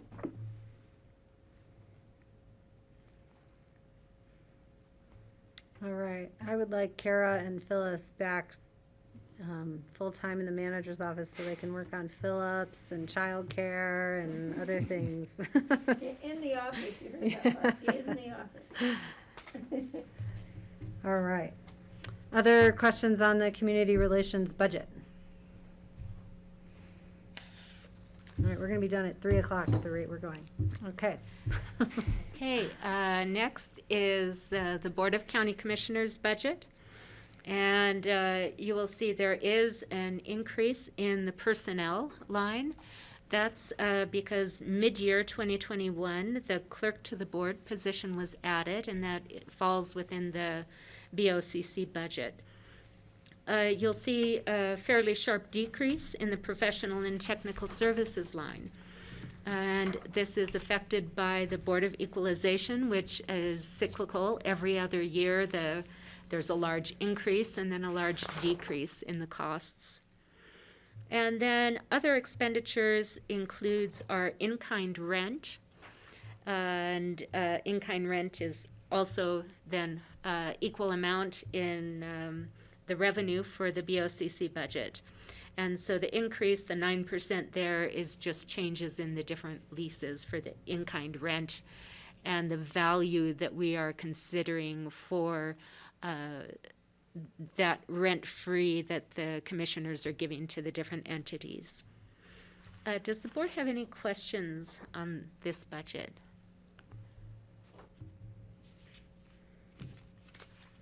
Don't see any. Thank you. Okay. Okay, next in our time remaining, we're kind of at the point of recapping some of the larger budget decisions. So the capital fund, the general fund, and then positions. I'd like to remind the board that this is our last budget meeting before first reading. We have first reading on December 1st. It's my understanding that a couple of commissioners will not be there that day. And then second reading is December 15th. By state statute, we must adopt our final budget by December 15th.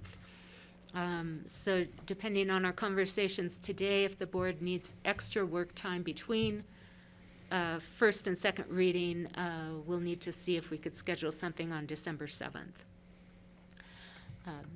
So capital fund, we've touched on the capital fund throughout a number of our presentations this fall. The capital fund includes all of the capital expenditures of the general fund. And so information technology, vehicles, facilities, any departmental equipment purchases that are greater than $5,000 and need to be capitalized. It does not include repair and maintenance, feasibility studies, so those items are not capitalized and they're in the regular general fund. Only the capitalized items are in the capital fund. Revenue for the capital fund includes an allocation of 10% of the county sales tax, a $2 million transfer from the general fund to support capital projects, about $84,000 for sale of replacement vehicles, the fleet vehicles, and then a small amount of investment income. Different projects that are included in the capital fund. IT, I should have listed them out on this slide, but there's $100,000 for airport fiber projects, $100,000 for the GIS aerial photography, the flyover that they spoke of earlier this morning. There's funds for hybrid meeting technology, $500,000 for Microsoft Office 365 conversion, $60,000 for SAGE's planning phase 2 in community development, and then $14,000 for the Keeper password management software. Can I just ask for really quick, what is the 365? The convert- Microsoft what is that? 365. Every day we convert something for a year? It will feel like that the first year, but it's, several years ago, I think we're going on 6 or 7 years ago, the county moved to Google as a cloud-based solution. And at the time, it was the most cost-effective, is really the only option at the time. Since then, the environment has changed. Microsoft, so Office, Excel, Word, has a cloud-based option that allows a similar level of collaboration. And because so many of our departments, we're never fully able to make the conversion because some of the applications, Connie's a great example. The Google Sheets never really achieved the same level of functionality as Microsoft Excel. And so the organization had actually pushed for a change to Microsoft 2 years ago now. Obviously, with the pandemic hitting and such, we decided that was not the time to make that transition. We had it budgeted then, but we think we're heading into a period where we can, and I know a lot of departments are So anxious are to do you that. saying that now I'm going to have to learn another system again? We or- actually did it mostly to bug you, Patty. Thank you very much. Good job, good job. Okay, so, look out, you guys, I'm just learning the last one, and now you're throwing me a new one, so, okay, and then please, in 7 years, you can change it again. And that is kind of how the software cycles is 3 to 5 year kind of cycles on these All right, things. well, I'll So, catch up, I yeah. promise. Somehow, someday. I'm with you. I just learned how to use it too. Also included in the capital plan under facilities, they only have one large project planned for 2022, and that's phase 3 of the courthouse renovation. General fund departmental equipment, I listed out the different items that are being planned for 2022. And then the vehicle replacements, you heard about those a couple weeks ago in our Flourishing Natural and Built Environment budget presentation. And then there's also about $1.2 million in debt service for this building. So I thought we budgeted the sheriff's cars this year. We did, and Payback to next year, most likely that will just be savings that goes back into fund balance this year. And then the cost is actually spent in 2022. Great. Budgeting this year allowed us to order. Right, I just want to make sure we weren't buying another $500,000 worth of vehicles. Okay, No, thank you. no. I feel much better now.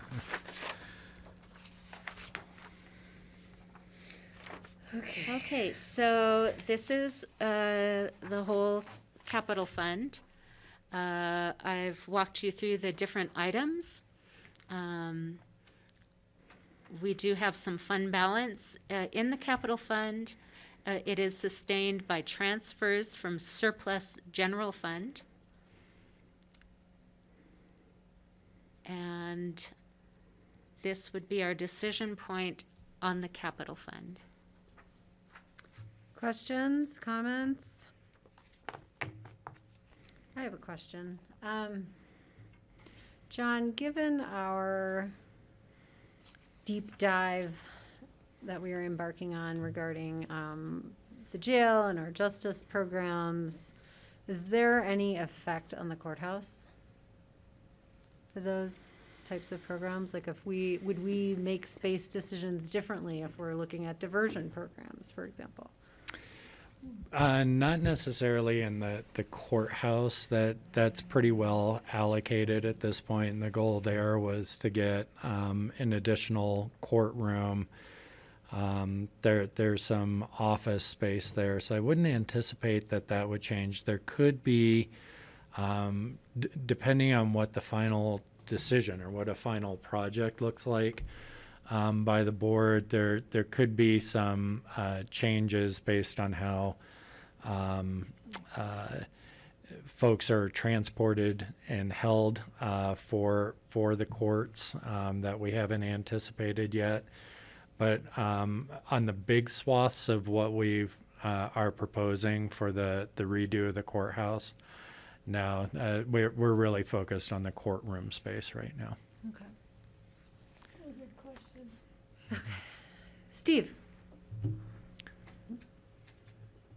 Is there any opportunity that we are aware of at this time for getting some of the federal infrastructure money that was just passed by Congress for capital projects here in the county? And maybe it wouldn't affect this year so much, but looking forward to the jail, for instance, big things in coming years, maybe that might be a big portion of the income. And we need to just be on the lookout for the opportunities for applying for that money. Yeah, Steve, we don't have enough details yet about how those infrastructure dollars are going to flow. Although I think we can anticipate there's going to be large influxes to the state and availability to locals, including us. And so we'd anticipate if those opportunities materialize in 2022, we'd bring those back as a budget supplemental to the board, and then hopefully have better data to plan with for the 2023 budget and 5-year plan. But we are definitely going to have our eyes on those infrastructure dollars for our roads, for our bridges, for water and septic system opportunities for metro districts and such, as well as other public infrastructure. And I think I also want to just go back to the jail, because the other thing that is not in here is a jail project yet, because we have not scoped one out, and that could potentially be a very, very significant investment and financing question, depending on what we end up with finally, that we would anticipate talking about in more detail with the board this next year. So those two aren't in there, but we definitely have our eyes on them. Okay, other questions on the capital fund budget? Everybody good with this? Greg, Francie, we good on forwarding this to first reading? Yep, okay, thank you. Yeah, I don't have any questions. I'm just trying to absorb this year. It's a lot. It's a lot. Okay, then the general fund. We had our first budget meeting on October 12th, and we presented a proposed general fund budget and 5-year plan at that time. Between that date and now, we continue to work on it, and every year there are changes that occur between the first meeting and the final resolution. And a number of changes have occurred in the general fund budget since October 12th. On both the expenditure and the revenue side, we've added in the short-term rental program, but that's as budgeted, net zero cost. On the expenditure side, $300,000, which includes 2 FTEs, technical services, computers, phones, supplies, training, and so forth, in order to start up and get this program going. Also, in the capital fund, there was the vehicle for an enforcement position for the short-term rentals. At this time, we are assuming that the program fees will cover the cost, but that will be part of the board's decision-making process. And as the board makes decisions on this program, we may need to come back with supplemental requests if things change. Other expenditure increases, Kathy Letzkinen mentioned this morning that in our workers' comp policy, we were able to purchase a separate policy for mountain rescue, which will save us a lot on our own county policy. So $25,000 was added in the search and rescue section of the sheriff's budget for this workers' comp policy for mountain rescue. There's been a $20,000 increase in the transfer to the ambulance fund. This came after our meeting with the ambulance district and the board's direction on increasing the staffing to include 2 ambulance teams at all times of the day. And then there's $17,200 in minor changes in a number of different areas. On the first go-round, I had missed some costs that we cover for the district attorney, like phones and the copier charges and a few things like that. The sheriff found a great opportunity for a wellness program that they were able to buy into for sheriff's deputies, and it was a small cost. We added that in. So we've had just some minor adjustments that have come up also in some of these departments. Then on the revenue side, apart from the short-term rental program, there's a $10,000 increase in the transfer from the Conservation Trust Fund. These are the lottery funds that come into the county that can be used for parks and open spaces. And looking at the revenues and where we're at this point of the year, we felt like the $60,000 we had in was probably a little low, and so we upped it to $70,000. So any questions on the changes? Yeah, I thought the ambulance fund contribution was gonna be more than 20. It will be in 2023. This year, there was enough fund balance that we were able to keep the general fund transfer to $125,000 total.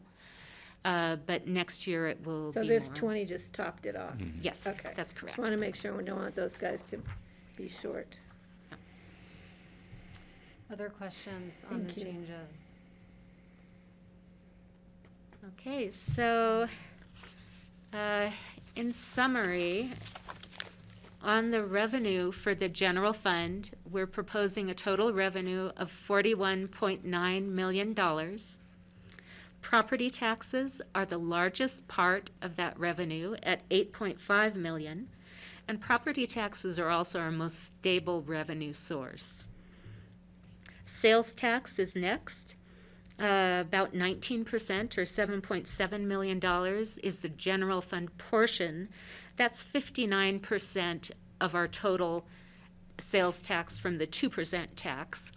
The remainder is allocated to the Road and Bridge Fund and the Capital Fund. Sales tax, of course, is more volatile and can change depending on the economy. Looks like Greg has a question. Oh, sorry, my hand cursor was on your screen. Sorry, Ken.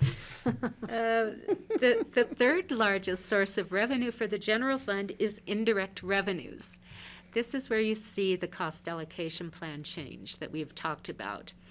Indirect revenues have not been that large of a portion of our general fund revenue in the past, but with this change, and this is where you see that offset for the salaries in a number of different departments, like the attorney and the managers, is in that indirect revenue of about $6.3 million. And then community development and other charges for services, treasurer's fees, and so on down the line for the rest of the revenue. On the expenditure side, I thought I would list out what some of the categories mean when we're looking at that 5-year plan. You've seen them over and over again in our budget meetings, but I thought it might be helpful just to have some examples of what are included. Our proposed expenditure budget for the general fund is $41.45 million, and obviously the largest part of that is salaries and benefits, 58%. We're not a company that produces widgets. We provide services to our citizens, and those services are provided through our employees. So that's normal to see the salaries being a significant part of the budget. The professional, technical, and administrative services line is where you see all of the different contract services that are performed by others on behalf of the county. Also included there are annual software maintenance fees. Property services include utilities, custodial services, security, repairs, and maintenance. Other services has quite a wide array of different charges. There are fleet and radio service charges, costs for outreach and advertising, training, professional dues, food for meetings, costs in the jail, like jail medical, nursing, psychiatric costs, different inmate services, nursing services, and smaller costs like the phones, copiers, postage, and whatnot. And this is just a little sampling of the different types of charges that are included there. The supplies is pretty obvious, materials and supplies. Replacements and projects are from our departmental 10-year replacement schedules, which are included in your budget binder, and we've seen as we went through some of the departmental meetings. And then other expenditures, of course, sounds very vague, but it includes payments to other governments, grants and contributions that we are giving to others, in-kind rent, and refunds. And then the last section here is the operating transfers. Operating transfers this year include $69,000 to Open Space and Trails. This is an annual amount that we pay to Open Space to help offset the fact that Open Space and Trails has taken on some properties that were originally general fund or regular county properties. $1.325 million for the subsidizing the Human Services Fund. We pay for a few capital costs for senior services. For the Public Health Fund, over $1.6 million to help supplement their revenue. $125,000 for ambulance. The $50,000 for the Healthy Community Fund is to offset their overhead charges. So we charge the cost allocation plan to every fund, but in the case of the Healthy Community Fund, the purpose of that property tax is really to be granting that money out to the different community agencies. And so while we charge the cost allocation to the Healthy Community Fund, we turn around and provide them with the funding to cover it, so that all of the property tax can be used for the purpose of the voters. And then almost 400,000 for APSHA, which we transfer to the housing fund. So 3.6 million total in operating transfers. Transfers in are the Conservation Trust Fund that I mentioned. And then we have capital transfers, which are $2 million to the capital fund and $275,000 to Human Services Fund for the senior center remodel. Questions on any of this? I have a question. This is a very generalized question, but the board will get asked this, members of the board. If someone was to ask me, what is Pickens County's total budget proposed for 2022, would I say 161,310,910? Yes. Is that what I would say? Yes, our total expenditure budget. And then out of that, I would say you have to remember that we have major expenses budgeted in here, like the airport, which is a enterprise fund at almost 20 million, et cetera, et cetera. So people understand, and I think one of the bigger ones too is the sales tax, or transit sales and use tax fund, that almost 32 million.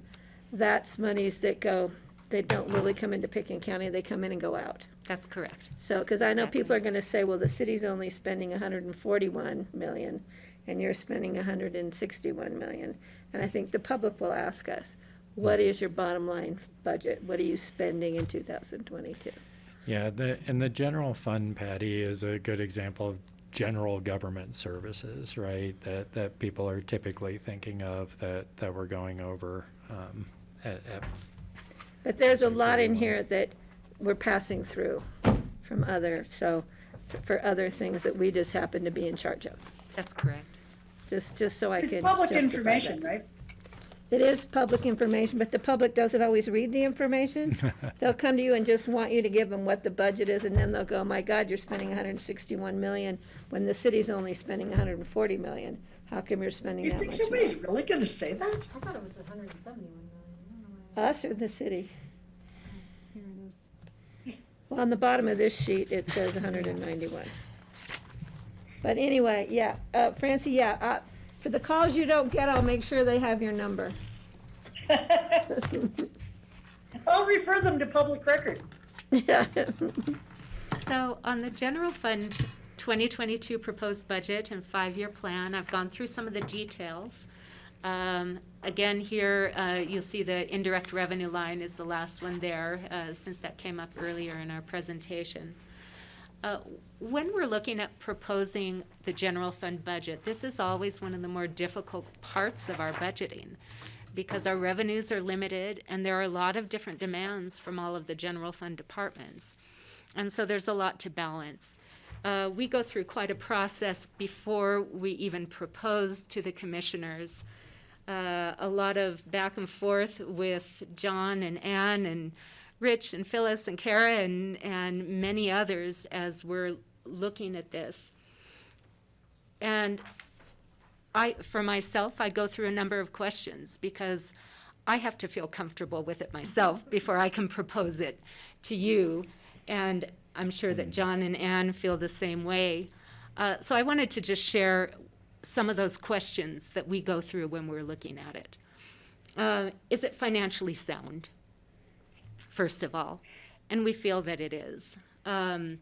We have very healthy fund balances that are well beyond what we're required to have, and take into consideration the fact that we are a resort community where we can have a lot more fluctuation than some other communities that are not reliant on a good snow year or the economy and whether tourists come. So our fund balances provide that healthy support that we've got that backup. Also our revenue projections, if you'll remember back or refer in your budget binders back to October 12th, when we talked about the revenue projections, we've made pretty conservative projections. We've actually projected a decrease in sales tax for 2022 of minus 4.2%. We have projected for community development that there will be a 25% drop in their revenues in 2024. So we've built in those conservative projections that we feel that we're not overextending ourselves, but we have a solid base to work off of that is reasonable. And John kind of has a continuing bet going with me, how much better we're going to do than our budget on the revenue side, because he's convinced we are going to do much, much better, and I think we probably will. Then we want to know, is this budget sustainable? Are we making decisions now that we're going to regret in the future years? Is this sustainable going forward? And to answer that question, I think the annual operating surplus and deficit is really a good place to look. We have a surplus of $455,000 in 2022. We have surpluses in 3 out of the 5 years. There's a deficit in 2024 and 2025, according to our revenue estimates and our expenditure estimates. Overall, we have an average annual surplus of a little over $108,000 if you average it out over the 5 years. So next question. Can I ask you about that, Connie? Yes. Those surpluses you're talking about, I mean, that's after we hold back a minimum amount every year, right? I mean, because there's always that balance at the end of the year. So what exactly does that mean when it looks like it's negative there? What negative from what? Yes. So our fund balance is like what we have in the bank. But in 2022, we expect that we will bring in revenue $41.8 million, that we'll spend $37.8 million, but then we have transfers between funds. So we're also subsidizing a number of other funds. Once that's taken into consideration, we will have $455,000 more in revenue than expenditures. So that $455,000 is added into our fund balance or into our bank account. So that's excess. But like in 2024, you're just expecting to spend more than we take in, assuming that your projection for our revenues is right. And that's where you're saying, John says we'll probably have more revenues than we projected. That's correct. Okay. So, you know, why is there a deficit in some years? Why does this go up and down? We have a number of costs that are cyclical. You heard from Janice earlier this morning. Our elections costs follow a cycle where in the odd-numbered years, they have lower costs, and then even-number years, the costs are higher. Presidential elections, it's even higher. Board of Equalization, there are a number of different parts of the county that kind of follow a cycle, so there are ups and downs. We also have our departmental replacement schedules, where maybe the sheriff's office is going to spend $70,000 in one particular year for tactical vests, and then in another year they might have less in replacements. Elections replacements, if they're planning on a certain year to replace some voting machines. And we have schedules for many of our different departments. Those are included in your budget binders. So we do see ups and downs. And then again, with our, one of the main causes here is our revenue budget. We're being very cautious on the revenue budget. Of course, when we get to 2024, if everything is really looking like this, we'll be making adjustments because we're not going to bring a budget to you that has a deficit. So we obviously adjust as we're going through each and every year. This is just if our planning for raises for county employees, our costs for health insurance. We mentioned that earlier today, that we've plugged in 7% increases in each of the out years for our health insurance. John thinks that's too much, that it'll be less, and we'll see how that goes. So with all of those factors plugged into the plan, this is where we see, okay, is it sustainable? well, yes, we've got some ups and downs, but it is sustainable. So that's one of the key questions as we're evaluating the general fund budget.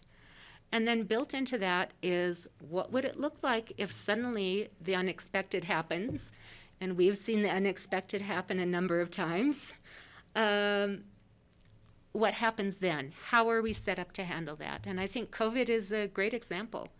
When COVID hit, we immediately put capital projects on hold. That's the first item that we go to, is whatever can be put on hold for capital gets stopped. The courthouse project, they reevaluated, decided what they needed to finish up and what could be pushed off into the phase 3 coming this next year. Vacant positions were put on hold and needed to go through a review process before they went out to hire. So there are steps that the county takes on the expenditure side as soon as there's an indication that there may be a problem on the revenue side. So just an example of how we may react. And then again, going back to that fund balance, when we have a healthy fund balance, we have those reserves and a cushion that can help float us through a difficult moment so that we don't have to immediately lay off employees or make precipitous decisions, but the county can take the time to really make sure we're making the right decisions where we can still provide the services to our community that we need to be providing and that our responsibility is to our citizens, and still have the county in good financial condition. So we think we're setting ourselves up to succeed. We think we've presented a financially sound plan to the board, and so I'd entertain questions.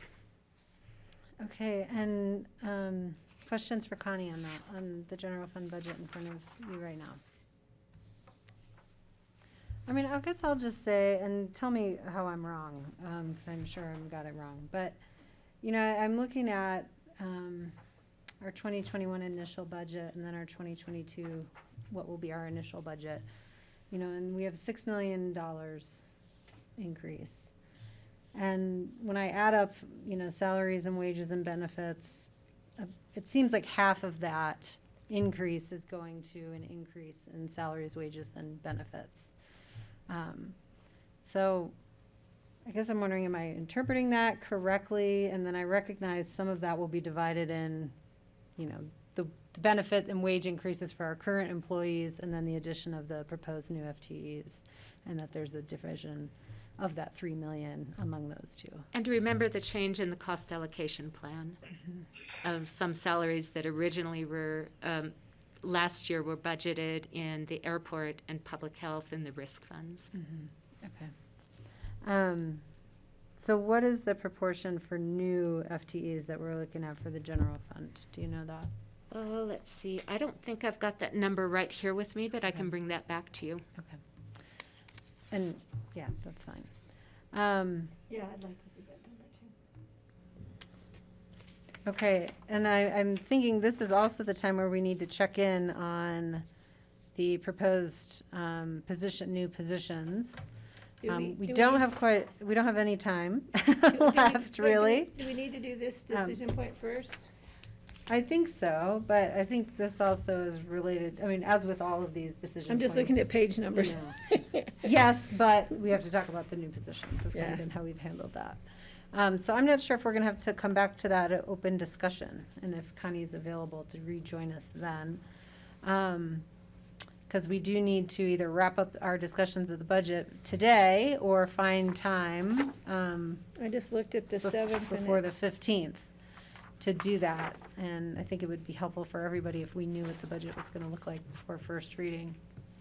So I'm looking to folks. We had the decision point for the general budget.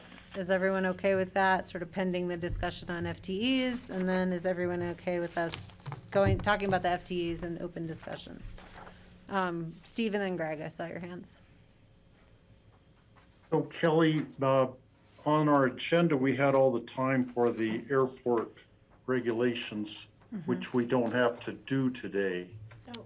I don't know how much time that saves, but we could, I mean, I think we could spend a little more time on the budget right Let's check in now, on that, Steve. I think we were still hearing part of that presentation, but not all of it. So that we still needed time for the airport discussion, but that, a portion of that was gonna be pulled from the discussion. Is that That's correct. correct? Okay. That's correct. So yeah, So we it- do, yeah. so if we did that airport thing on schedule and then we could come back, that would end sooner than Yeah. it was planned. Then in our general discussion, we'd have more time to look at the budget things again. Is that correct? Yep, ostensibly, I think, I yep. think unless, Okay. John, are you getting on the phone with Dan to see if maybe he can just wait? We can just clear this off now, maybe? Sure. Well, I'm comfortable moving this one forward at this Okay. time. How's And that? Greg, I think you had your hand up as well. Yeah, I'm really grateful to Connie once again for presenting a really clear budget. This has been really helpful, especially your last, description of this to us. It really is helpful. I think and I'm ready to approve it, thumbs up to move it forward. I think the conversation that I want to have is more of a philosophy and policy conversation going forward with my fellow commissioners.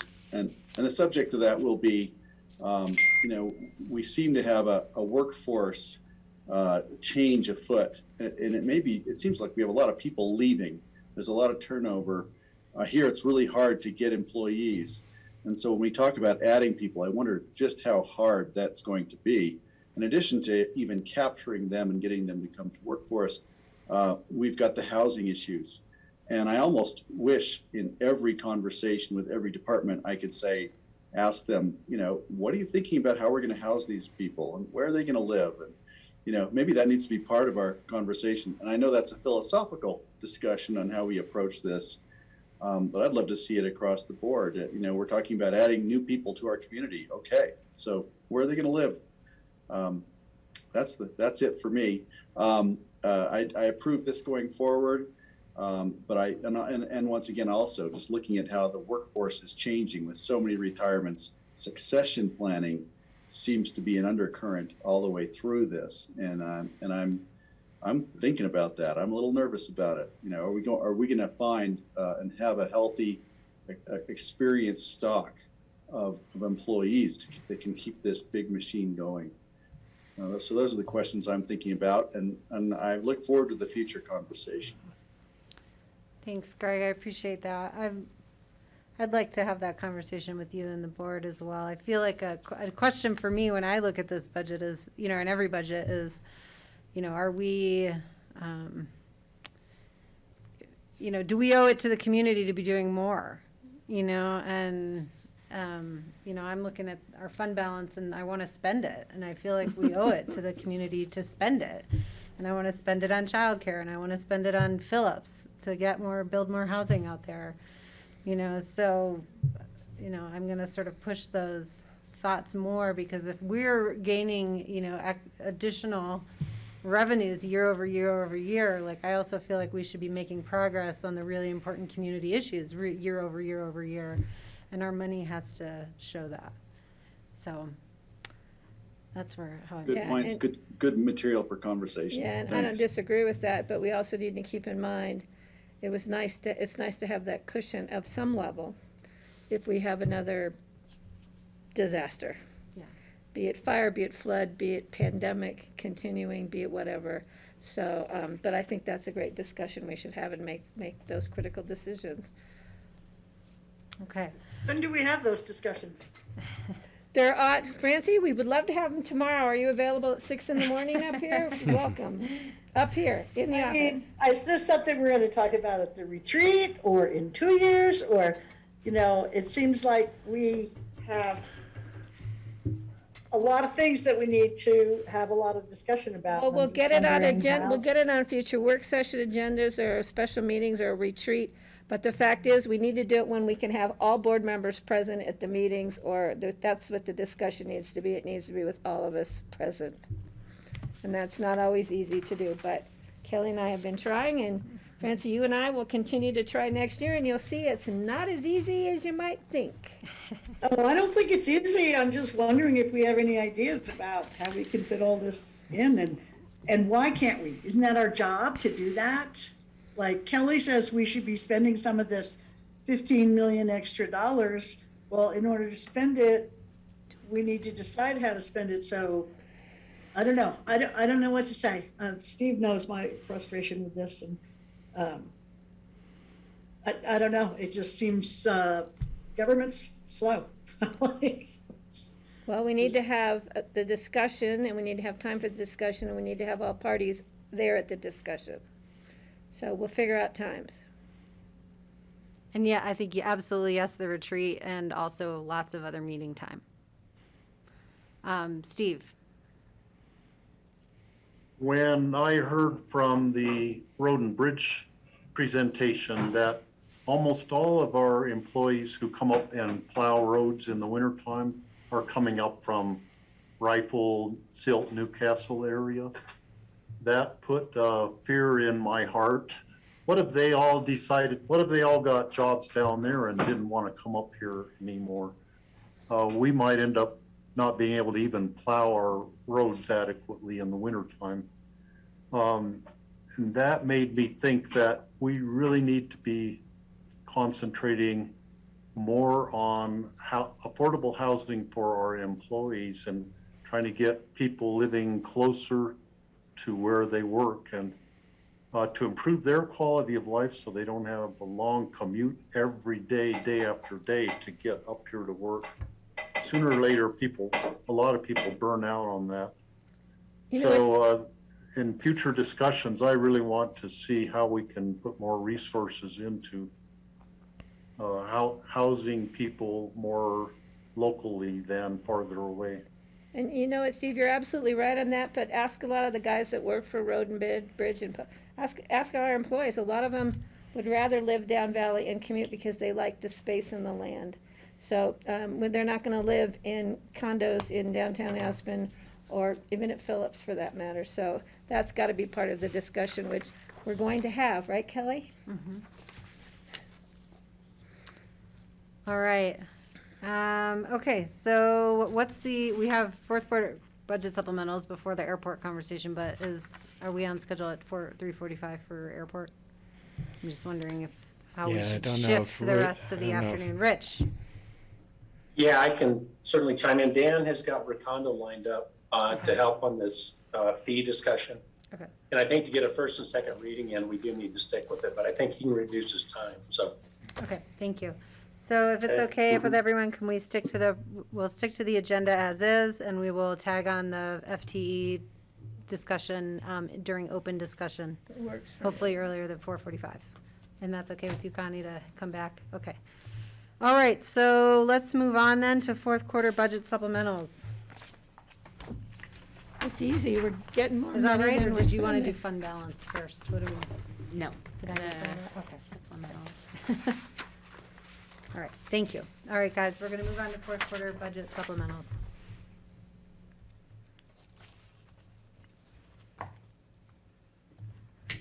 Uh-oh.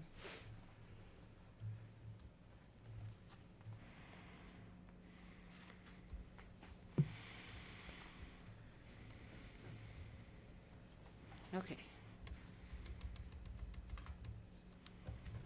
No, you said uh-oh too many times. Oh, just trying to get my screen set up and transition. Okay, we have a few fourth quarter budget supplementals. The first one is in the Human Services Fund. It's a net zero grant. And I think that Nan is on the line. Yes, I see her there, to talk about this supplemental request.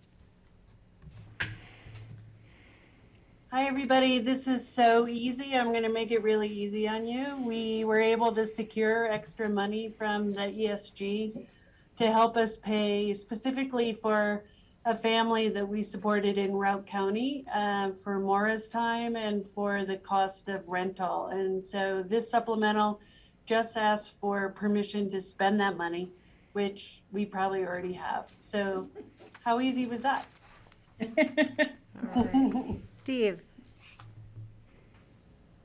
Any questions? So the big question is, Nan, why are we supporting a family in Routt County? Why are not the Routt County commissioners doing that? Sorry, it does say it in the narrative, but I forgot that part, Steve. Thank you. So our program became so successful where we were able to house chronic and veteran homeless through our ESG funds that Routt County came across a couple that had extreme and significant health issues. And they've been homeless, and there was no way that they could get well being homeless. So DOLA actually contacted us and said, would you be willing to support this family through your rapid rehousing program, and we will give you the money to do it.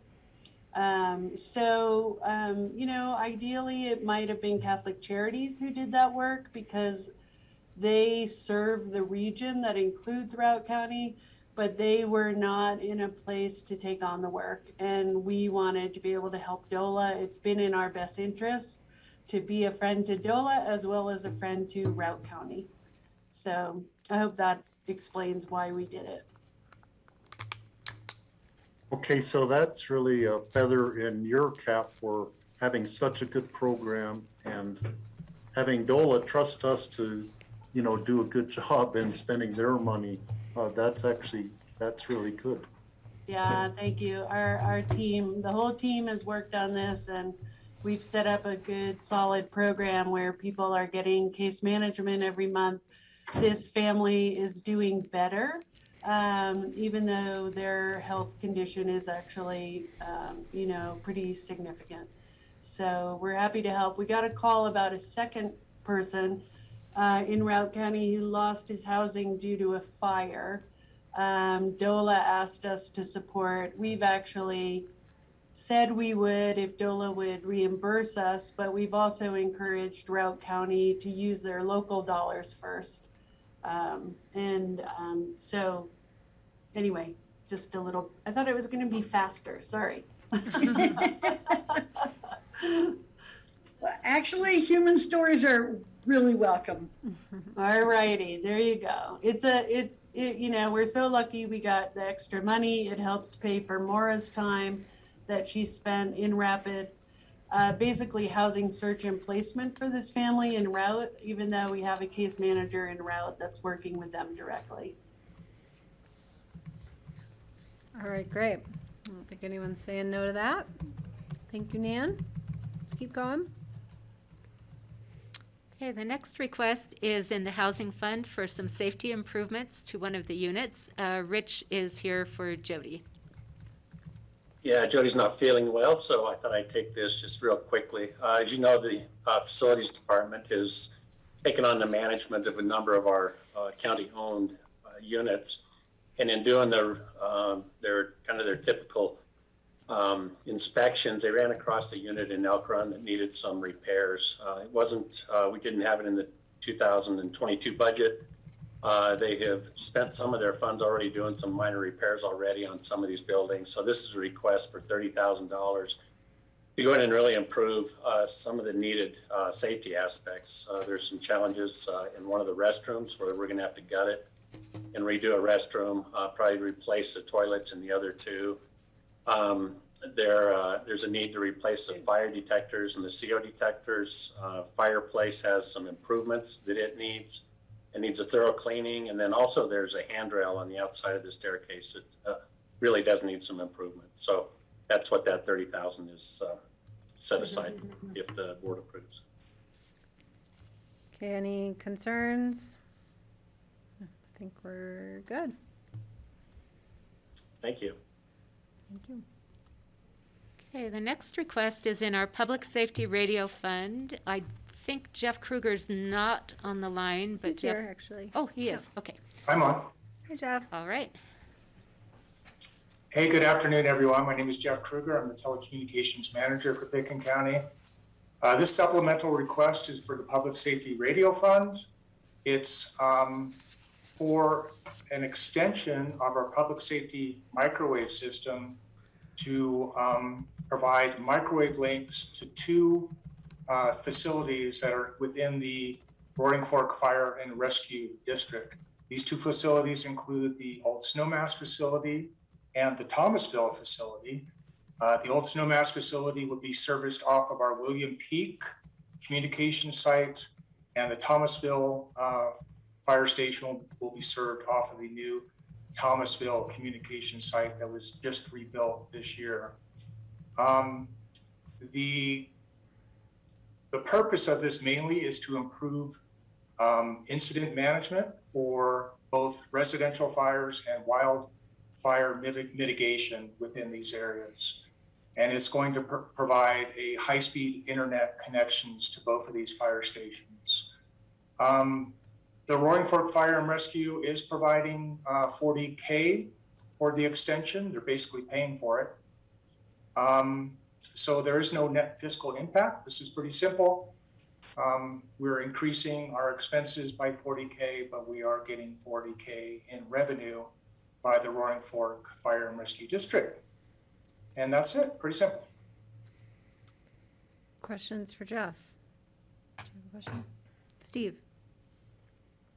Jeff, the Snowmass Capitol Creek Caucus holds a lot of their meetings when they were doing in-person meetings in the old Snowmass Fire Station. Mm-hmm. And the internet connection was always non-existent there. Yeah. Would they be able to use that connection just for an internet connection when they're having meetings there? Yes, absolutely.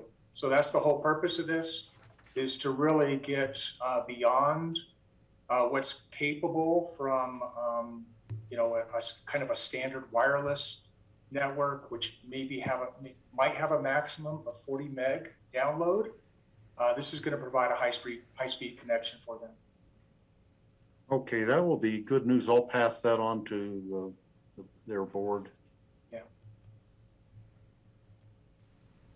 Okay. Other questions for Jeff? Francie? Jeff, this is just a really general question that would affect all of the work that we do with our IT. What's up with Starlink?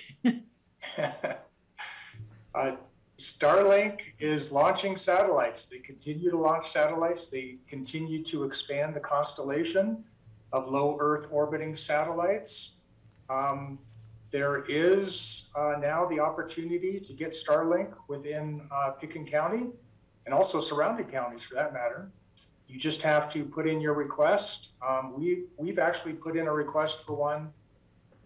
It can take up to 6 months to get an actual Starlink dish.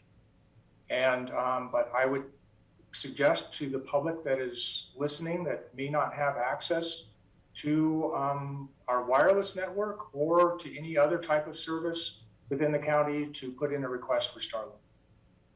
No, that's exactly what the answer I was hoping to hear. Thank you. Jeff, do we have any mapping that shows what our coverage areas are for the different systems? For the county systems, yes, we do.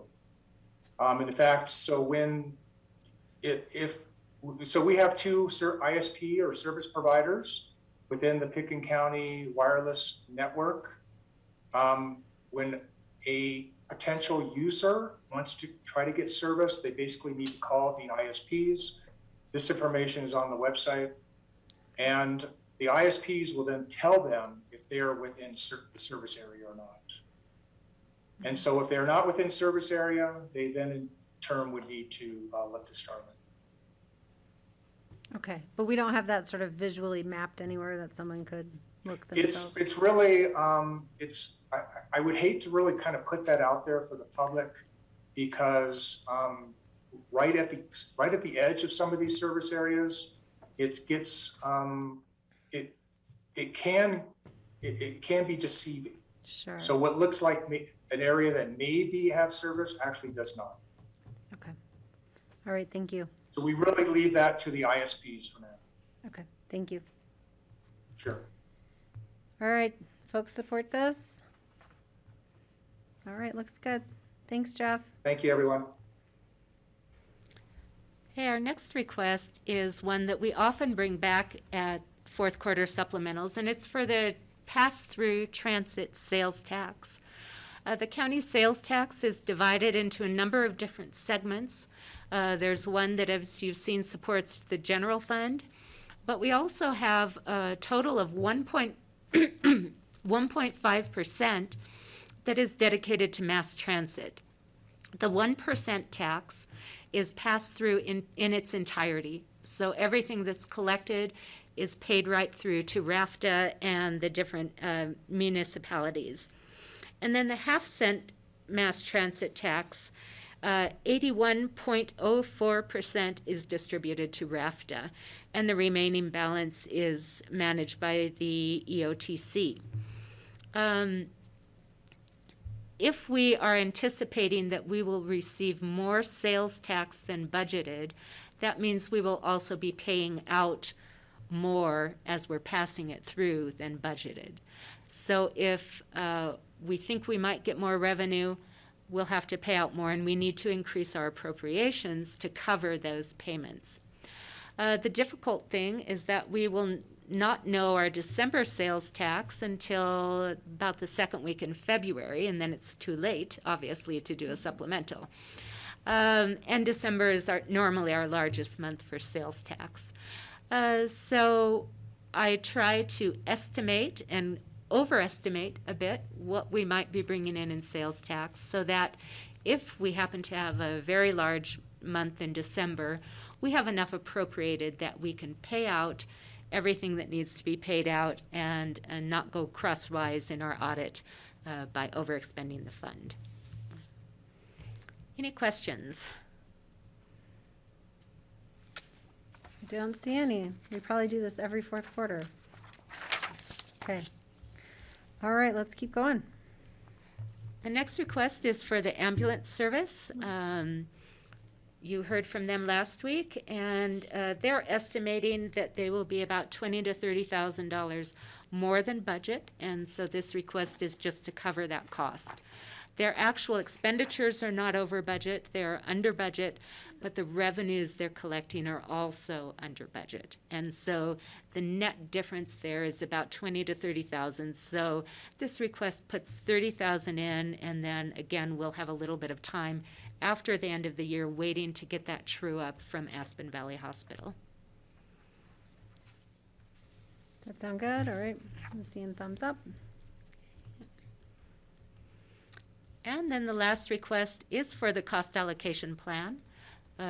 We do our best to budget it according to what we think will happen, but there can be some wide fluctuations in the amount of different services used by one fund or another. So at the end of the day, we normally need to come back to the board and make a few cost adjustments. In this case, some of the smaller funds, we were missing the budget, and then we did not estimate correctly for the road and bridge and the public health funds. For the public health fund, the dollar amount is large enough that we need to transfer that same amount into the public health fund from the general fund to cover the amount that then we're charging them for the cost allocation plan. Any questions? I don't think so. Okay. So if all of these requests are approved by the board, first reading on December 1st, this will actually be a net decrease in our budget, more revenue than expenditures, so a net decrease of about $23,000. Sounds good.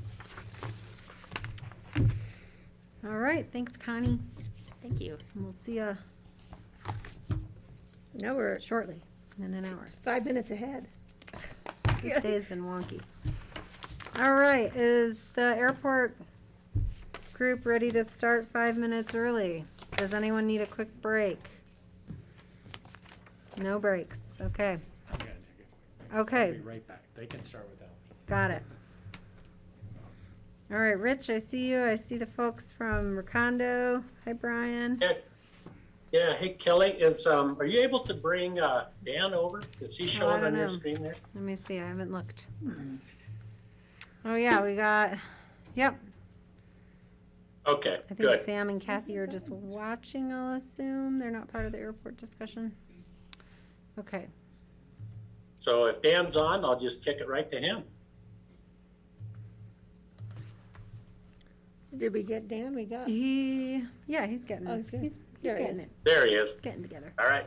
Oh, good afternoon. Dan Bartholomew, Aspen Pitman County Airport Director. Presenting to you today to bring forth something we do every year is the 2022 or the airport rates and charges, and we're bringing forth the 2022 rates and charges to you. Really what these are is every year we do a forecast of the expenses versus the revenue that we anticipate or forecast for the coming year. And that allows the airport, based on federal regulations, to offer in a relatively self-sustained financial position. Just to give you some quick background, we did meet with the airlines on Wednesday, November 3rd. We'd like to have a consultation with them to make sure that they are comfortable with the adjustments to the rates and charges for the coming year. And that was a very good meeting. Actually, we received no comments from the airlines regarding the rates and charges, which is, it's a rarity in that industry. So we're very comfortable with that. And with that, I'll hand it over to Brian Elliott with Recondo Associates. We realize your time is a little bit short today, so we'll go quickly. Thank you, Dan, and good afternoon, Madam Chair, members of the Board of County Commissioners. I'm going to spend the next few minutes walking you through the rate setting methodology, presenting to you the calculated terminal rates and landing fees that are recommended for FY22, and then close with a schedule of the proposed adopted rates.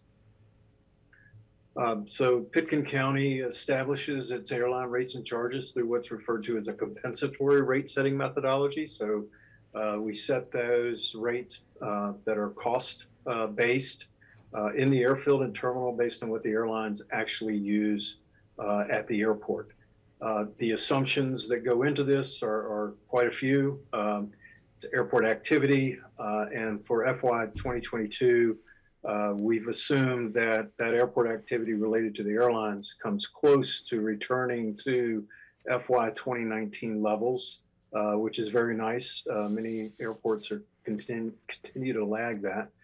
General aviation activity is going to, we anticipate that to exceed 2019 by just a little bit. We based operating expenses and projected revenues based on the proposed September 2021 budget that for the airport fund that is presented to the county. There is COVID relief funding applied to offset some of those costs related to capital projects, parking, security costs, and some of the airfield expenses. So you'll see that reference to COVID relief funding in the documents as we walk through these. I will say that per the Board of County Commissioners directions, the CARISA funds are being held and not applied. They're being reserved for potential HVAC system replacement for the terminal, which I believe is your direction. Lastly, just a note, indirect operating expenses such as administration, they are allocated to direct cost centers or those cost centers that are revenue producing. And those are applied based on percentages of personnel cost among those cost centers. This slide presents the terminal rate methodology. You can see that for purposes of calculating the rates, we take the O&M expenses, and here you see 2 years of actual, budget 21 and budget 22, all loaded on this slide. There are projects that you have financed or the county has financed for which the airport is recouping those costs through amortization, and there are a number of small capital projects that are proposed to be funded next year. All of that rolls up to a requirement to fund the terminal. Basically what is being said here is that it costs the county about $4.8 million in FY 2022 to deliver the terminal building, to provide it to be open to the public during the airline hours of operation. To get to the rates, we essentially divide that number by the total usable space, both interior and exterior to the airport. There's a little bit of exterior space that's factored into the equation. And you can see the recommended rate for FY 2022 is calculated to be $98.13. The exterior space that I referenced is $32.71. The unhighlighted cells below that represent seasonal rates. Right now, the airport does not have a seasonal carrier that flies in and out, but if they did, those would be the rates that would be paid by those carriers. So in the end, the airlines will end up paying roughly 2.4 million of that 4.8 million requirement for the terminal. The remaining share of that 4.8 will come from concessions, rental cars, and other airport revenues generated through their activities. On the airfield, it's a very similar approach in terms of determining actual cost, and those would be O&M expenses for the airfield, aircraft rescue and firefighting. Once again, amortization and small capital projects are loaded into the budget estimate to get a requirement. There are several credits. There's some fuel tax revenues that come back to the county specific to aviation fuels and excise. And you can see the application of some of the COVID relief funding. So the net airfield requirement, in other words, the delivery of the airfield services and all those expenses, is right around $7 million. Now, that requirement is split between the airlines and the general aviation users of the airport. So what we're looking at here is specifically related to the airlines, and the airline landing fee calculates out to $8.24 per 1,000 pounds of gross landed weight. So we try to forecast or project the amount of aircraft landed weight for fiscal year 22 in this calculation. And once again, there's a seasonal rate applied to it. This is just a cash flow of the airport fund projected for FY22. And again, the historical data is provided there. There is a positive cash flow anticipated for FY 2022 of just over $400,000.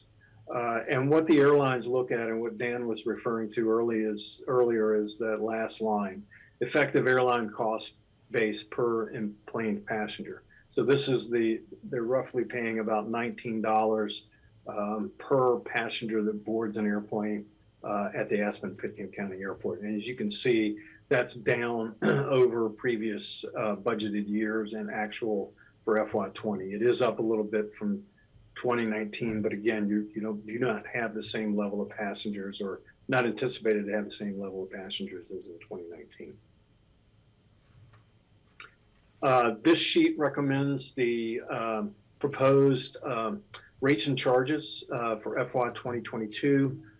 This is what has in the past been presented to the board for consideration and adoption. These rates would become effective if approved by the board as of January 1, and invoicing would start thereafter.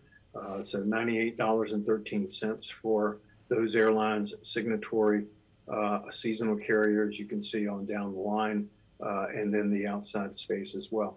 Airline landing fee would be $8.24. General aviation would be slightly less. That's because the general aviation activity is expected to be greater next year than the airline activity in terms of landed weight. So there's a little bit smaller. The fuel flowage fee would remain at 12 cents per gallon. And then the shared space, some airlines do share space, would be charged $98.13 per square foot. This is the rate schedule that would be proposed to be presented for adoption, first and second reading by the Board of County Commissioners. Okay, thank you, Brian. I saw a question from Steve. So, Brian, when I saw the decrease in the general aviation landing fee, I reacted negatively to that red on there. At a time when we're being overwhelmed with general aviation flying in here, we are anticipating spending a whole lot of money to accommodate the general aviation here going into the future. We would like to kind of disincentivize perhaps the amount of general aviation coming in here, and yet we are reducing their landing fees at a time when I think we should be increasing their landing fees. So could you dive into that a little deeper? I can see that maybe what will happen is after we are committed to spending money and we have contracts and we are actually spending money to improve the general aviation part of the airport, that then they would be paying increased landing fees to help pay for that. And that might be your explanation, but I'd like to hear from you. Sure, thank you. Again, the development of rates and charges, regardless of whether it's airlines or general aviation, must conform to FAA policy and the grant assurances. And those grant assurances require rates and fees to be established such that they are fair, reasonable, and not unjustly discriminatory toward any class of user on the airport. And so what we have in doing and trying to adhere to those broad policy guidelines and regulations, airports establish cost centers and and it's a cost-based accounting type of a system that's established. And so what is determined here is this overall requirement. In other words, what can be recovered from airlines, what can be recovered from general aviation in terms of expenses specific to the airfield. And the airfield encompasses obviously the runway, taxiway systems, and the ramps. And so what we've done here is pulled together, based on data provided to us by the county staff, what is the cost of delivering the airfield? So what do you need? What is the county justified, and from a fair, reasonable, and not unjustly discriminatory basis, what can it recoup and recover from its users? And that amount is $6.9 million. So we've established that as it's kind of what needs to be covered, and the rates drive from that. Then the split really becomes a function of, well, what's the activity? And the activity, particularly when it comes to a landing fee, is the landed weight. And then what we've done is, and this is how we've set this in the past, is kind of split this number based on the percent of anticipated landed weight for the airlines and the anticipated landed weight for general aviation. And so that's what's getting split, and that's an acceptable methodology that's been used for the airports. So, the rate is really a function of anticipated landed weight and these costs that are newer to the airfield cost center. And another important thing to bear in mind that in terms of setting airfield related costs, landing fees, it's a historical cost basis. And so it's really based on operating expenses, existing capital expenses, any debt service that's existing on the airfield. In other words, it's not possible for an entity, an airport operator, to advance collect anything from an airline unless they agree to it. And so really the issue is trying to recover this $6.9 million in FY 2022 to compensate the county for providing the airfield. And then the split becomes what's the anticipated or projected landed weight from the airlines, and what's the projected landed weight from general aviation. And the airline calculation is fairly straightforward. You have one type of aircraft that serves the airport now, the CRJ 700. So for developing projections of that, is looking at the airline schedules, and so getting an estimated landed weight of this 384,000 pounds of airline landed weight is pretty straightforward. The general aviation piece of it is a little more circuitous because of the varying weight of aircraft that come in and out of there. But what we are seeing is, based on data from the airport for 2021, a higher use of general aviation aircraft than the airlines. So the denominator, therefore, is higher on that allocated share, and that reduces their rate. But that's how just the numbers fall out. Yeah, and I have a gut feeling that says, well, there are more general aviation planes landing than previously, so they should be paying a higher percentage of the total cost, not a lesser. Well, maybe they are paying a higher, but there's more of them, so it ends up being less per plane. Is that what's happening? Well, you can see that of the 6.9 million, the airlines are expected to pay 3.1 of the 6.9. So the remaining portion of that 6.9 is expected to be covered by general aviation. So the rate might be lower, but they are paying a higher percentage of the cost of the airfield than the airlines because of their activity. So from a pure dollars standpoint, they are paying more to the cost of the airfield than the airlines. It just so happens the rate goes down because of the increased landed weight. Okay, thanks. I think I have a better understanding of that now. Sorry, that was a little long-winded, but thank you. That's okay. Yeah, Greg, and then I have a question as well. Go ahead. Yeah, I guess, of course, the question I have on this is just, are the operation and management expenses at the airfield comprehensive?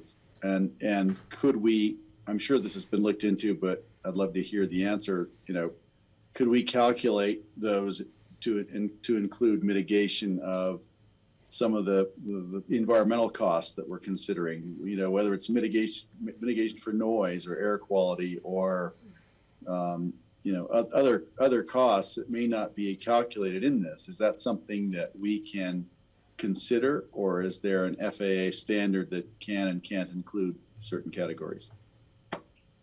I think right now, well, one, to do that with the airlines, you would have to obtain airline approval and agreement to do that, to charge them for those, whether it's carbon offsets, whatever the additional fee that you're anticipating charging. So it would have to be done within the context of the rates and charges policy from the FAA. So it'd have to be done within that regulatory framework. I don't mean to punt this, but I am not legal counsel. I think that would require further review and examination by an aviation attorney that specializes in that field. And I do, with the other airports that we work with, I'm not aware of another airport that has approached that. And now that's not to say they haven't tried, but again, first step I think would have to get airline approval. I think the other approach would be to, like I said, get an aviation attorney to take a look at that and provide direction. Okay, I think it'd be a good question to ask of our attorneys, certainly. Airline approval gives me raised eyebrows. If we're negotiating with them, do we need their approval or just an agreement? But it sounds like it may be an FAA rules. Thank you.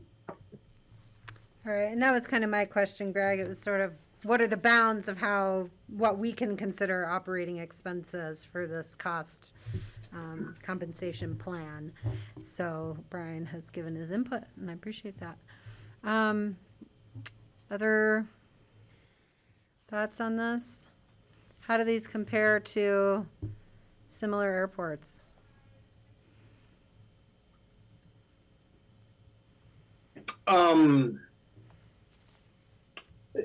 Well, I think in the past we have performed some benchmarking analyses. We've tried to identify comparable destination markets and include those. And typically high inbound destination markets that attract a high, higher end clientele. Airlines do expect to pay a higher cost per enplanement than they would at another smaller type of airport without that type of traffic or passenger profile.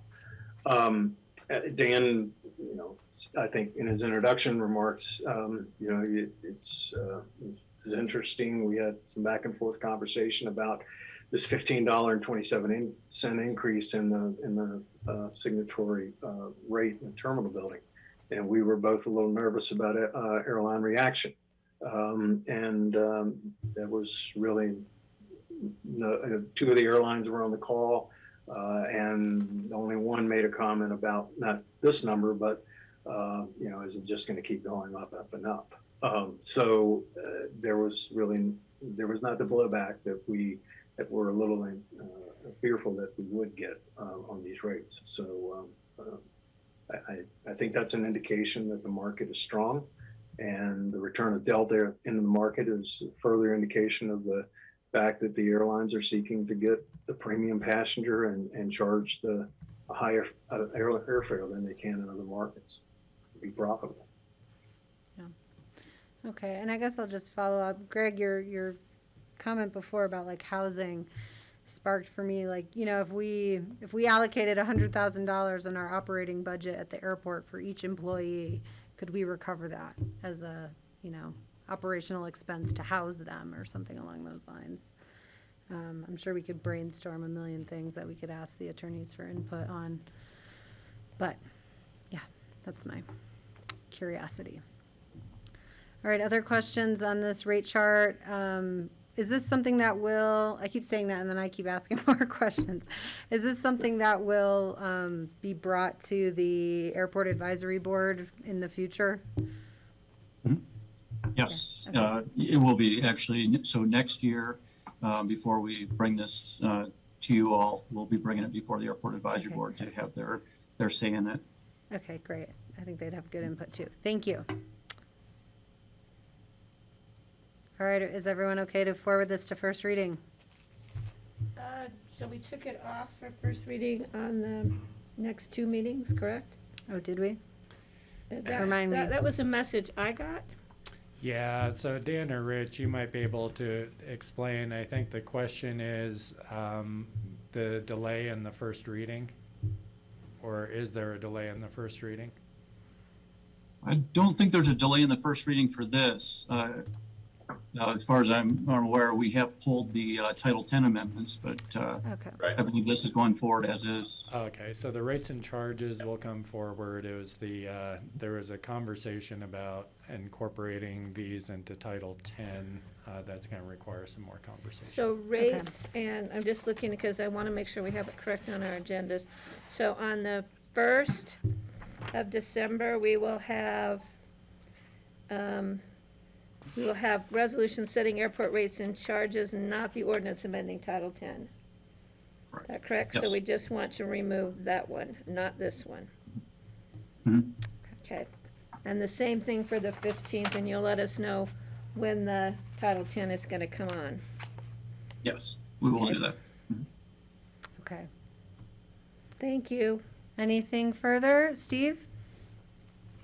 I did have a question that had to do with the Title 10, and why don't I pose the question, and then when you are looking at the Title 10 stuff and negotiating it with the airlines, I'd like an answer eventually. And it was on page 206 of our packet, where the airlines are responsible for removal of snow at their expense when the county can't remove the snow using our equipment. And that seemed odd to me that the county airport staff was not responsible for removal of all of the snow. It seemed odd to me that even equipment could be a snow shovel would be equipment. It's not mechanized equipment, but it seemed odd that that was in there, dumping some of the responsibility for snow removal on the airlines. That's So actually, I'm sorry, Steve. Yeah, so if I could get an answer on that eventually, not today. Okay. I can provide you a quick answer today if you'd like. I mean, that's fairly typical at a lot of airports. Well, they'll put that in there. We don't want to get too close to a lot of their equipment, very expensive aircraft, things like that. So some of that is pushed across to them so that we don't incur the liability of getting too close to their aircraft and their equipment. That's one reason why. We do take care of the snow removal on the ramp and the apron and things such as that, but as far as getting in close, that's something that's just incurs quite a bit of liability. All right. Okay, so we will see the rates and charges on December 1st for first reading, and I think December 15th for second reading. Anything further from our airport folks? Brian, nice to see you. Dan, Rich? Thank you very Thank much. you. Have a good afternoon. You too. All right. We're creating more time for important discussions. So, future agendas. Let me pull mine up. And you caught me doing something else. Oh, that's all right. Greg? Yeah, I just, we did ask some questions in that meeting. I didn't feel as if Brian had the answers. But I do want to follow up on them with staff when we have a chance with Dan and whoever else might be able to advise us. If we're looking at the actual cost of operations at the airport, it might include more than what we're billing them for. And it might be unreasonable to bill them as much as we'd like to, but I'd really love to understand that better. So maybe we can have that conversation sometime. Thanks. Rich? I just might make a comment that I know that whenever we get into our airport layout plan and kind of get a path forward, Greg, we're going to have a little better idea on what all we're going to be able to do after we've gone through it with the FAA. That might buy us a little bit more information to be able to include that in. But the idea of like the $100 or the housing component, I think that's a good question to ask. Maybe there's something that could be rolled into that. But I think we have a little bit of work to do ahead of the airlines. And Kelly, I might mention that I think, if I recall, Recondo's, whenever they compared us to others, we're relatively high in our fees compared to other airports. So, when Dan said they didn't balk at it, that's a great thing because our fees are pretty high. So I just wanted to let you know that. But I think a little investigation, Greg, would work. But they're really, these airlines are just tuned in to these actual costs. They really question them hard. So Sure. I understand we're the most lucrative short haul market in the country too. Yes, so we are. There's a reason they're just swallowing it. That's so right. It's a great That's right. conversation. Yeah. Thank you. We appreciate it. We will keep it in mind. All right, Steve? On the future agendas, there is no December 21st meeting listed, which I thought we were having a meeting for approving the mill levy on December 21st. That is correct. I'm just looking at my copy here. Is that a special meeting just for that? Well, we had like board reports and other things. Right, we didn't have really anything. But the It came up it was there last week, It wasn't was it? there last week. Yeah, well, the short answer is regardless of whether it's showing up, and it seems to have disappeared from mine also, we do need that meeting on December 21st in order to certify mill levies. That's a statutory obligation of the boards to certify mill levies for all taxing districts in the In county. the past, we've only done that one item, as best I remember. It's always been a super quick meeting, yeah. So we can look at that agenda, but I have it on my calendar. I don't have it in these future agendas, but I have it on my calendar. Yeah, and I know we talked about it last time, so we'll make sure that gets added back in. And then we can look at what we want for that agenda if we want to, but yeah. It's not officially on our calendar. It We is have not now, received it is an now, invitation. it is officially on our calendar, but it's not on the calendar you have in front of you. But we will have a meeting that day. I understand. It's Yeah. just not showing up on the calendar. Yeah, it's not showing up on the future agendas right now. It's not showing up on my copy either, so we'll get that added back in. Anything else, John Peacock?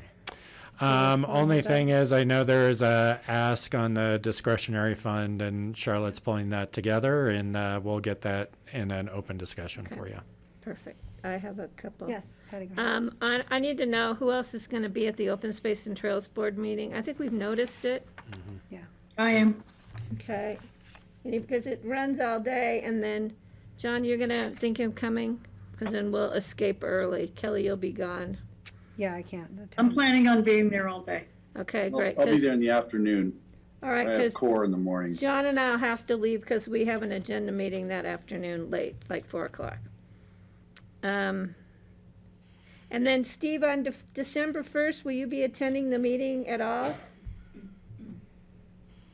I am planning on being in on Zoom. I'll be in Colorado Springs, but I think that after CCI, I'll just park myself there somewhere and So when you Zoom can, into you'll the be meeting. there. Okay, I just need to know, since I'll be running the meeting, I want to know who to expect and Yeah. who not to expect. No, you can count on 4 there for the quorum.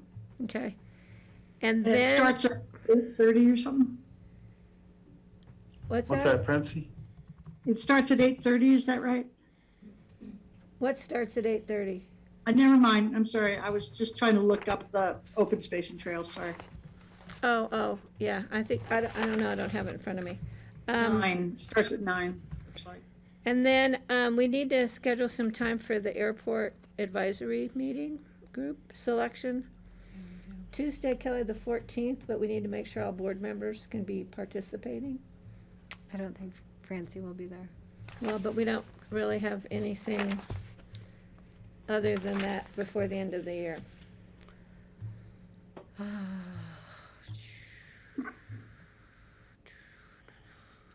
What about the end of the day of the 7th? Isn't the 7th booked?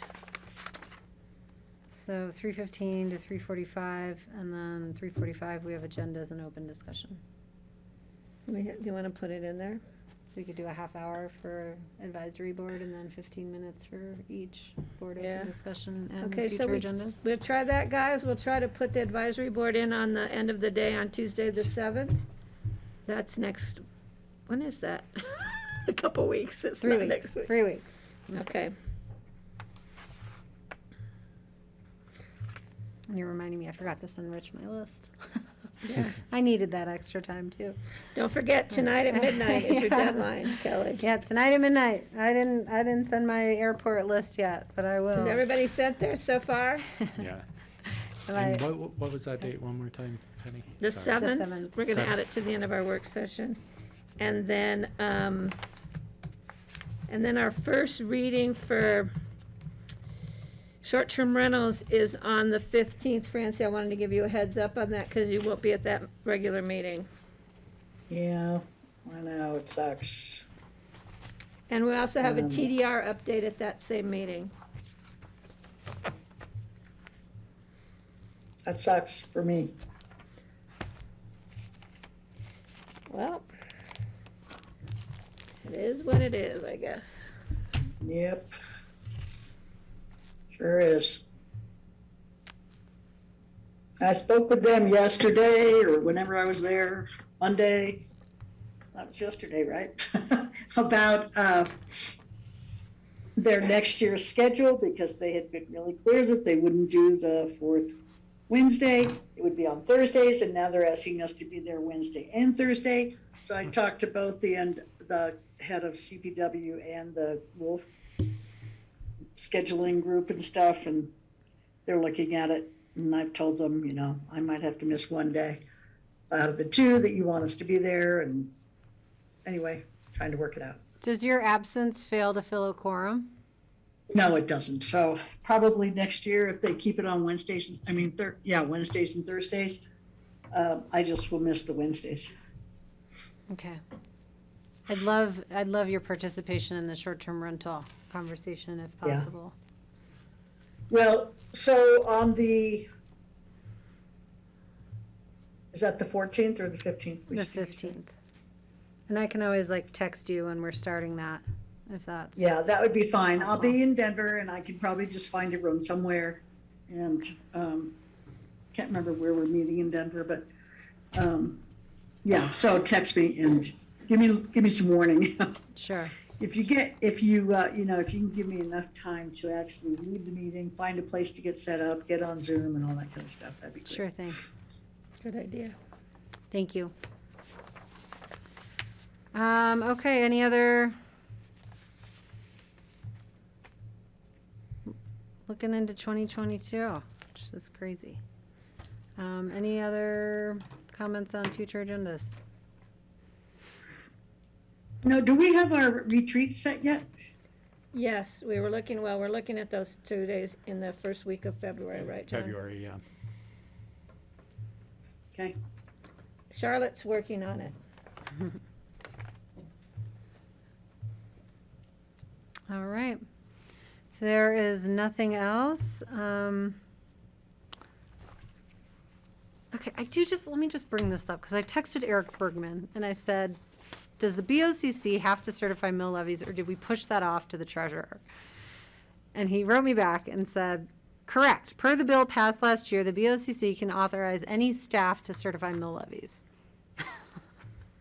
So I don't know if We that gotta look this up, process is yeah. like requires a reading or an ordinance or anything like that, but you know. If we could push it off, we'd be more than happy to. It's always been an administrative function of the board, like you've never been able to change mill levies or anything, Yeah, so that yeah. would make sense. So I've got to look at the bill because I'm just not familiar with it. All right, I'll bring both my children that day and you'll make it, you wish that you had changed it to someone else And I will doing bring it. something very sticky and chocolatey and warm for them while they're here. All right. I'm happy to delegate that. Good point, Kelly. Okay. All So we right. need to suss that out, but. Staffing All right. changes. Yes, back to our conversation about new position requests, and hopefully we can give our final direction to Connie on our total budget today. She is back here with us, and then once we finish this, we'll do our other open discussion conversation if anyone has anything. All right, Connie, thanks. And thanks to whoever's hanging in there with us on this conversation. Okay, so you've seen these slides before on the positions. We had staff review them during the different budget meetings in the four core focus sections. And then another review last week at the end of your meeting. So we're here today asking for your direction if you have any other questions and how we can help you in that decision making. All right, how do we want to tackle this, folks? Well, I have a question. Patty, go for it. When you had the discussion about solid waste, those positions, I know that I think 3 of them are related to the construction waste management, The Motherlode Mercantile, yes. Was there any discussion, at that time I was not at that meeting, was there any discussion as to when those positions to be hired, since the building may not be built and ready to occupy till the fall? Mm-hmm. And is there any discussion about just hiring 2 and then reevaluating when it's up and running to see if we need 3? The timing issue was discussed that the positions, to staff the building wouldn't be hired until the building was at least nearing completion. You're right, we gotta be ready to roll. Yeah, and as I recall, Connie, you may recall better than I think that they did talk a little bit about the staffing number. Yeah, I think part of it is making sure that they're actually covered. Yeah. Right, well, I'm more comfortable holding off for the first, hiring the first 2, getting it up and running, and then reevaluating whether or not we need another full-time person to manage the Motherlode Mercantile. I don't think we need 3 people the day the doors open or before the doors open. I don't know how the board feels about that, but that will give me a level of comfort. Rich looks like he wants to reply. Yeah, thank you, Kelly. I do remember Brian talking about phasing that in. Patty, I think his conversation was having it appropriated, but be diligent in about filling that position as it's needed. So I think he's fully aware of that. You're talking about the 3rd position. Yes. Okay, I can support that, but I would like a discussion at that time rather than just it being filled and not having the discussion, because Why it's, not wait and do a supplemental? yeah. Yeah, I'd rather wait until do a supplemental, knowing it might be coming. And I'm not always big on supplementals, this time I am. Okay, so the board's direction is to hold off on the third motherlode mercantile position and bring it back as a supplemental if needed. Is everybody else comfortable with that? I think I I saw would, a hand. I would support that. I'm okay with it. Okay, Kelly? Greg, go ahead. Yeah, I definitely support this, and I appreciate the suggestion that this would be filled only when they needed it. And I'm going to assume that we would take the same stance on virtually every other new position that's come up, and we would be doing the same with every new hire as needed, down the list here. This should be a policy, in my opinion, but if it's cumbersome, you'll have to let me know. I think the distinction though, Greg, is do we appropriate it and the departments pursue it, or do they have to come back and ask for us to appropriate the money at the time? With the supplemental, I would suggest that since they've come to ask for it, they're pretty serious about it. We appropriate the money, so it's there. But then we want to, be part of the conversation as they actually bring them on.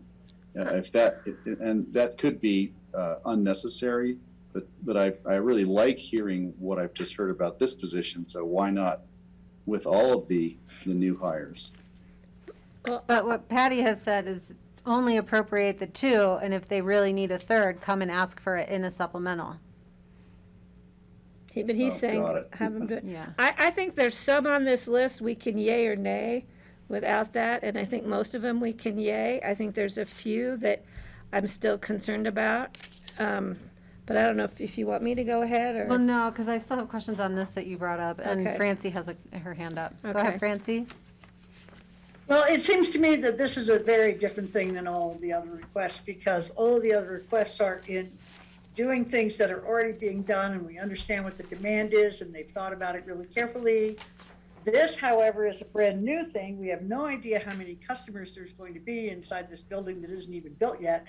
And maybe they'll have no customers at first, so I think it's an entirely different thing, and they're not equatable.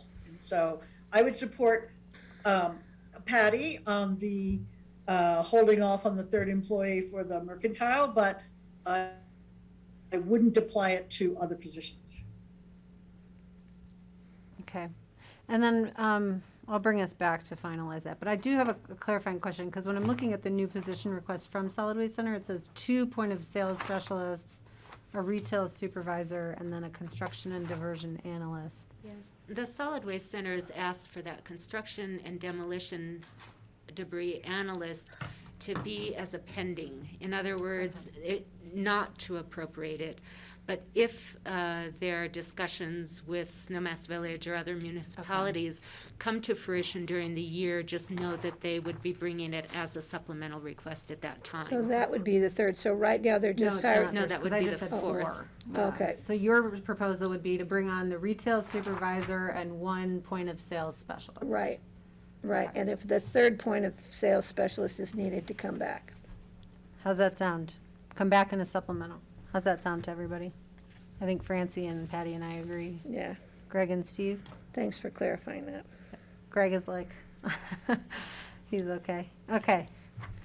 Okay. Do you want to, where are you starting I'm on going the to list, start at Patty? the top. How's that? The top of what? Of this list. That's page 84 of the budget information under 2022 proposed changes in staffing. Okay, because I'm looking at the new position section. So we'll start on your list. Are you guys all, we're at this one that's on the screen and we'll work our way down?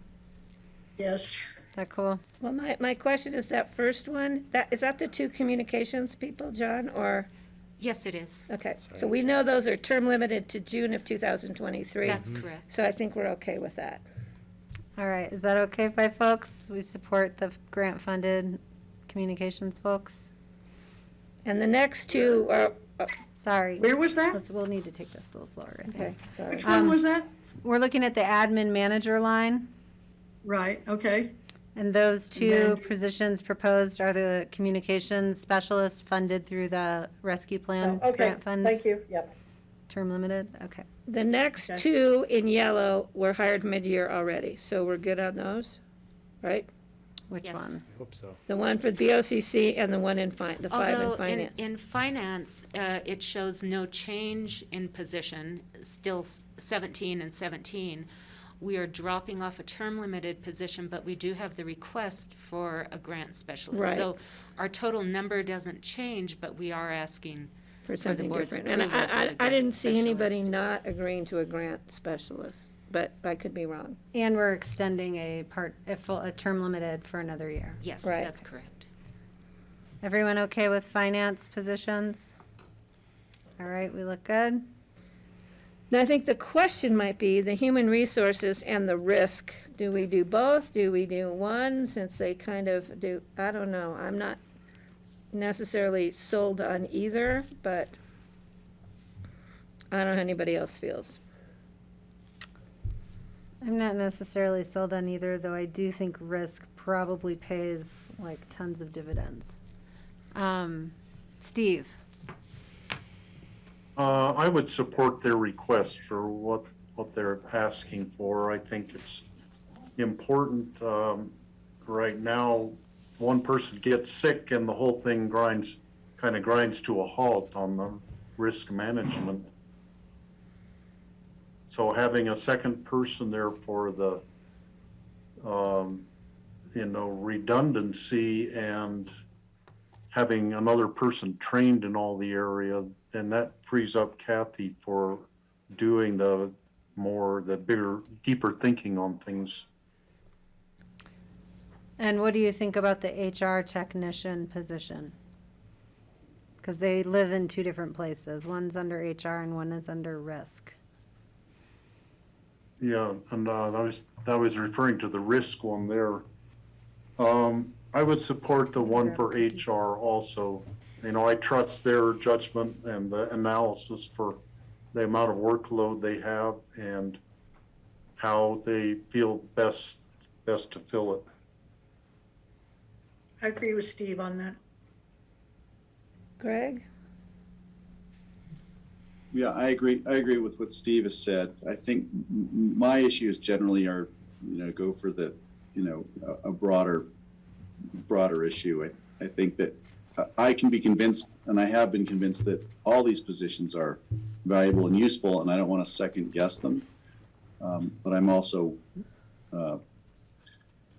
concerned about the big picture, which I've expressed already. Well, my thinking is when they fill the position for the other business partner, we still have a department manager and an interim department manager.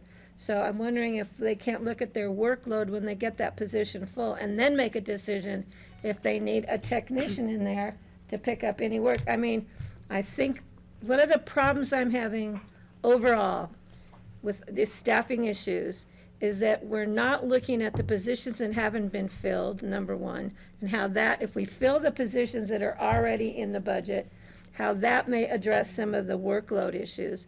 The second thing is, I know people don't want to hear this, if we bring people back at least 2 days, maybe 3 in some departments, into the office where they create a team working atmosphere again. We did such an amazing job working as a team before COVID. We have lost that in so many ways. When you see somebody in the building and you have no idea who they were, and there's somebody who works in your own department, that's bothersome for me. So I would like just to move forward on the positions that are very clear, and then just see what happens when we get people in the open positions hired, and if we start to bring people back so they're working as a team in some minimal way. I'm not saying 5 days a week, guys. I'm saying a couple days a week when you know the person who's been hired to help you, but you don't know who they are if you ran into them on the street.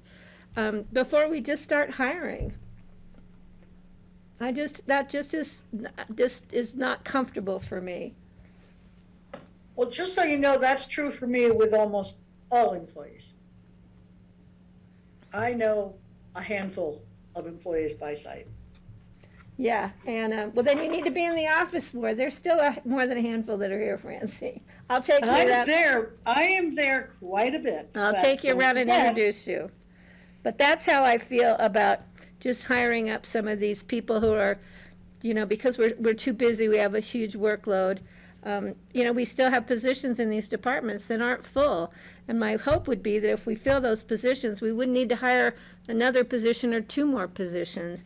We'd have better teamwork and we'd be getting, I think there's a great efficiency in being in the same building at the same time with somebody. I know we have COVID issues, but we're all wearing masks.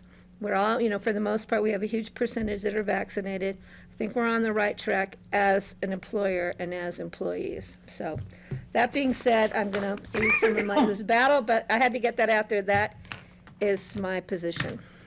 Well, and I support you, Patty, for the HR position because I feel like she's trying to restructure that and look at her positions and sort out the structure for that department, given their changes over the last year that, I'm not sure the new hire is completely justified just yet. We have three that want Or if it's the right person or the right position, Yeah. So that's my concern with that one. The risk one, I will support. But we had three people support the HR Yeah, too, so. Any further thoughts on the HR and risk positions, Greg? Well, only that I think what Patty's expressed here is a passionate opinion. But I think it's the job of HR can really talk to us about how does the efficiency of an organization change with remote working. And that's a conversation that's going on across the nation right now. And I'm sure some good information and real data on that is emerging. So while I know Patty would love to have everyone back in the building, I'm not convinced that that's the answer to the question. But I do appreciate her interest and concern about it. But I think that's a question really that somebody from HR who studies these things could really help us with, so we understand what the actual case is, because I'm not convinced. Thanks. All right. We have a split board on that one. So Well, that's HR. okay. I'm just in the building a lot, and I talk to employees a lot, and this is just my feeling. I'm hearing it from employees that, the people that have been here and on the front lines would love to see it if they had more support from their other employees and other department peers. So I'm voicing it on my own, but I'm not just solely speaking for myself. But be that as may, Great.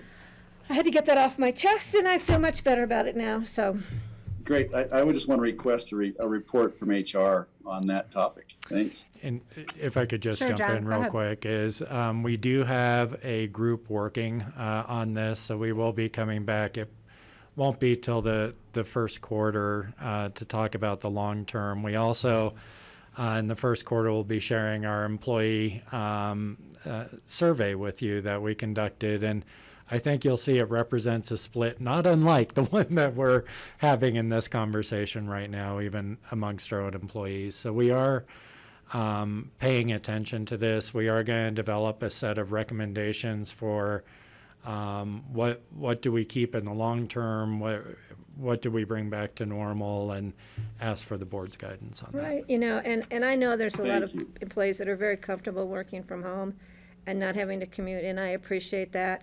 And I know a lot of them, not a lot, but I know there's some who are threatening to no longer be county employees if they have to come back into the building. And I understand that too, but that's a choice people have to make individually, and there's choices I think we need to make as far as providing public service in a public building that's publicly funded. We're in the hot seat up here sometimes, and this is a hot seat discussion, and I can't wait for it. All right. So thank you. All right, moving on down the line, we're at the treasurer's I'm request. sorry, the Sorry. HR was Yes, split as 3 was to a raised. yes. Yes. Okay. Yes.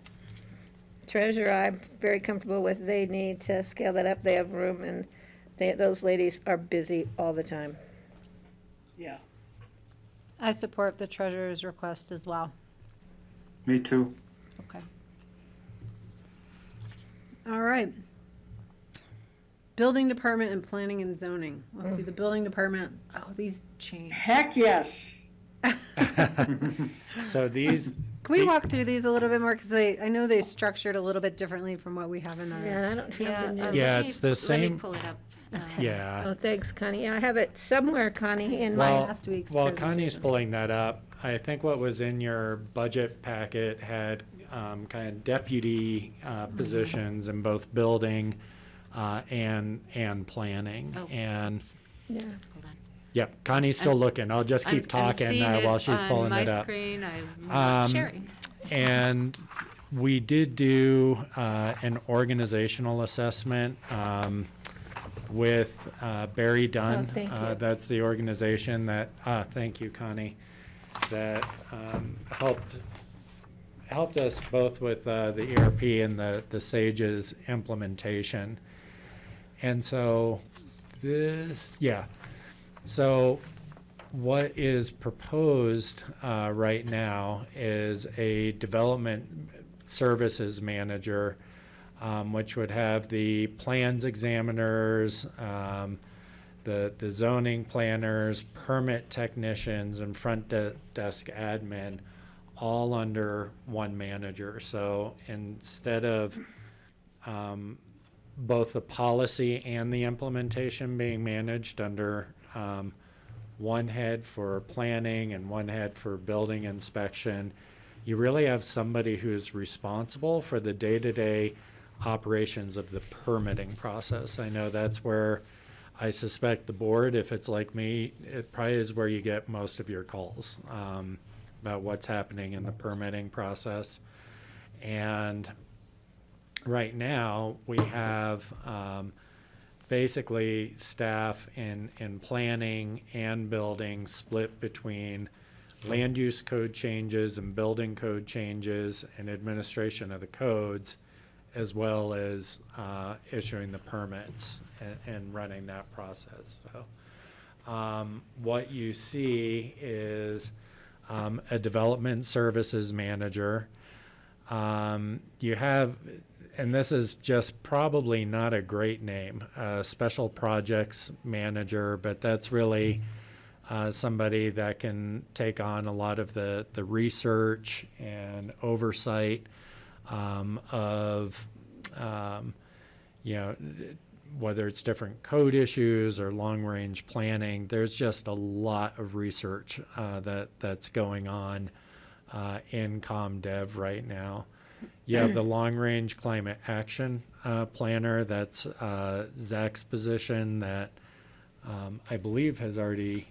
So the board approved a term extension. It was term limited through the end of 2021. Right, that Earlier was this Zach. year, the board approved extending through the end of 2023. The request is to make it an ongoing position.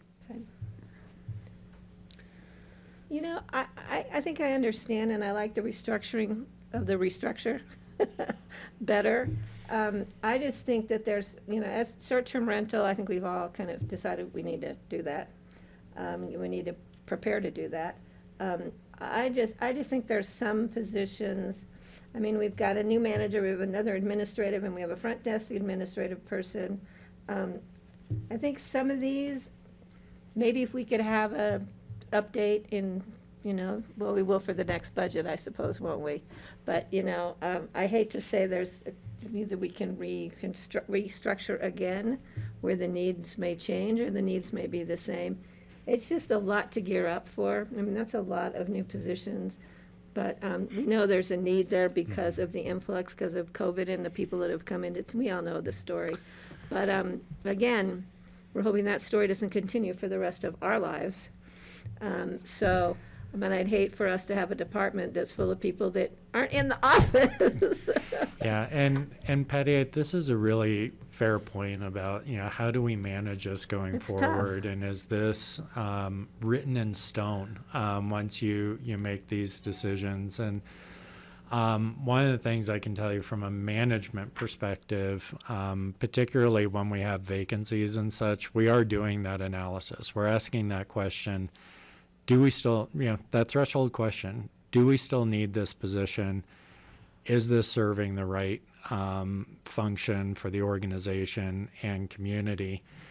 and particularly in community development, that probably ebbs and flows a little bit more with economic cycles. And we are in a hummer of an economic cycle when it comes to development right now. Right. Frankly, we're getting pressed.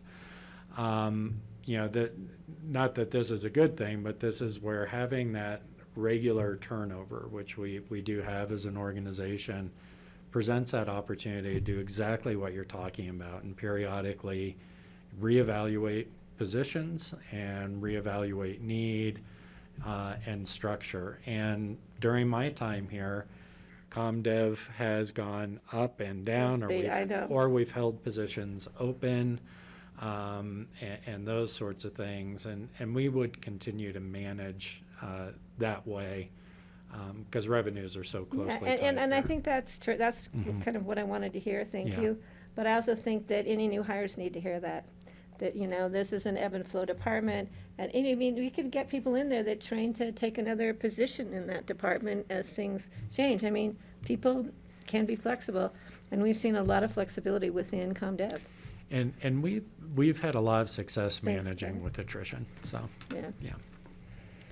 All right, Greg, and then Francie.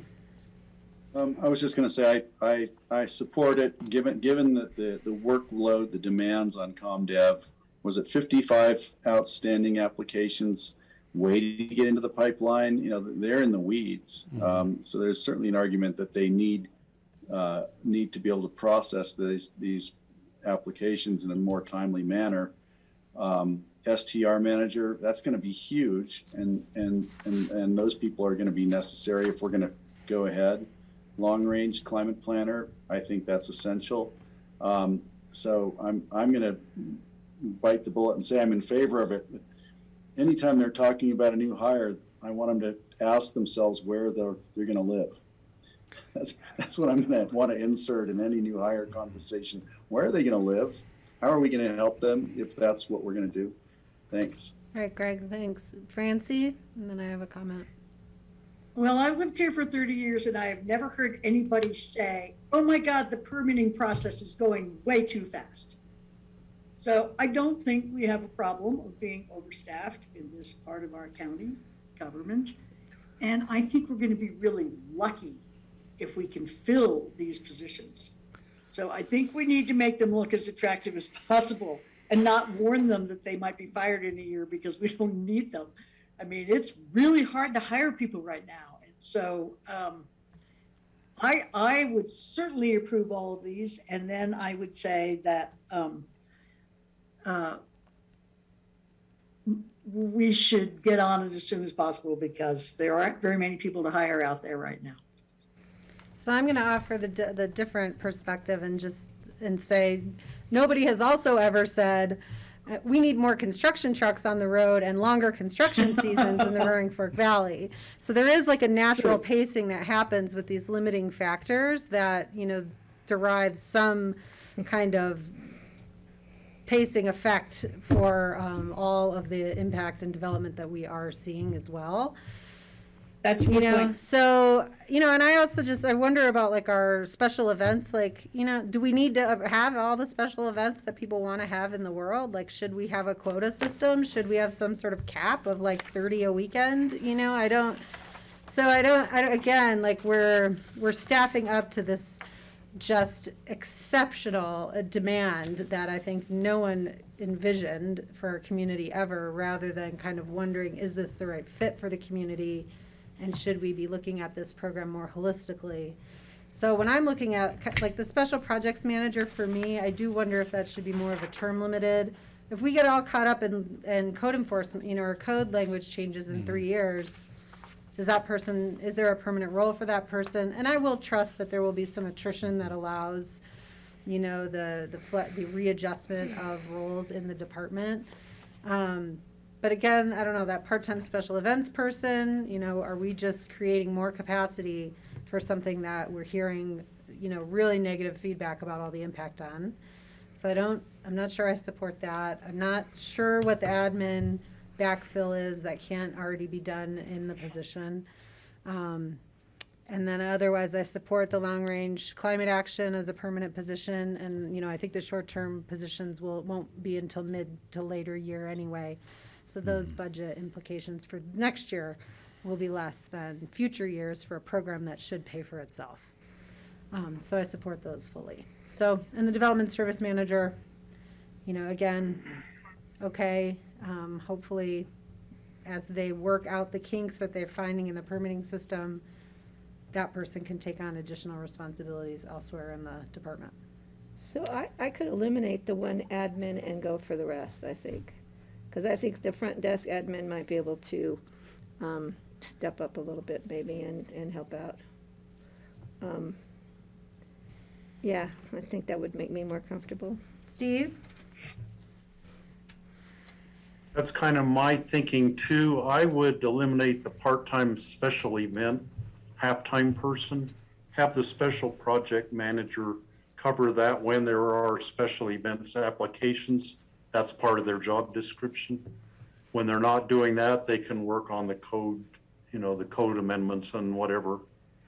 I also think the ComDev analyst admin person, let's try to have the front desk admin person cover that, especially since there's the development service manager at the top of that chain. They're already getting one more person in that chain of work. So I think that the front desk person could probably handle that admin. So that would cut out 2 people. That would mean they'd be looking for 5 people instead of 7 people, which I think would be easier to fill that. Hopefully they could fill 5 positions. All right, we're a little bit split here. I'm good with that. Okay. I do like your point about sort of slowing things down by making it hard to get the permits, but it's a little bit indirect. I think we could probably approach the problem more directly and slightly more honestly. I'm not calling you dishonest by any means, but it's a little bit sort of a backdoor approach and slightly sneaky. No, I don't mean it that way. I'm just remarking that there is a natural effect here, and that is not an answer anyone who has their permit in the pipeline cares to hear. I totally fully can sympathize with that. Like I don't think the county should provide poor service. So I am supporting the development services manager position, but I am a little bit cautious of let's just give them everything they want, because I do think we need to be thoughtful about this program. Yeah, I appreciate that perspective a lot. So if I've heard the board, there's consensus to not approve the admin or the part-time. The board consensus. I don't know if it's consensus. Or majority, I would say, is not I'll go approving along the with that. part-time and the admin, but approving the others. Did I hear correctly? Yeah, I think just those, so it's 1.5 positions. We're not going to move forward. And then I think there's 4 of us going in that direction. Okay. That was one of the tougher ones. We may be back to talk to you guys about the special events, just. You can talk to us all you want to. Both of those, if we don't include them now, if they get the other positions filled and they still realize they need those, I would urge them to come right back to us and we could do a supplemental John request Peacock for was that. just whispering that to us on the side about especially the special events technician. Could I have a question? Patty. Because some of that, John, is how's COVID fitting into special events permitting now? Is that maybe part of it, why you're concerned?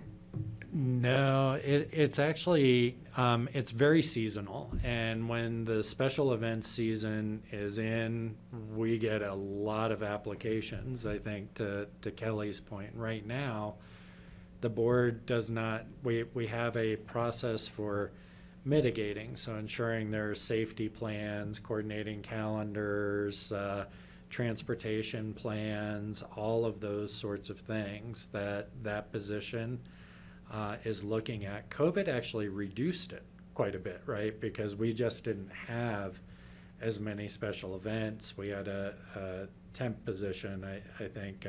No, there was somebody really- working in ComDev, because I talked to her a lot about the weddings, and people didn't know what to do, and she was doing the Yeah. COVID planning, so. And so we're anticipating actually that we're gonna see that surge in special events. So we weren't doing as much special event permitting. Well, there it goes We to think Kelly's it's coming point. back. And, you know, the board, if you don't want to see special events, I think, I'm not sure not being able to process the permits is going to be the limiting factor so much as if the board adopted rules, you know, around that, so. I could support the 0.5 for special events, because I know that they do get busy, whether it's busy denying them or making sure that they occur correctly. Because my fear would be then, listening to John, that people may just have their event without getting a permit, which people might do around here. People do. So, but the board can discuss that further if Cindy wants to bring us back more info. Steve? One other thought, based on what John just said, maybe we fill the admin position for ComDev analyst, who would spend, during the special event season, they would spend part of their time doing special event stuff. It'd be, you know, cross training kind of a thing. But that would still reduce by one whole person less that the ComDev would have to look for. Well, problem is when the special events person's busy, the administrative person's probably busy at the same time. But that was a good thought, and the special events is only a half time, right? Yeah, well, it would be more like a partial year. It'd be almost like a seasonal kind of position. They've gone back and forth Yeah. on this. If it's a seasonal position, we would probably need to offer health insurance during that season. Yeah. And knowing that, they thought that a year-round, 20-hour-a-week position might fill the need. So maybe Cindy can bring us back more info on that. Would that be okay? Yeah, this is your guys' call. I'm just letting you know. Is that okay, John? All right.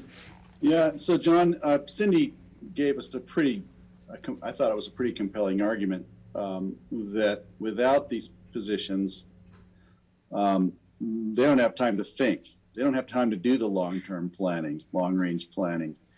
And so I want to make sure that we haven't forgotten the message that she was bringing to us, because it seems as if the important work might not get done because the people who can do that work might be distracted by, you know, if they're running the front desk when they should be doing long-range planning, I think we will have shot ourselves in the foot. So I'm just a little concerned about that. I feel as if, you know, it's hard for me to decide who's important and who isn't here, because I don't know this as intimately as Cindy does. And as much as I want to reduce the number of new hires as much as possible, I also feel compelled to listen to what they were saying. So if you could remind us how her argument went there, that might be helpful.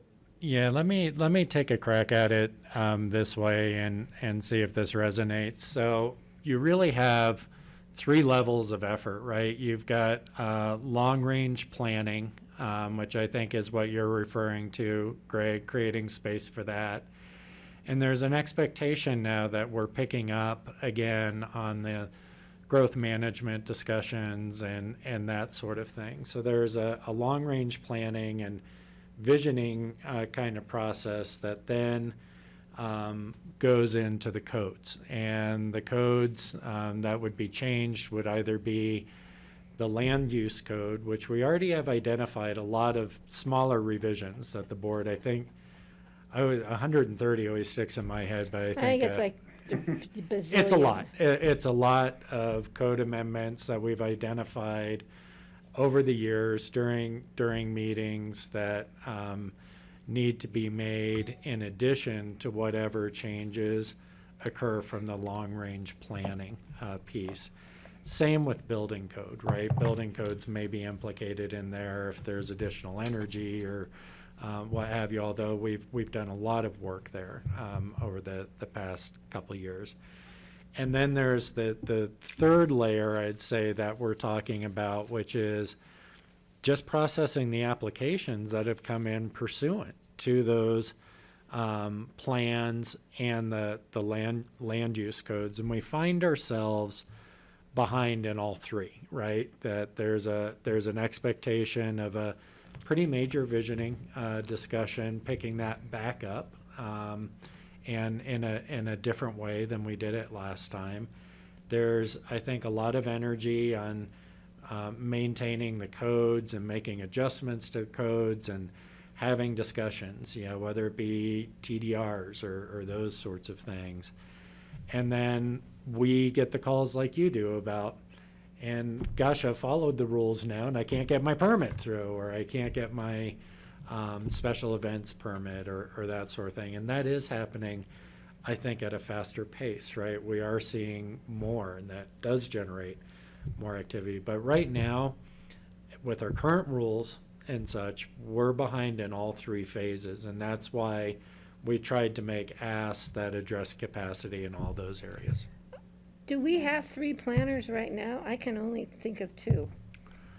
Well, we've got. And we have a planning position open? Plans Gosh, under I'm planners. just not remembering right now. I think we have a planning position open. Yeah, so that'll make a big difference. If we can fill that, that'll make a big difference in getting things through.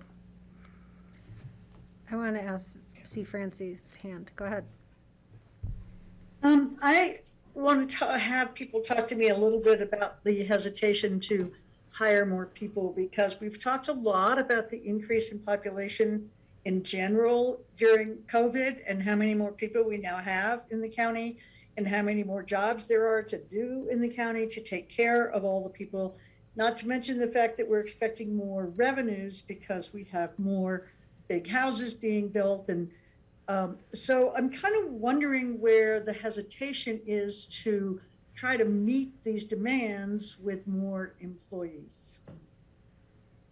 I'll take it on Patty's behalf. Thank you.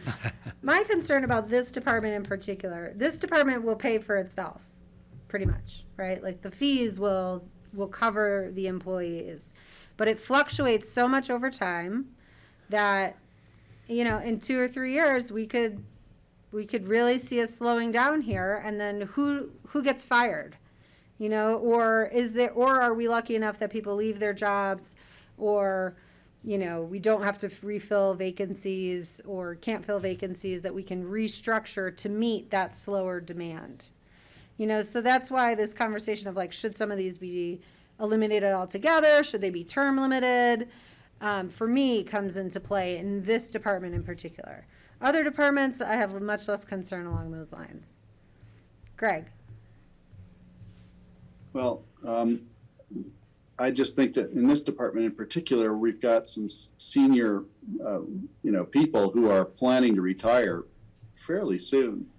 So when do we bring on people who can start learning and getting the experience in the company, so to speak, so that they can eventually, hopefully, assume those roles that are going to be vacated.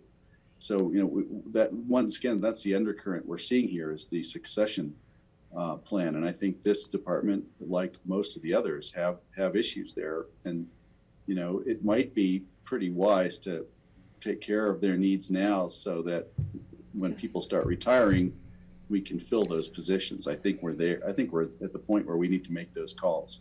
That's a good point, Greg. Yeah, Greg, I don't disagree with you at all, but I think the skill set needed for somebody who's an administrator or front desk administrator are much different than somebody who's got the training, background, education to be a planner.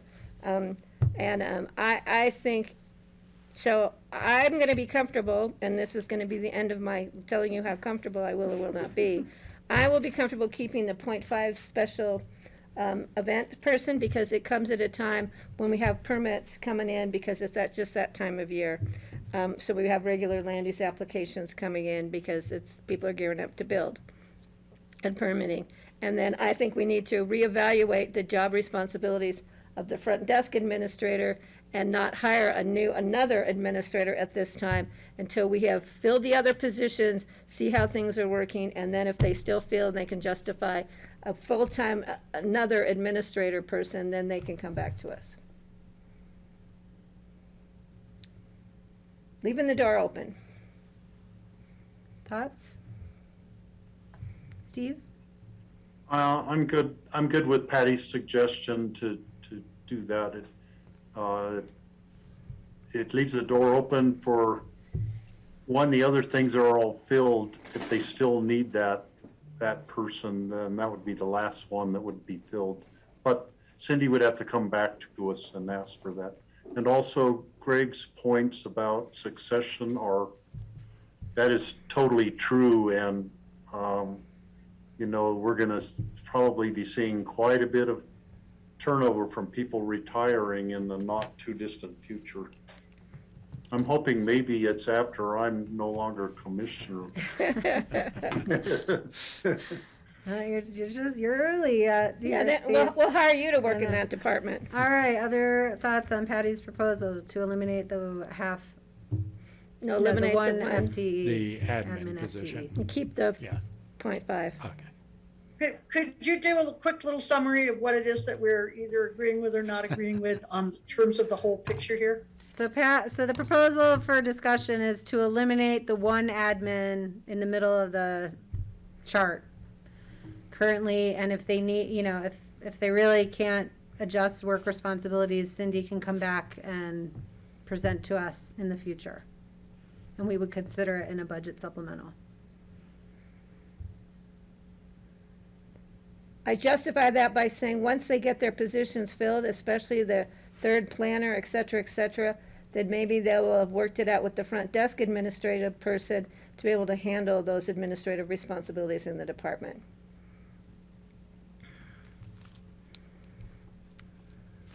But I don't know where people are at. So thoughts? So Greg, you're okay with that?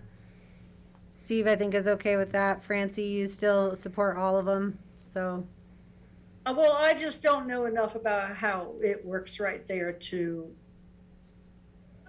say no or yes to that one particular position, but it looks like you'll be able to move on without me, so go right ahead. Thank you. I think that's where we're at. All right. This is Coroner, sheriff, I This think. was harder with all the department people staring at us in the last meeting. I was like, oh, it's Hunger Games over here. Okay. What are we up to? Now they're all gonna come to the meeting, Kelly. Oh, my goodness. I won't That's be there okay, in she won't be December, here. I can handle it. The coroner, we already did mid-year. The sheriff? sheriff, one position for the video cam Yeah. tracking. That's a given. Yeah, we all support that.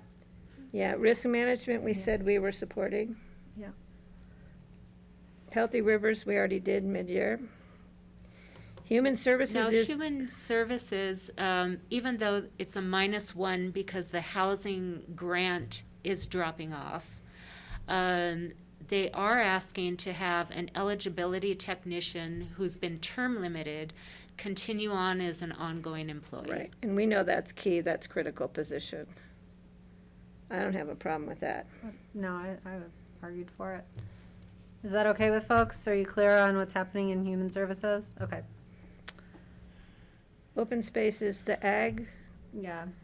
I think we're all excited about the agricultural specialist, and which would be a part-time extension agent is the proposal That's Yeah. a different one. for open space, right? Yeah. Open space is the new ag. Right, the Yeah. new agriculture Yeah, specialist. yeah. Okay. Public health and environment, that's a shuffling of term limited, right? I thought we did that mid-year. Yes, many of the term Ongoing. limiteds will be dropping off, but they are asking for 2 ongoing positions, one being a planning analyst, and the other is the environmental health permit technician. Which has been a part-time or a part-time temp. Which has been a term limited, Yeah. yes. And And I think a lot of that is because we use the other person in environmental health to do more work. And they also have increased revenues for the on-site wastewater treatment systems. I'm okay with public health. I can't believe I'm saying that I'm I okay know, with. I was waiting for more debate on the planning analyst. No, being on the Board of Health, we're gonna need that moving forward. That's kind of a given. All right, are you guys clear on the two positions for public health? So it's showing a net decrease, but they're asking for two ongoing positions. Can I hear a rationale Forever? why they can't just be term limited, remain term limited, but maybe extend the terms? For the public health analyst, that's gonna be an ongoing, because Greg, we have all these state statutory public health things we're gonna have to start addressing as COVID winds down and we gear up with the planning issues, right, John? Yeah, and on the offsite wastewater treatment system, I think there's been both changes in county policy that have increased workload, as well as a lot of the unincorporated permits and such are related to offsite wastewater, which is really the other position. And those, I don't see those going away either, Greg. So it's really meeting statutory requirements that will be ongoing, that we'll be revisiting, and our own offsite wastewater. Okay, thanks. Airport, I like, it's kind of yellow to blue, to green to blue shaded. Concerns about the airport? They're ending some contracts and putting people on full-time. Bringing them in-house. Yeah. Yeah, and some of this has to do with our interpretation of Affordable Care Act. Yeah, of the Affordable Oh, Care right. Act and our compliance. So either no or yes. Okay, and we discussed solid waste center already. Yay. Thank you. I so appreciate you guys We've taking the reduced this by time. 1.5. I think. But, we had some reevaluation and some looks at term limits. No, it's and- good. It's good to look at it holistically, Patty, and I appreciate am- you making us do that. I'm so happy now. I will be quiet and let you move on. Are we all good, folks? Did you guys appreciate this approach? I did. I certainly did. I think it was really important that we think about it. It's definitely difficult, and it's necessary. All right. So our net increase in employees will be, where are we? 19. So 19, okay, that's a small Right. condo complex. 19, Not if they live together. including the ones approved in 2021. Yes. So those people should already be living in tents now. So it will actually be 15. Better than 24. Steve. So Kelly, going into a different area of adding staffing, some companies are really good at adding employee housing when they add staffing, and others don't do it at all. And I think, we need to really, if there's any way we can ramp up our housing program for our own employees as a means of setting a good example for other businesses in the community, I think we should do it. Whether we can find a new source of money or just reprioritize some of our general fund money and put more into housing, I think we should take a hard look at that. That's going to be So one of our I discussions. appreciate that, Steve. I think one of the things that's come up for me in the conversation and sort of like, that notion that both you and Greg have brought up as thinking about housing attached with employment, I guess, I guess there's just different ways to do it. Like right now, we have just a housing program available to all of our employees, right, that we fund. And we don't kind of have a divisor associated with it based on our employee number or the generation of employees. So we have something there that's for our employees, but is there an accounting for ourselves to hold ourselves accountable about how much that should be or what an honest amount that should be, rather than, when we have opportunities, we fund them, or we create a budget and we pull down from that budget, when the employees want to take advantage of it. So I think, we have a program, I just don't know if it's lining up with kind of that accountability you guys are proposing for us as a board and for our staff to be having. And I welcome that conversation, and, Steve, I fully welcome finding new funding sources. I really am thinking about that a lot, and I'm wondering if the infrastructure bill is successful, if that would create opportunities for us to go to the public instead for support for taxing childcare and housing, rather than some other things we've talked about in the past that maybe other things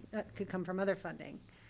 So I'm completely open to that conversation, but that's just my philosophical thoughts about what you guys have brought up. If our program is not working or we need more accountability, then we should talk about it. And again, Francis, when are we going to talk And about maybe that is a main, one of our topics for a retreat in February, I would suggest. Yeah. Because, I mean, there's nothing stopping us right now from saying, let's put $100,000 per new 15 employees into a housing fund. I mean, we could do that. I don't know if that's the wisest thing to do on the fly, but, I mean, I appreciate that we should hold ourselves. I think that was a really good try, Kelly. Thanks. I'm going to direct. Francie has her hand up, and then I'll go to you, Patty, and then I just want to. I think John had a comment. Yeah, Francie. Yeah, I think that's a good idea because we ask other people who are creating jobs in the valley to do that.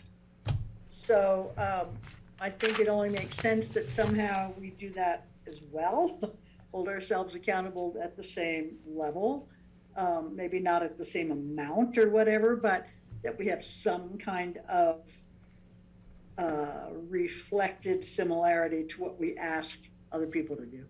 I mean, you build a big house, you're going to add 2 employees, you need to pay for their housing, that kind of thing. So I think it's a great thing for us to talk about at our retreat. Patty? I was just going to say that I would like to give some direction here since, I'm comfortable moving the fund balance summary. That's one thing you need direction on, correct? Yes, I was just going to say, so the positions were actually reducing by 2 from the proposal, 1 admin and ComDev and 1 retail specialist at the Solid Waste Center. So you will see a decrease in the general fund and a decrease in the Solid Waste Center fund. One other note is that Anne has reworked some of the property tax evaluations with the new inflation projections. And so there will be some little tweaks to the property tax revenue when we come back on first reading. But apart from that, the remainder of what you see in front of you will be included in the first resolution on December 1st. So you need direction of the general fund budget and 5-year plan. Excuse me, I had the wrong document. And I think the board gave direction on that, and we've gone over the positions, so you're I good. think we're good to The move only outstanding outstanding question I had, and I had asked Brian Pettit what the amount would be if we absorbed the road cleaning. I don't know if that needs to go in this budget, if that's, I mean, this just continues to be a thing that irks me. And take down the signs? Yeah, and take down the signs. And have a if we, bonfire? Had legislative authority to Yeah, we did refuse have that program. number at one point, because CDOT had put on the table if we wanted to take over paying for the You contract. can bring that in as for cleanup. supplemental first quarter. I'll see if we can dig that up. Okay. Yeah. I'm not, and again, I will leave it to you guys to determine if it needs to be discussed as part of the budget or if that's a supplemental conversation. But We need to have the conversation. yeah, okay. That was my only We outstanding would like thing. to have the conversation. Everybody, we've given direction, and I'm just looking for folks online that we're good. Yeah. Good. Thanks, guys. Okay. See you Thank you guys very much. tomorrow. Thanks for hanging in there. Noontime. Wait, we haven't done other open discussion. I have some. If you want to but go for it, but I'm just going to make sure and check in. If there's anything of great importance. John Peacock, do you have any open discussion items for us? Just making sure I don't have anything in my electronic memory here. No. I don't know which is scarier, All right. your electronic. Board members, any open discussion items? Well, I just want to say that I'm sort of feeling uneasy, a little sick about tomorrow, the whole STECO thing again, after all the I've gotten tons of contacts from people since the last one, so just sharing with you that I feel a little sick to my stomach about it. All right. You'll get used to it. No, there's They're some hard things you don't get decisions, used to. Francie. They're hard. They are hard ones. Okay. So with that, we will all reconvene at noon tomorrow for our regular voting session. All of you have a great night. Thank you very much. Thanks, guys. Thanks so Thank much you. to Connie. Huge thanks. Have a good And night. thank you, Grassroots. Another one close Thanks, to Connie hang there. and John, for hanging in there, and the rest of y'all. Andrew. Bye.